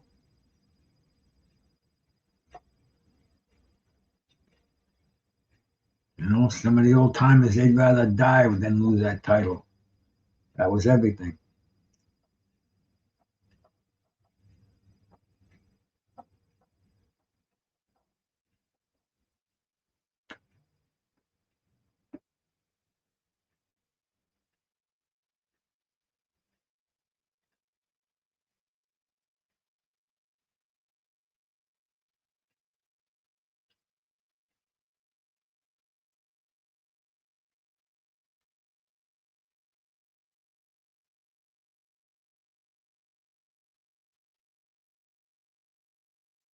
Rolly trying to walk Teo down. Teo's pretty evasive right now. Rolly's not really pressing it.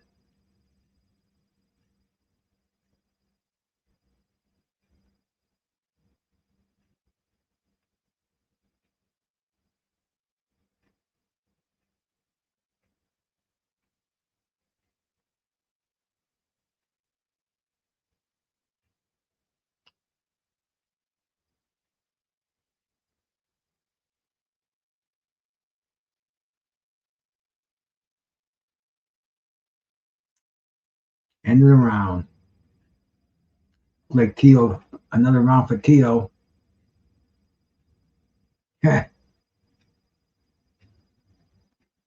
LT, he's on the fence. Now he's changed his pick. He's flip-flopping.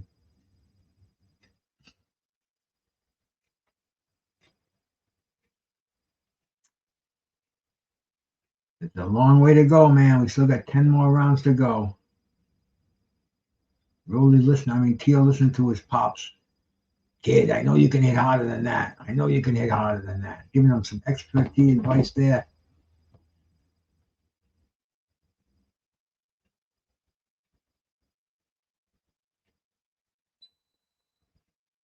Okay, here we go.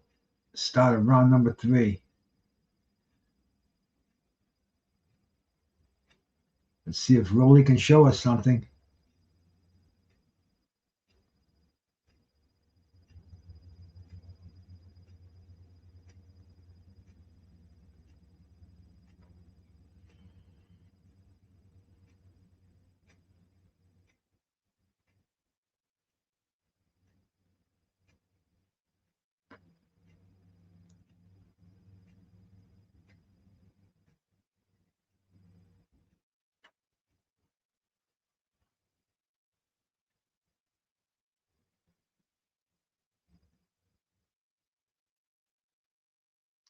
So Teófimo's kind of keeping Rolly at bay with that jab. Rolly doesn't want to open up. He's just kind of backing up. Teo tries to shoot a right hand up there. Rolly feeble right hand to the body.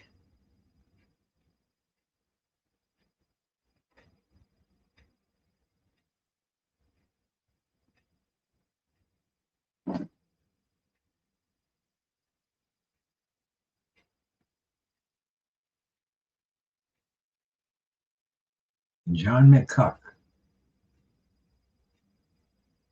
Lonzy, my brother.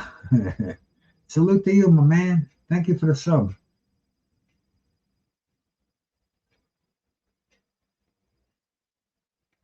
Rolly's doesn't look very confident in himself. Every time he throws a punch, he seems to be backing up. I'm not listening to the volume, so he's really giving it the old eek, eek, eek, eek, because he's not throwing enough punches to do a decent eek, eek, eek, eek on here, man. He's just kind of waiting to see what Teo does. Not countering at all.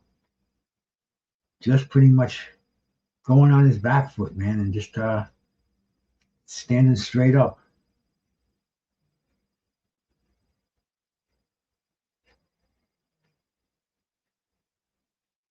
And Teo's just kind of making him go. There goes Rolly with a little bit of offense.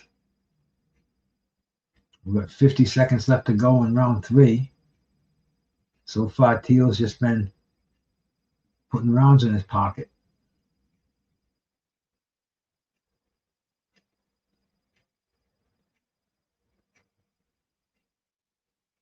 Little clinch in front there.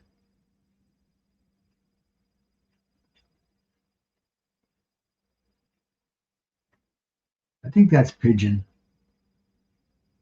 I don't think that's Alonzo. But you never know. I always get them wrong.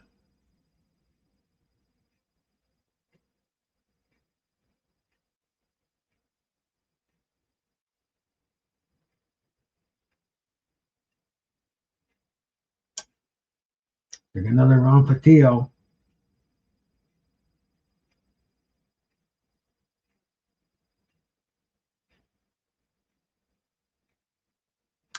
Rolly should be shooting that hook.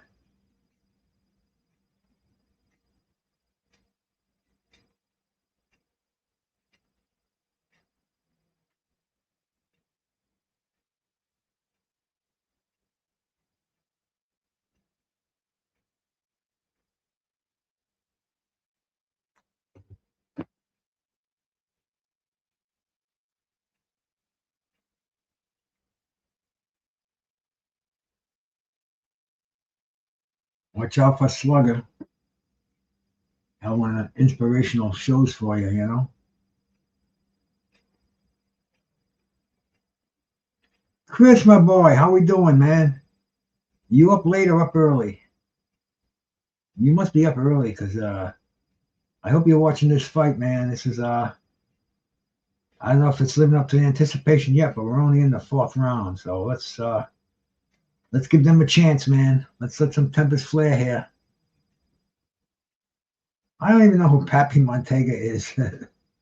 That's my thoughts on him.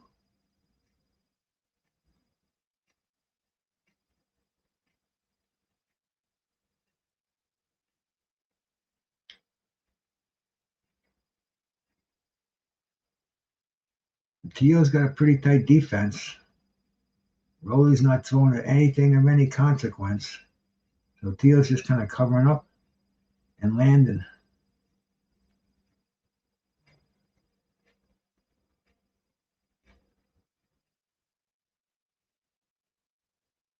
Rolly's like jumping back more than anything. Let's see if Teófimo's picked up any power at 147, because right now he hasn't shown it. He hasn't done anything at 140 either.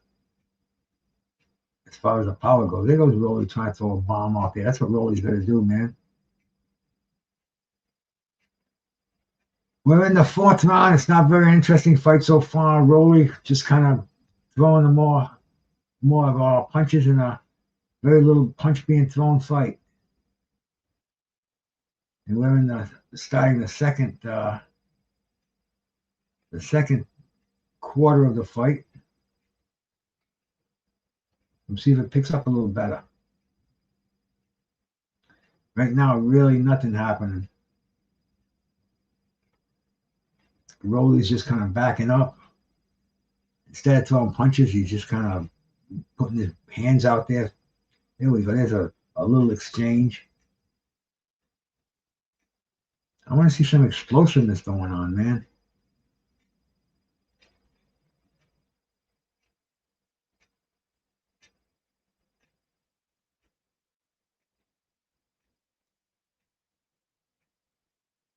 I think Salas must have a plan going on, though. Rolly's been out for a year and a half, and I don't think he's been just hanging out. I think he's... Oh, there we go. There's a little left hand landed there by Rolly. Kind of shook Teo up a little bit.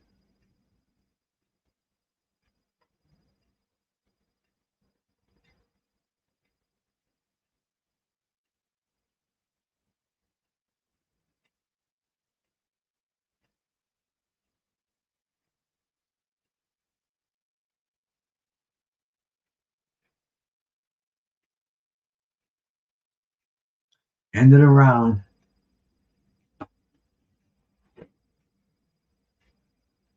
I don't know if Teo's got it to let him have.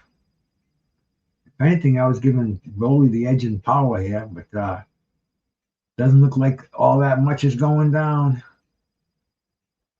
Not yet anyway. We still have 3/4 of this fight to go, but this Ismael Salas urging Rolly on, giving him his wisdom. Being of Cuban descent, he should be telling him to box, box, box, jab, jab, right hand. There goes Rolly with that sneaky left hook that we saw earlier. Kind of put Teo back a little bit.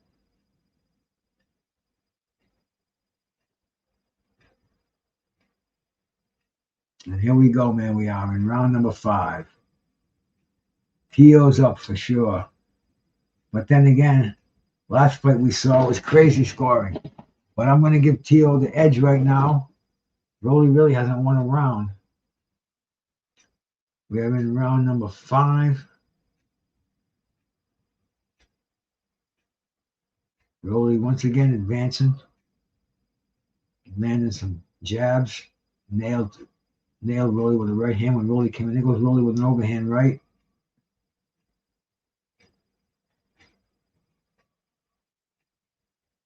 Teo moving forward behind a combination. Rolly is just too tentative, man. Rolly's got to open up. He's got to get Teo to to make a mistake there. I mean, you know, we're gonna see old Teófimo Sr. with Trainer of the Year over here.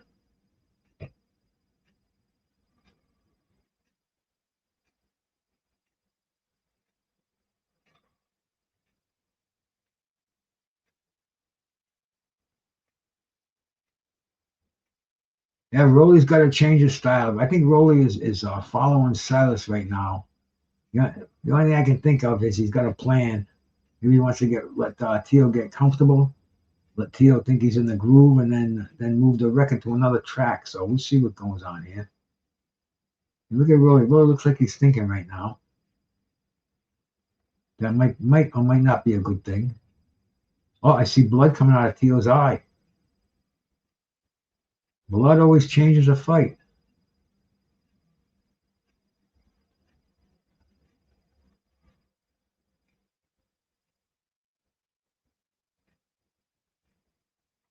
Oh, Teo gets nailed hard. Teo's all fucked up. Rolly moving in. Teo's messed up. Look out, man. Teo's going to go down. The referee says no knockdown. Pretty much a knockdown. Here we go, man. Everybody's on their feet. Rolly's moving in. Rolly bangs him hard to the body.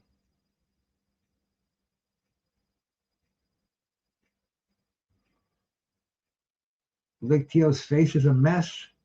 Rolly's starting to move in here now, man. What are we seeing? Desperation in Teo. Rolly sees blood. He's going in for the kill. Woo. Oh, Teo just got Rolly. Teo is a mess.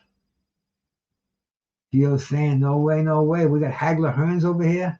End of the round. Wow, man. Good shit, baby. Now we're watching a fight. Now I'm coming alive. All right, man. All right. Let's see if I miss any of these fine comments out here.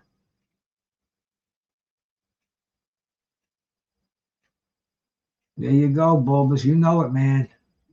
We're getting what we paid for now. Teo's getting that eye tended to. It looks like it's above the eye, too. That's in a bad spot. Oh, yeah. See that left hook? Put him on Queer Street.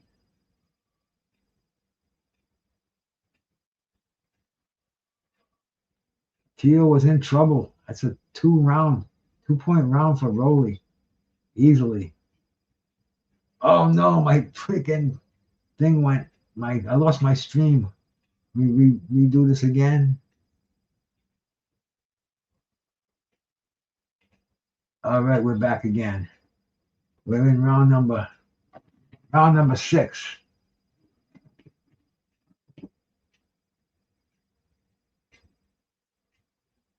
Two minutes and 30 seconds into round number 6.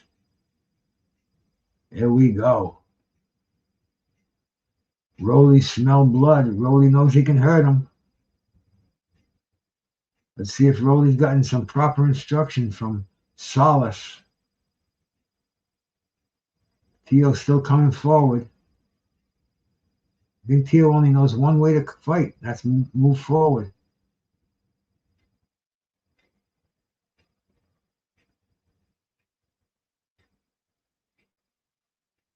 Rolly's circling around to that left, man. He's got that eye in sight. Teo's protecting it. Teo's moving to his right.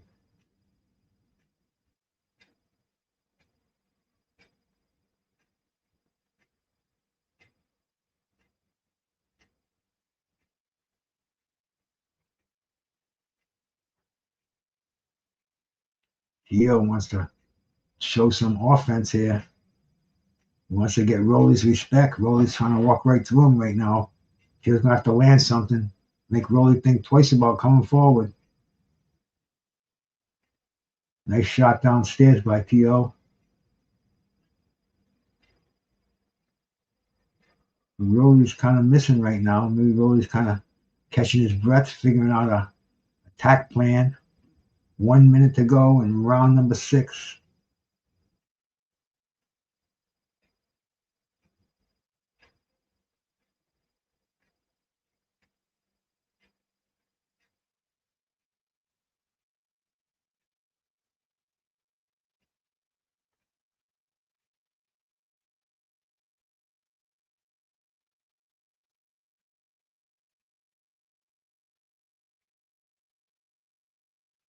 Teo might have won this round.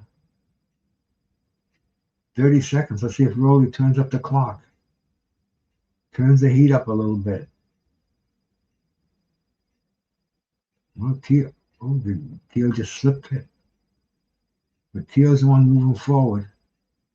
Rolly is not in offensive gear right now.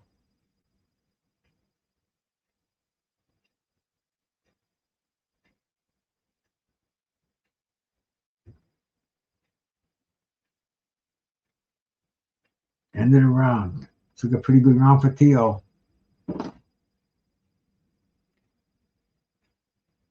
The size difference, just a pound basically. I don't know what they're weighing right now at the fight, but they both made weight. Rolly made it at 147. Teo, I think, was 146 and a half or a quarter, something like that. But we're starting to see some. We're beginning to see some nice boxing here. Looked like Rolly was going to take charge. Teo said, nope, that's not going to happen. Here we go, another round. Oh, the height, Jesus Christ, I don't know.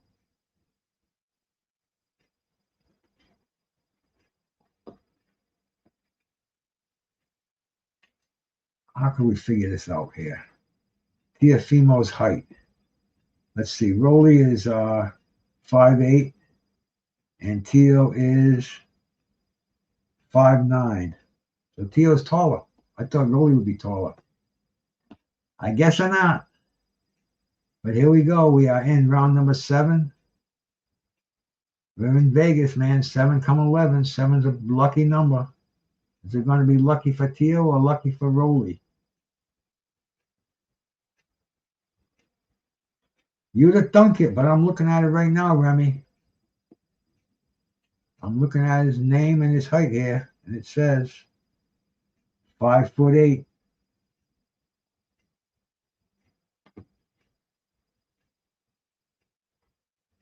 Yeah, he even kind of looks taller too. When he looks like he's like hunched over a little bit, but he looks like if he stood straight up.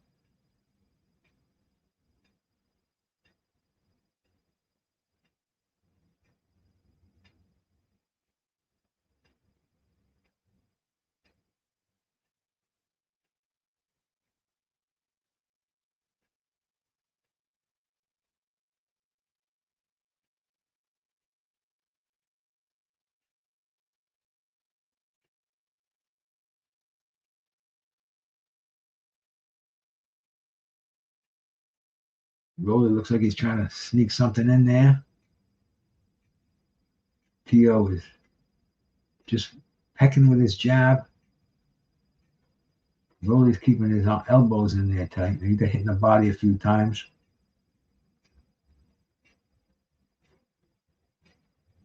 Rolly tries a haymaker. Teo steps back out of the way.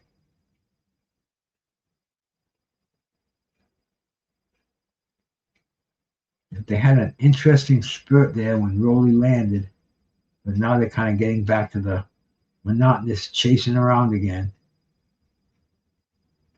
Teo is just kind of moving forward, and Rolly's just not engaging.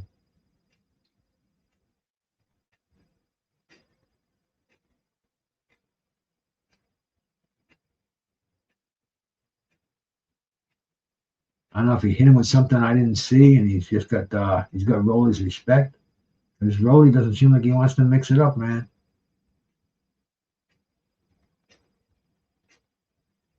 That's his best bet, to get in there and use your size advantage. But yeah, he looks like he's I don't know if he's slowing down. He's just not offense. He's just not using the offense. And there was Teo with a nice combination, ripping the body. He Rolly's in that. You got that freaking crab defense going on.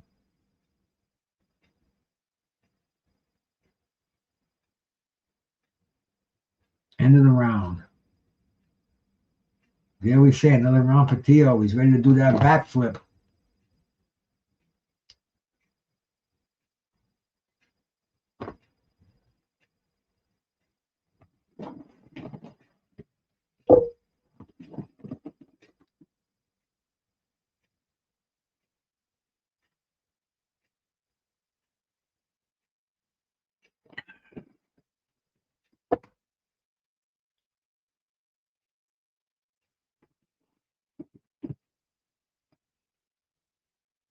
Rolly landed a good shot in that round. He countered a right hand by Teo, but it didn't do any. It didn't have any effect on Rolly. He stood up, put him back, but he got right back in the fray. Maybe that discouraged him a little bit.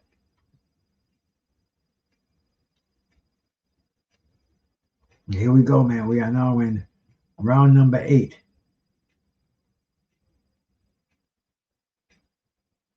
And Teo, once again, just coming out with that jab. Oh, my stream froze up on me. Oh, come on. Refresh the bastard. I hope nothing happens. Let me see if I can get it back on there again. Okay, we're there.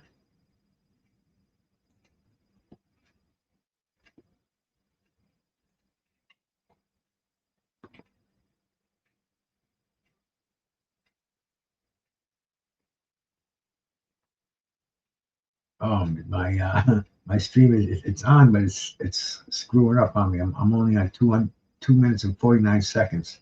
And it keeps going back to 2 minutes. Oh man, I gotta go find another one quickly.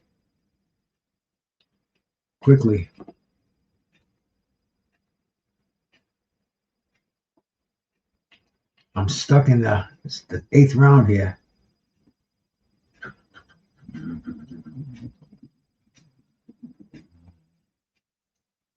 Bring it up on this one.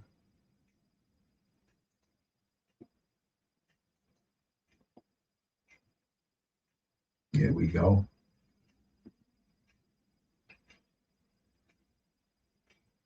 Oh no, my stream is fucking up on me.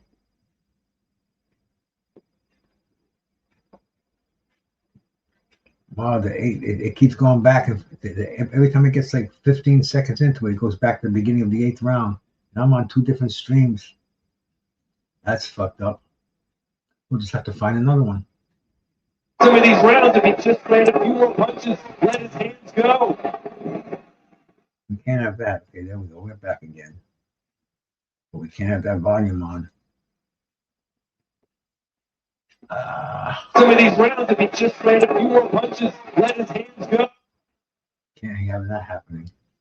That will sink me. Some of these rounds, if he just landed a few more punches. Okay, that's gonna go. We are not getting much on. Our stream might have went down. We'll be right back. The stream kind of crashed. We'll have to find another one real fast. We want to catch the rest of this fight. We want to catch the end of it. Get on boxing. Get on Teófimo. Get on stream number 1. And let's see. We're back in the all right, we are back in the fight. We just kind of missed one round, but we can live with that. You have to fill me in, anybody.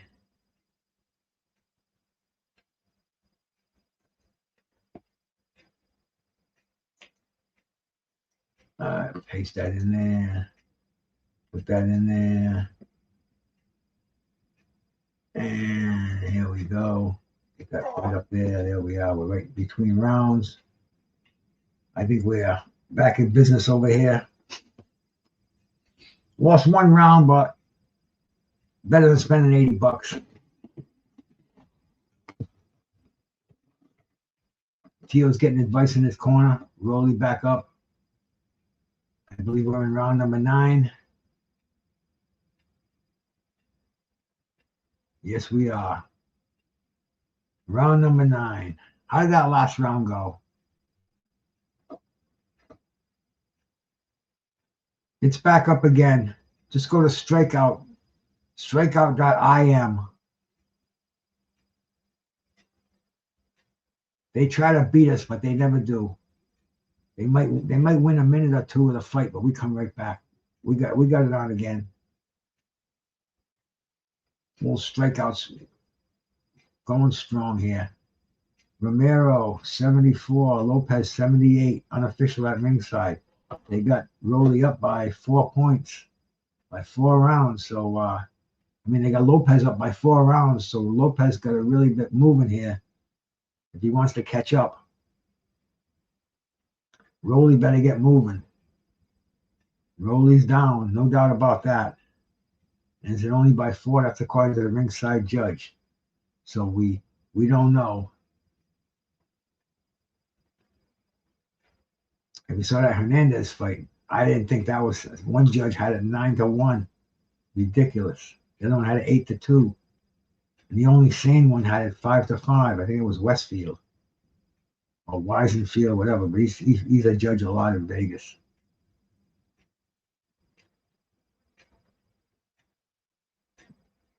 Rolly looks like he's in slow motion out there.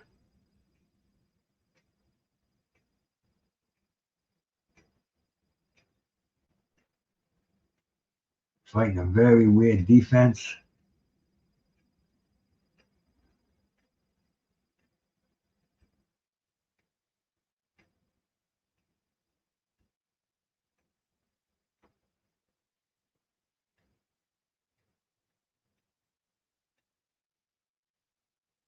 Rolly's got to come alive here, man. Rolly's got to land something more of consequence.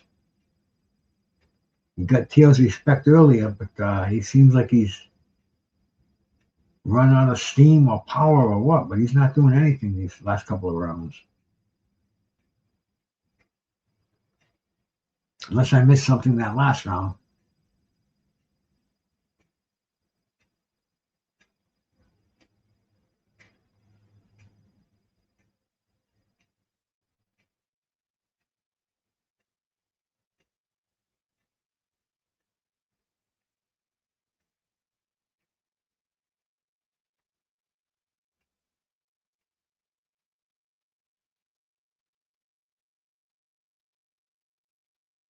Once again, Teo's got Rolly backing up into the ropes. Rolly not landing anything, man. He's just getting hit. He's backing up. And he's like really into the ropes now. That's the end of the round. And I got to take a leak. I'll be right back. Give me 1 second.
Again.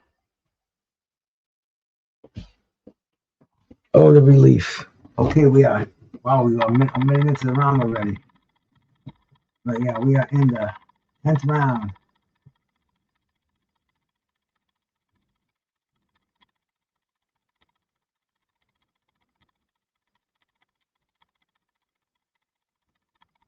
Once again, they are just kind of boxing it out. Nobody's showing any sign of desperation. Got 3 more rounds to go. Teo going downstairs.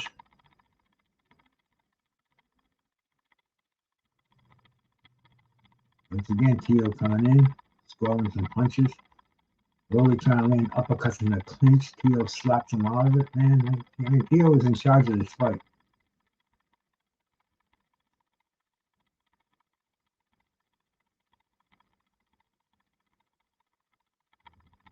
They got the blood pretty much under control. There's still a little streak coming down, but it's not going in the eye. You guys really didn't tune in on that, hone in on that freaking cut, man. Yeah, Rolly looks kind of flat out there. Look at that over a year off, man. It did something to him. You know, he had that money being a champion. One that must have got a nice bag when he fought Ryan. Maybe he went the John Ruiz route, man. You never know. Get that hunger out of him. And Teo's got him against the corner. Rolly just kind of hugs to get out of it.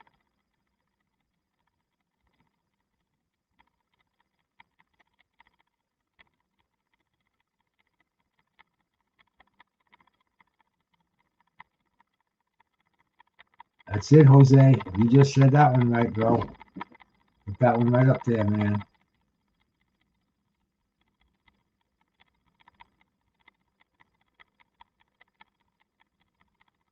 Oh, nice counter by Rolly. I mean, by Teo. Nailed Rolly on the chin. Rolly's doing a blue dance there, backing up.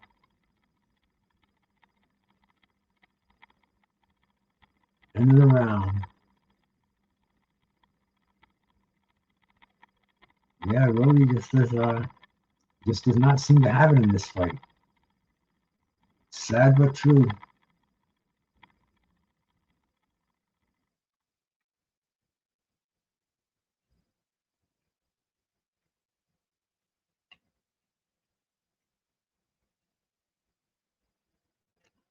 In his 20th fight, and if it goes like it's going now, it's going to be his 3rd loss.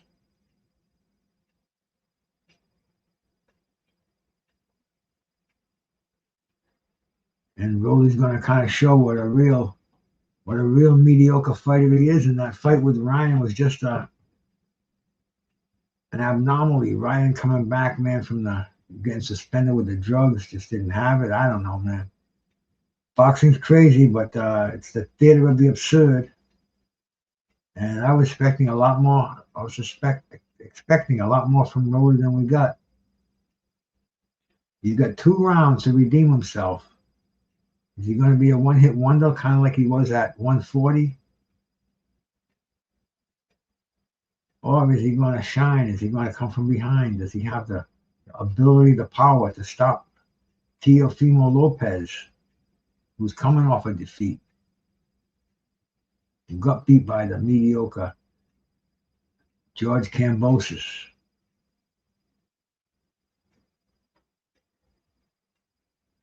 I don't know. It doesn't look like it right now. But Teo was just kind of chasing him around the ring. Rolly's not coming back with anything of any consequence.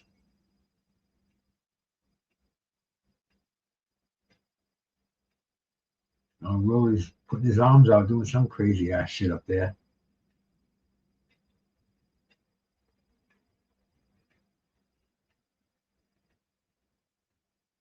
I mean, Rolly looked better when he got knocked out by Tank.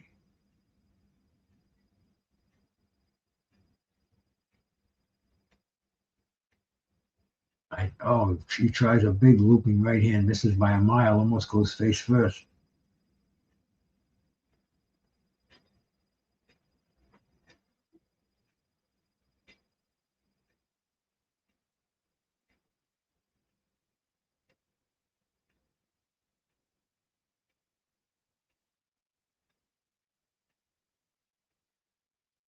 Rolly's just kind of dancing around the ring, not throwing anything in return. Teo's going forward behind his jab and his right hand. It looks like he's freaking just stretching himself out. I don't know. I don't know what he's doing, but he's certainly not winning this fight.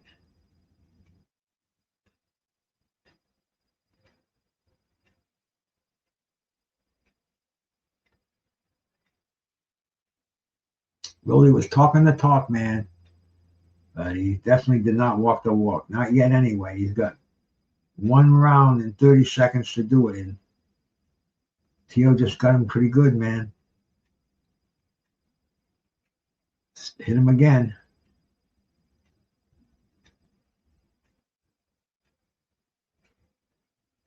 Rolly just missed, almost slipped. Teo moves in.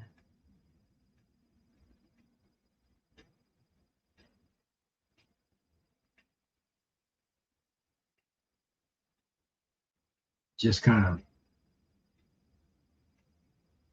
Teo just went by. Rolly tried to counter, take advantage of it. Nope.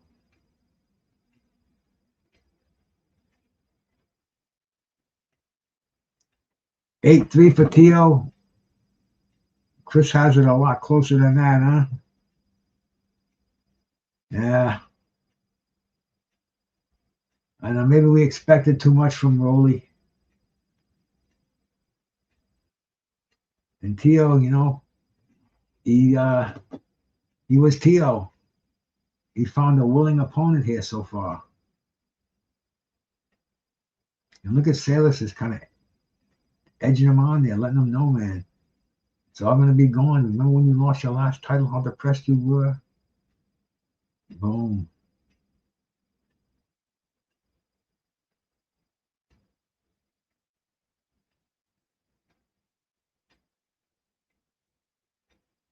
Getting sloppy. We got 1 more round to go. They just give each other a hug. Wow. Real mutual respect.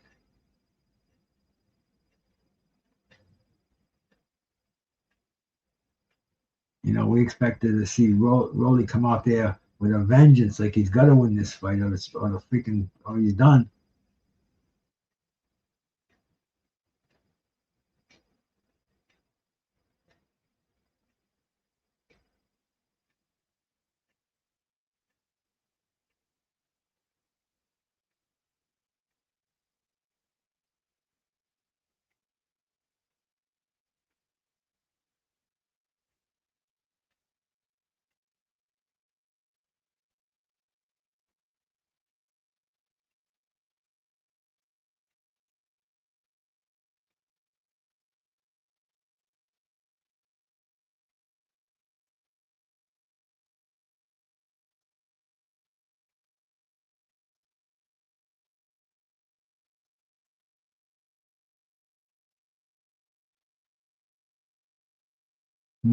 No desperation on Rolly's part. Teo, he's just making sure Rolly kind of stays where he's at, man, keeping him honest with the jab.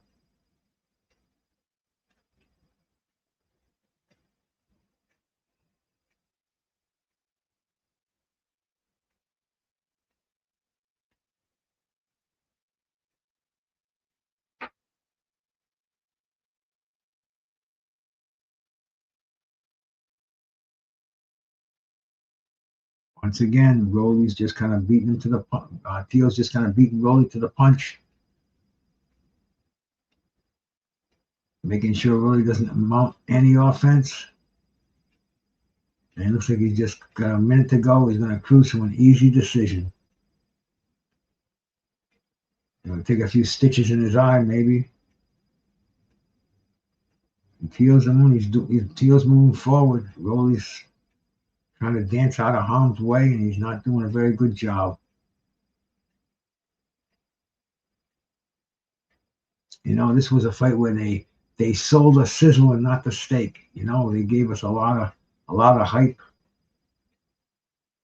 Very underwhelming undercard.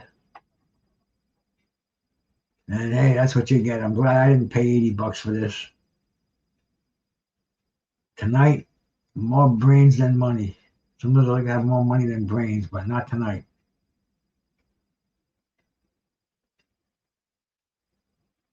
Teo is just kind of chasing Rolly around the ring. Rolly will stop every once in a while, throw a shot. Teo raising his hands. He knows he just won a world title. Got that one in the bag. That's it, man. That's it, boys. You got that right, Remy.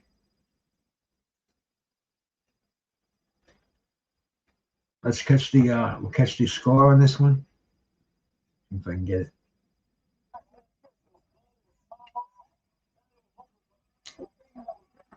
We'll catch the scorecard on this. We'll see just how much Teo won by.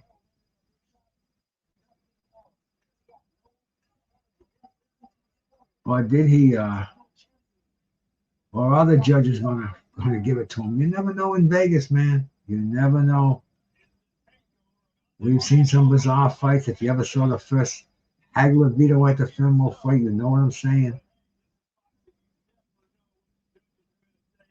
It's just what they're saying the exact same thing that I'm saying right now. As soon as I said it, they're saying it on the announcers that I'm listening to, and I think we can kind of get away with it if we talk over them and don't really dwell on it. Then we can hear the score. We can hear our main man, Jimmy Lennon Jr., let us know the exact score.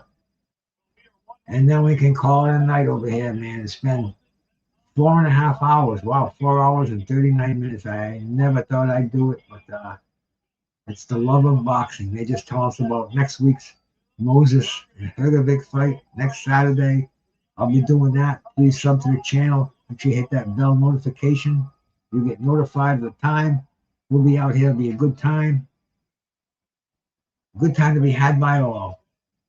And I want to thank, man, the people that they've donated to, man. Remy, very generous, rolling with the punches. And then the last dude that gave me $2, man. I can't really. I gotta remember your name.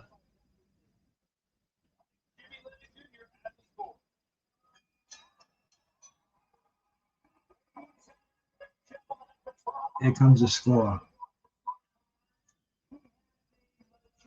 A majority decision. Oh, no.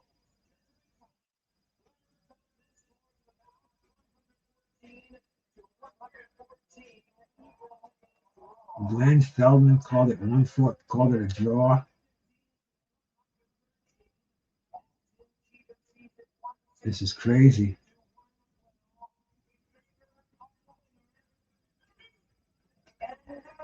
And the new.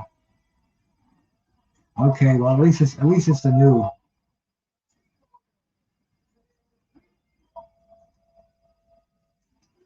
Crazy ass judges, huh? Cass, I appreciate you staying here, bro, and anybody else who did, man. That was very cool, man. We had 25, 30 people in here at the same time. Appreciate that. But man, these judges, they gotta go back to school. That was the most bullshit judging call. This one, the last one. You know, Teo is now a 3-division world champion, right? He had the junior lightweight, he had the lightweight, and now he has the freaking welterweight. So put him in the same class as freaking Henry Armstrong, right? Guys, Bruce Gas, your buddy, man. It's been a blast, but it's almost 1 o'clock. I got to get to bed. I'll see you later. Thank you so much for coming in here, man. Stay tuned for better action happening next Saturday. We'll have a heavyweight championship fight, and I'll be here, and maybe we can put together some trivia this week. So peace out, man. Much love.